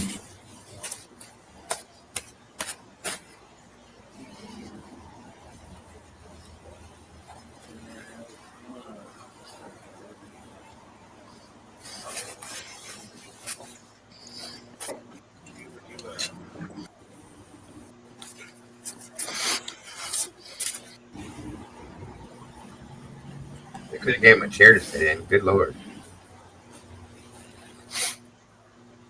Dago, I'm about to hop out, but before I do, I just want to share this thought. Yes, sir. I bet Ann Taylor hasn't even watched this body cam that far through it because there's nothing going to be in it.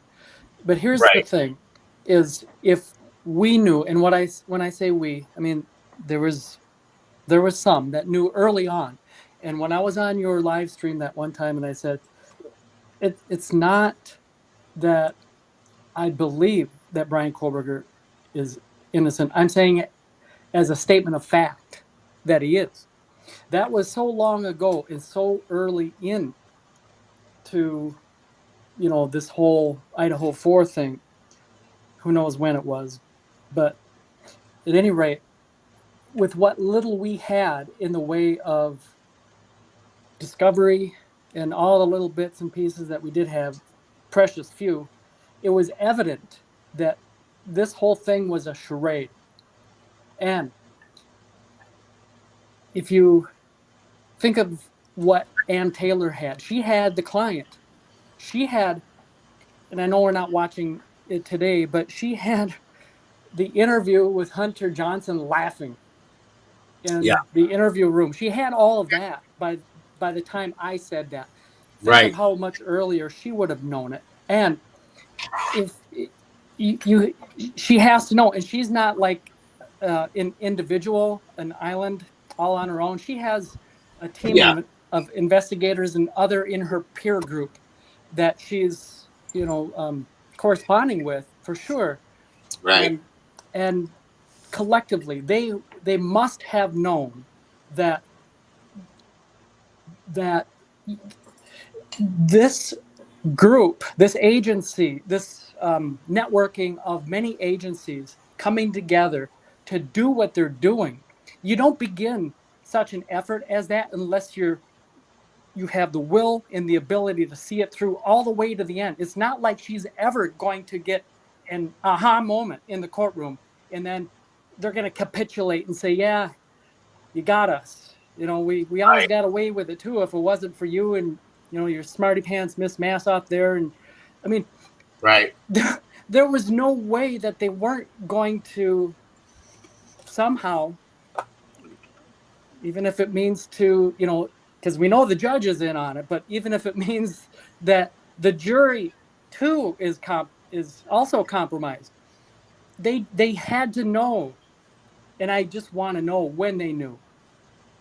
Because if we knew it way back so early, then when did they know this?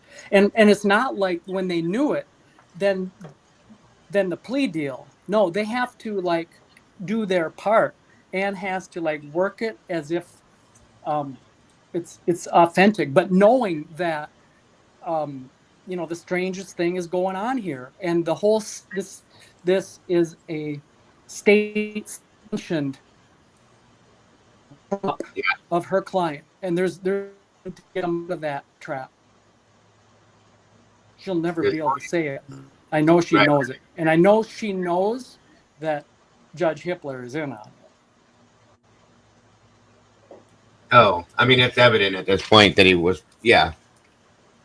Yeah, the part he played when he came on board with what he did, yeah, I agree with that. Lucy But says, thanks as always. Was that? Oh, I'm sorry. I interrupted. No, you're okay. Makes a public statement saying the investigation is his. Decisions that are made are his. Yeah. Gotcha, Lucy. Thank you, SRB. No, you're good, Eddie. But what were you saying? No, lost my train of thought. But I think I said what I needed to there. No problem. It's fascinating. Very much because so. it's not like she has experience in this. This is a one-off. When it's happening to her, she has to be in disbelief. Yeah, I agree. I do agree. But I'll hop out and I'll be in chat. All right, bud. Thanks again. Hope to see you soon. Yeah, we'll see you soon. Yes, sir. Always happy to have you here. On we go. Thank you, SRB.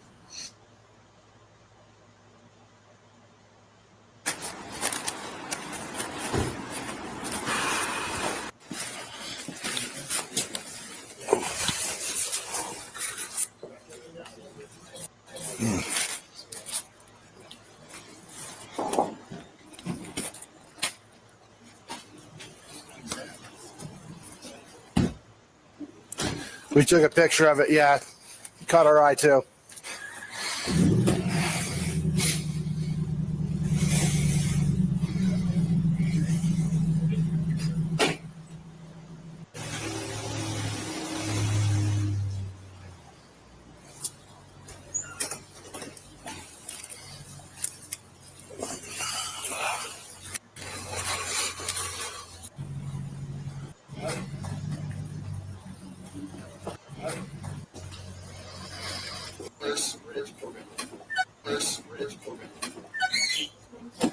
Inside. Good.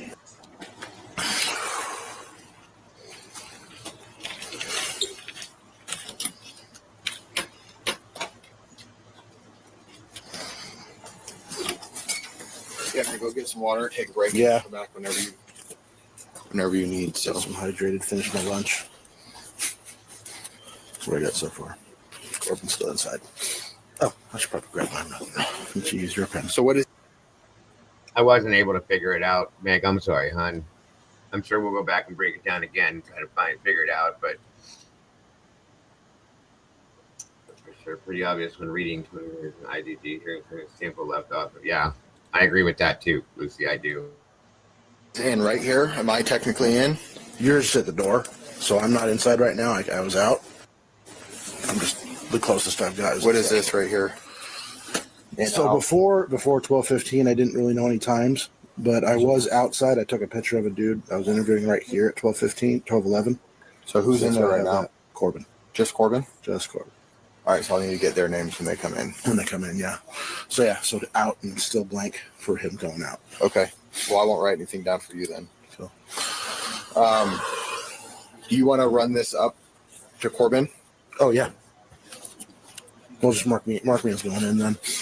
All right, what time is it? 12:14, or sorry, 1:14, 2:14, 14:14. It was 14:51. Oh, I'm looking at the wrong hands. 1:46. Yep. Hey, Corbin, coming in. Notice how easy it is to make a mistake on time and stuff. Look what he just did. If that had been recorded as real, thank God he caught it. That could have screwed this whole thing up as far as the time goes with that stuff. So if they can do it there, they can do it in other places, is all I'm saying.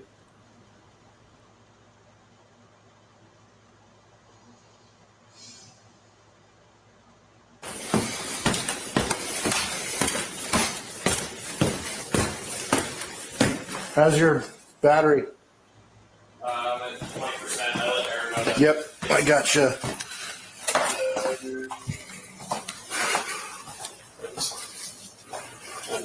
Are you just on guard duty here? Yeah. Okay. I don't know if this secures or not. I haven't touched it. I think it's kind of just like that. So I can hang while you get that changed out.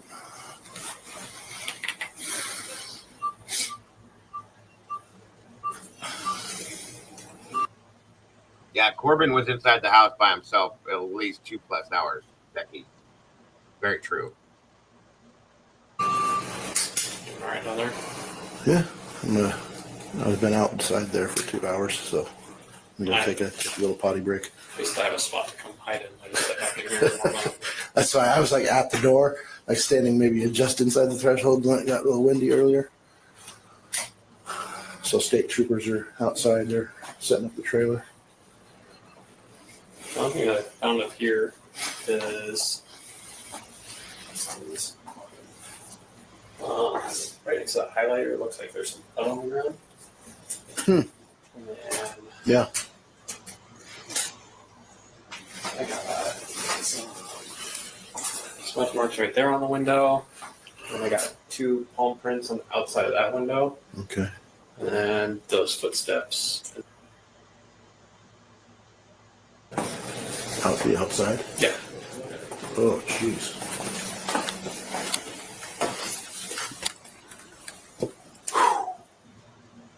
I didn't see the 2 upstairs. Yeah, it looked like. I've been looking on the floor. I haven't seen What's that? Oh, that's just outside stuff. Should I crack? This is recovery. Okay, we'll wait for that to boot up. Those hot hands in the back of my neck. Just stuffed it in the back of my vest. That actually helps a lot. I'll take that back and charge it. Put it in the charger. Is there a charger down there? I'm gonna head back to PD real quick, grab a drink and grab a restroom break, and then I'll come back up. Yeah. Huh? That was noted. What's it? It's like blood. Is that something just a leaf? Oh, it's just. I think it's just. Okay.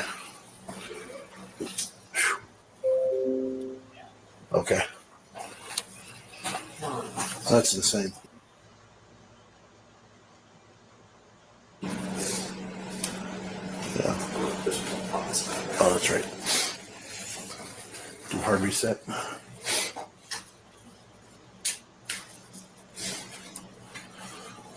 So the guy I interviewed said he grabbed a knife out of the kitchen because he saw.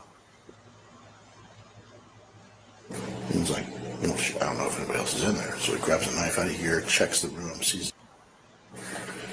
And that's when they called. I wonder if that's the knife that's sitting on the ping pong table. That's the knife that my homeboy, or the first guy that caught yours. He said that his girlfriend was called by one of the residents here saying, we can't wake her up, we don't know what's going on, so he ran over. Was it not working? It's like it doesn't have this battery.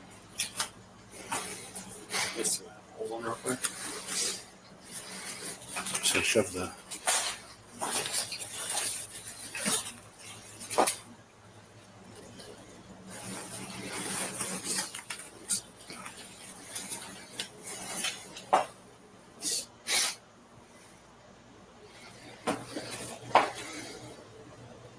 For some reason, I thought you had.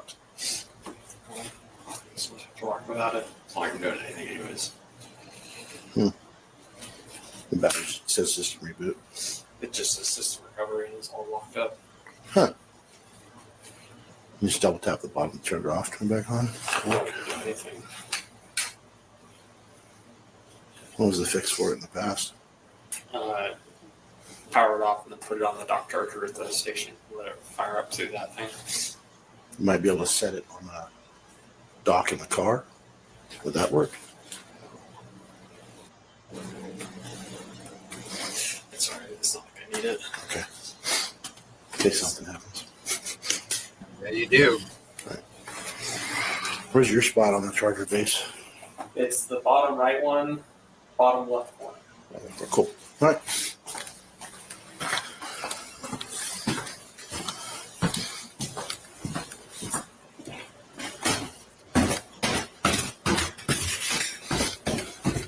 Never mind, he's watching an open door up there. I thought he was taking pictures. Well, they just asked me. Okay. He's just posted up on an open door up there. Is everything and everybody still in there? Yeah. Oh, I put a new line for each time somebody went in, and then marked them when they came out. That way, it's easier to read. Oh, okay. Let's do that then.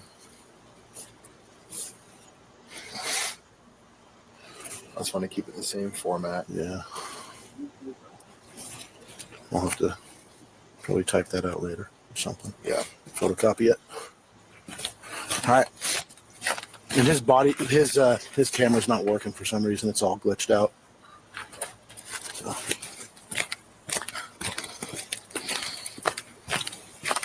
So he's actually just posted up inside there on a door that was open. We found it open. So I'll be back in a bit. Somebody took initial pictures, right? I want to say Sergeant maybe. We haven't done like any serious pictures. Yeah. But is it somebody that's still on scene that took some? No, I thought that's what he was inside doing. He was just posting on that door inside. Gotcha. Yeah. So my mistake. No, all good. Roger thought maybe somebody had taken a couple. I thought somebody said something about camera. I got a camera as he's coming in, so that's what I assumed. Yep.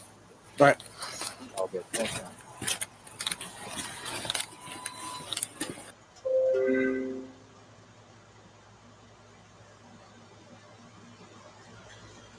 Wow. Okay. Hang on here. Let's see.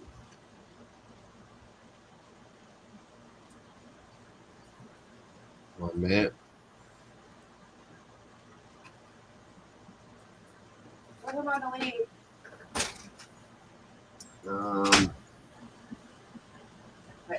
All right. Well, that's it as far as Warner's cam. Hold on a minute.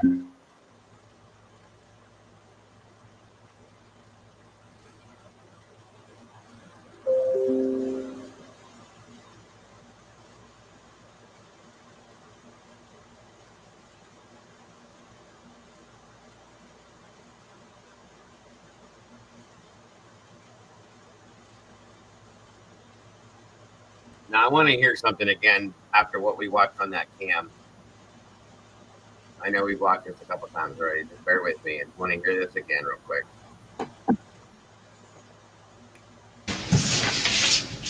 So what's your first name?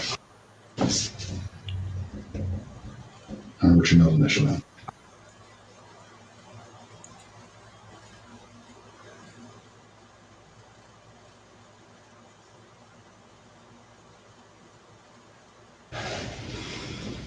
And what's a good phone number for you?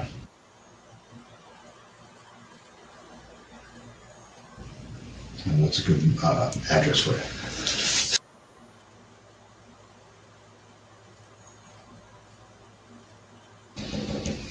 Okay. So you do not live at the house, right? No. Okay. So what do you got for me? What do you know?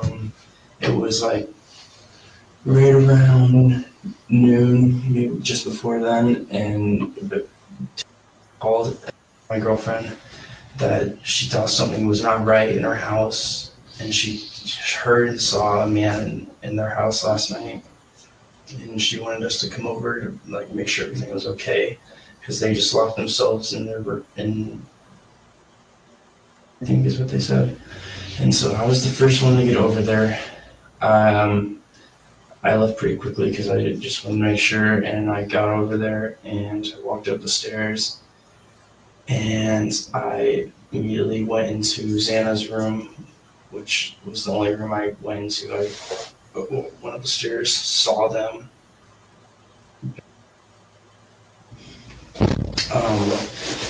Were pretty uncontrollably crying and didn't know what was going on. Sure. And I told them to get out of the house and call the cops.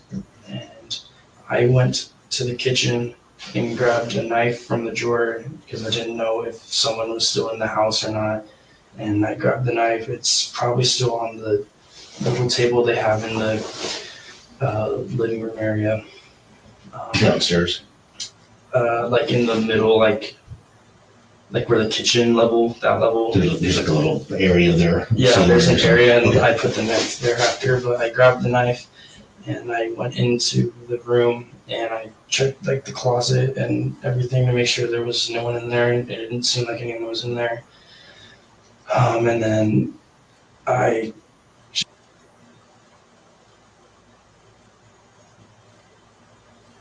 don't understand why that has to be redacted. And there's something I just caught. He said he went upstairs and saw Xana in her room. He said he walked upstairs and saw them. And the whole time I've been sitting over here going, why are y'all avoiding Kaylee and Maddie? He just referred to them as them.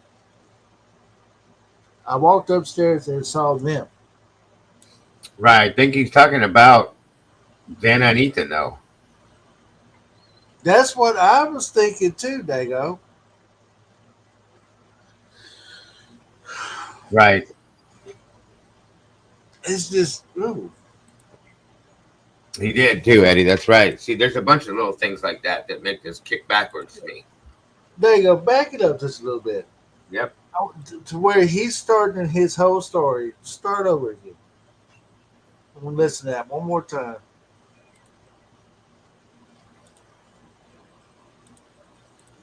I told them to get out of the house and call the cops. And quickly, because I just wanted to make sure, and I got over there and I walked up the stairs, and I immediately went into Xana's room, which was the only room I went into. I went up the stairs, saw them. There you go. See? I went immediately to Xana's room. Yeah, then I walked upstairs and saw them. I still think I think he's referring to Xana and Ethan. He's just kind of repeating himself, I think. That's just my opinion. I could be wrong. Just saying. Because it sounds like he's kind of like backtracking and then repeating himself. Hold on. Into Xana's room, which was the only room I went into. Again, I don't know why he had to reiterate that that's the only room he went into. I think that's a bit much, offering too much, but that's me. Okay. Went up the stairs, saw them. I went upstairs and saw them. Wanted us to come over to like make sure everything was okay, because they just locked themselves in their in. I think is what they said. And so I was the first one to get over there. I left pretty quickly because I just wanted to make sure, and I got over there and I walked up the stairs, and I immediately went into Xana's room, which was the only room I went into. I went up the stairs, saw them.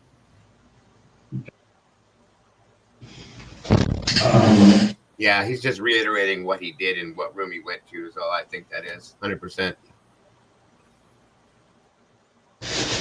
Were pretty uncontrollably crying and didn't know what was going on. And I told them to get out of the house and call the cops. And I went to the kitchen and grabbed a knife from the drawer. See, he just caught himself in a lie, though, because he just said, I told him to get out of the house and call the cops. But we heard him on the 911 call tell them to get out of the house. So there you go, bro. You're busted. What's up, Willie? Good to see you, brother. So there it is right there, folks. I told him to get out of the house and call the cops. But we hear him on the 911 call say, get out of the house. Boom. Just saying. Because I didn't know if someone was still in the house or not. And I grabbed the knife. It's probably still on the little table they have in the living room area. Downstairs. Like in the middle, like where the kitchen level, that level. There's like a little area there. Yeah, there's an area, and I put the knife there after, but I grabbed the knife and I went into the room and I checked like the closet and everything to make sure there was no one in there, and it didn't seem like anyone was in there. And then I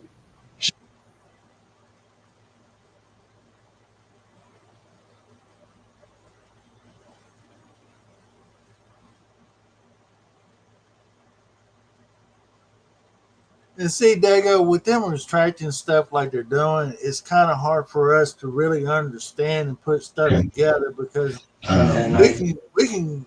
This is where all the theories can come to play, right? We can theorize and figure out what is really the truth and how to cut through the bullshit. Well, it's kind of hard to cut through the bullshit when you have to put up with a bunch of redactions.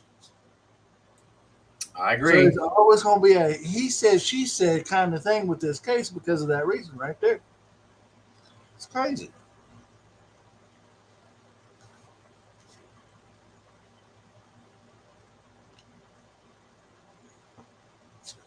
I agree with you. I agree.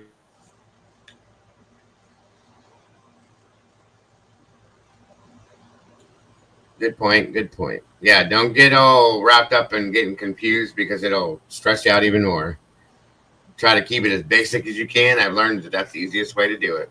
Well, I mean, if it's a personal information that's given out, stuff like that, I can understand that.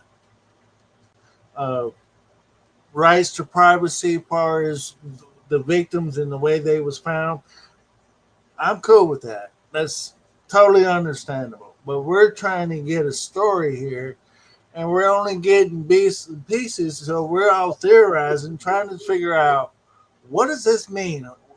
You know, it's just a lot of missing pieces to the puzzle that just don't make it make sense. You know what I'm saying? It just don't make sense.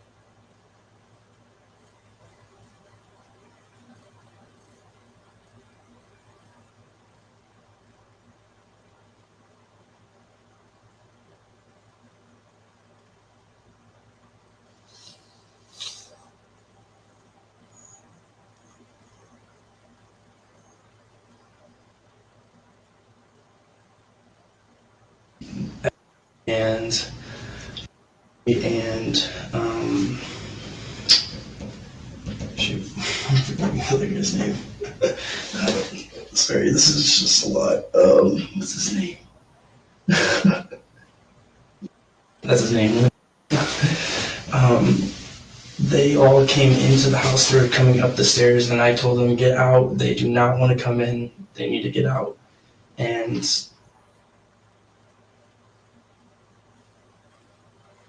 that's when you guys roughly showed up around the scene, was when I told them to get out. Yeah, okay. And then one of the policemen came, and I showed him where I saw them, and he just said, stay where you're at. And I said, okay. And I didn't know if there were any more people upstairs. So I didn't go up there. Okay. The cops came as soon as. What, did you go to the party last night? No. Okay.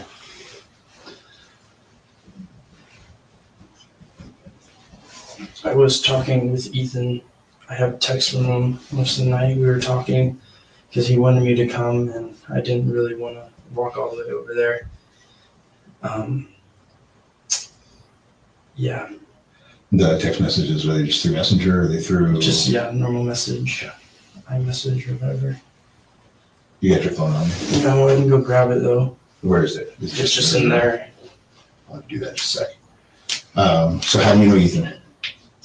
I met him during Rush in college. It's where you try to go into a house. Is Ethan part of a fraternity? He is. Okay. Yeah. And I met him there and during Rush, and I've known him ever since the fall of last year. Okay. Are you in a fraternity now? I'm a grad student. I don't live in the house anymore, but I was in. Okay. Is that what they call whatever it was? Or that's a sorority. That's a different one. Yeah. Okay. Yeah, I don't know any of these names. It's totally okay. Okay. So, your girlfriend. Yep. Right. So she gets a call from around noonish. Yep. Basically says that there was somebody in the house. She tells you, so you head over to the place. Yeah, it was on speakerphone, so me all heard it, and we all kind of got up and we're gonna go check on him. The same sorority? Is that how they know each other? Yeah, they're also roommates. Okay. Is he He's in a different. He's in a fraternity, but he is like seeing right now. So he was just staying. He stayed the night over at their apartment. I stayed there, and she stayed there. So I was in her room, and he was in her room. Okay. What time?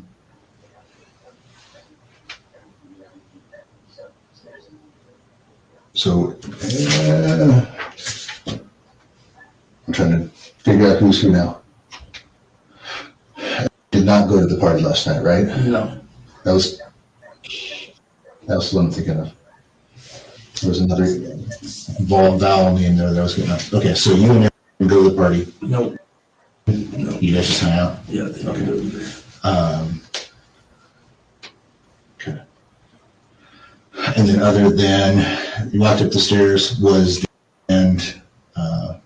when I walked into the house and like entered the code to get into the house, they were in the room, which is on the very bottom floor, like right next to the main front, right? Yeah. And they heard me come in and they like were like, oh my god, and I was like, it's just what's going on. Okay. And that's when I walked upstairs and they're like, we don't know what's going on. And I checked it out. How did you get the code to the door? We just know it because we're all friends. Okay.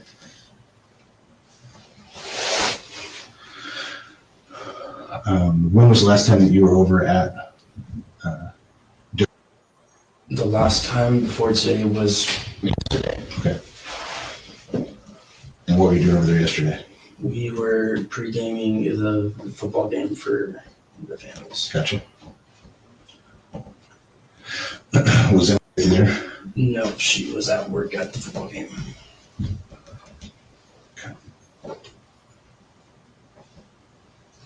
What time did you get to and you guys left at game time on Discusson? What time did we get there? Yeah. I would say it was roughly either noon or 1. Okay. Like somewhere around there. And what time did you guys leave? We left their house and went to a different apartment at the Whites at, I would say, roughly like 2:30. Okay. And then everyone left and there was no one there. Okay. We all left together. So last time you were there was 2:30. Mm-hmm. When was the last time I was there?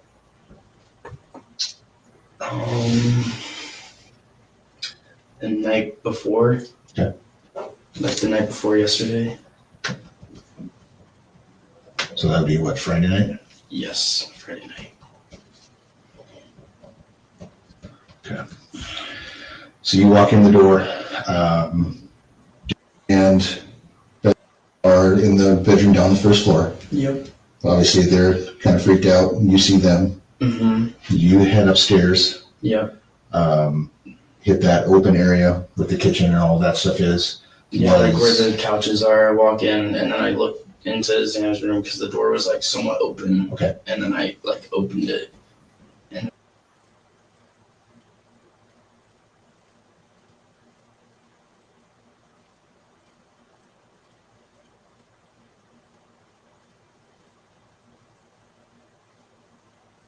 You delete it?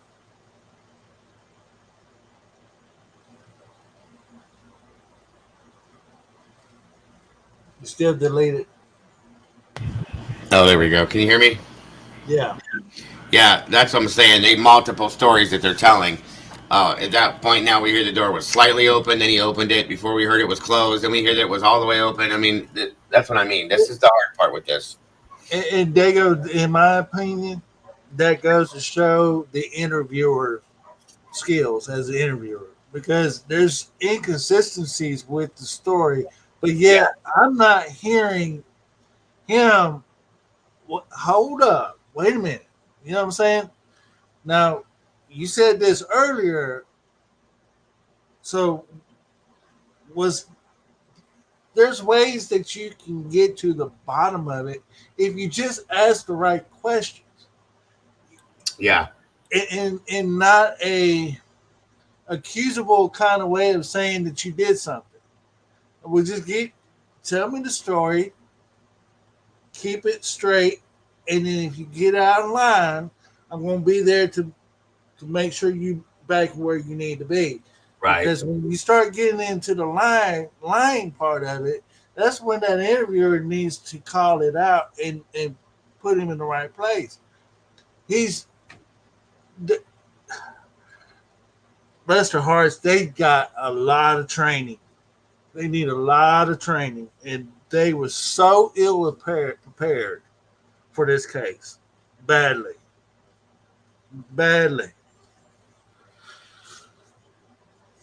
Anyway, there's things. There's a way to be a good cop and bad cop. Usually, they'll have two officers sitting in the room with them, and one of them is going to be sitting right next to him. And one of them's going to play the good cop, and the other one just going to be sitting there and just listening. Well, you got to understand. His role is to play the bad cop when he needs to. You got to understand something, everybody. This is not an interrogation of a suspect. This is a questioning of a possible witness. That's how they're looking at this and approaching it. They're not approaching it as if he's a suspect, which they should have done, in my opinion, but they didn't. Right. So if they had the information, they could see that things that are not lining up right. Yeah. That's what I'm saying is, if things ain't lining up right, there's ways to go about it to make sure that everything does what actually really and truly happened is out. Right. They first and foremost, they should have approached every one of these people as if they were a suspect and questioned them in that aspect instead of the way they did. And it would have brought about, in my opinion, a completely different response. That's just my opinion. And there's ways that they also have ways to do that too, Dago, where they're not doing exactly what I said earlier about being random. Usually two cops are sitting there investigating you or asking questions. There's a reason for that, because there's a lot that information that's coming out that both of them can be able to catch. Right. So if one of them catch a lie, okay, and the other one didn't, or if the other one caught something that was too inconsistent with his statements that he may have said to another cop earlier. So they already had that information already there. That's why you need that second cop in the room, to make sure that the information is correct and truthful. Of course, yeah. And Pamela, yes, I agree. That's exactly how he should have been treated, in my opinion. Just saying.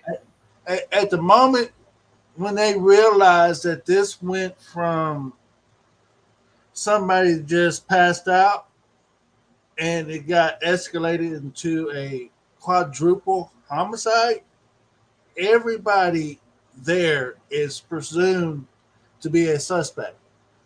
Until they can be able to prove that they're not suspects. Right. That's exactly how it should have been treated. 100%. Exactly. So it's putting them handcuffs on them, put them in the SWAT car, detain them, isolate them, because you don't want to get them all grouped up, because then all of a sudden it's all jibber jabber. Yep. So it's done at the beginning. That's what I'm saying is that's the way it's supposed to happen. Right. And just Dana, to go back again and reiterate, I think that's easily explainable. I don't think that was a lie. I think he said he hurried up and got there ahead of time. I think he ran over because of the situation, let himself in through the little keypad thing, found them, and then they all walked out to the parking lot as Josie and the other girls were walking up, which would explain that. That's because they only walked over. And I remember in Dateline, she said that they took their time because they thought it was a joke. They weren't taking it serious. He ran over there for whatever reason. So, and I do question that as well. But I'm just saying that could explain that completely. And they could backtrack him, Dago, because they got him on body cams with various calls throughout the year of him being at that house partying. So there's that. Right. No, I got you. Yeah, Devil Woman. That's what I mean. I told them to get out. They need to get out. And then that's basically when you guys came. But when he told them to get out, he told them to call Ellie. And that's what I'm saying. Yeah, he's caught as far as that goes, Devil Woman. Good point. No way he ever even left. I think he was there all. I I don't think so, Krista, but that's me. That's just me. I'm not saying you guys are wrong. I'm just saying I have a different feeling about it. That's all. I respect your guys' thoughts on it, though. And I saw that, and I told them to get out and call the cops. Because it seemed because I didn't know what I was seeing, like the.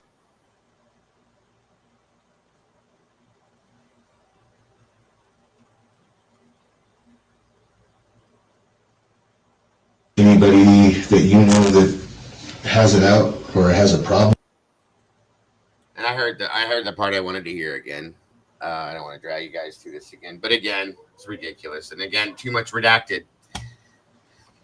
I think that's going to be it for right now. I don't know if I'll make it in here again tonight, guys. I'm trying to. That one took longer than I thought it was going to, but I think that'll do it for tonight. What's up, Hemisphere?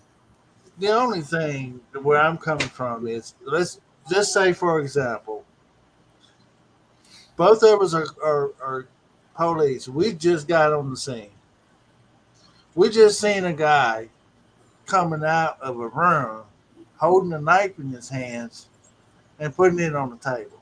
And then we find two people that's deceased in that room. Right. Far as I know, and without even talking to the man, he might be the person. Yeah, that's why I said he should have been treated as a suspect, not a witness. 100%. All of them could have been. That's all I'm saying. That's all I'm trying to say. And I get it. I do. I understand that this is a college town. They're not trained in that way. I get it. I understand it. But the thing is, though, Hemisphere, that's like general police 101. You walk into a crime scene, there's somebody standing there, especially somebody that had a knife in their hand at one point in time, and you got two people murdered that were stabbed. No, that's the PD 101, folks. There's no question about that. You detain, you completely interrogate, you question, whatever it is, you swab, whatever you got to do, it should all be done, because he, in my opinion, if I came on the scene as my number one suspect, because he had a weapon in his hand and there's two people dead and you are the one that showed me where they were. Sorry. And we wouldn't even have this 8-hour window conversation because all of that's been taken care of right then and there. Yeah, right. Yeah, him and anybody at that scene, in my opinion, are absolute suspects right out of the gate, period. I mean, if you call 911 and you mislead them to believe that there's a passed out victim and not a quadruple homicide, you have to answer for that. Right. You know that you have to answer for that 8 hours. Yes. Agreed. Oh, we was in our room, we was scared, we was this and that and the other, but we got your texts that you've been texting. And we got you on TikTok, we got you everywhere else in this time frame. As far as we know, you're playing on the phone. Very good point. Very good point, my friend. It's always, it's just, I always believe it's always a perception. You know, it's perception. Yes. It's a perception to shit. Yep. Some people on the outside looking in on it is going to think it's totally different and exactly what you're trying to say that happened, and we're going to know. Mm-hmm. No. No worries. Don't be hating. Thank you for that. Appreciate you. Okay. And I believe, and I have to believe that if there's any police officers or anybody in law enforcement that watches this, they all have to be saying the same thing. What the heck? I think they have been, and they definitely will be continuing to. Yes, I agree. Thank you again. Don't be hating. I appreciate the super chat so much. Busy day, so just got here 5 hours ago. Take a break. I'm going to. I will. I'm not going to rest, but I'll be taking a break from it. I may maybe make it back. I may not. Either way, but I'm going to try for sure. If not, I'll see you guys tomorrow for sure. That one was longer because it was so drug out, but we did a lot of talking and questioning as well, which is important. So, but Hemisphere, thanks for joining me again. Happy belated birthday, my friend. Eddie, thank you for joining me. I appreciate you. Mama Bear, it was great to have Mama Bear up here again. Appreciate you very much. And I might see you here in a little bit. I may not. Don't quote me on it. Thank you to anybody that may have donated to the channel and supported us in that aspect. You guys are amazing. It definitely helps every little bit. Thank you so much for that. Moderators, thank you for being amazing and doing what you do. I couldn't do it without you. And at that point, folks, I hope you all have a great rest of your afternoon, and I will see you very soon, folks. Bye-bye now. Peace.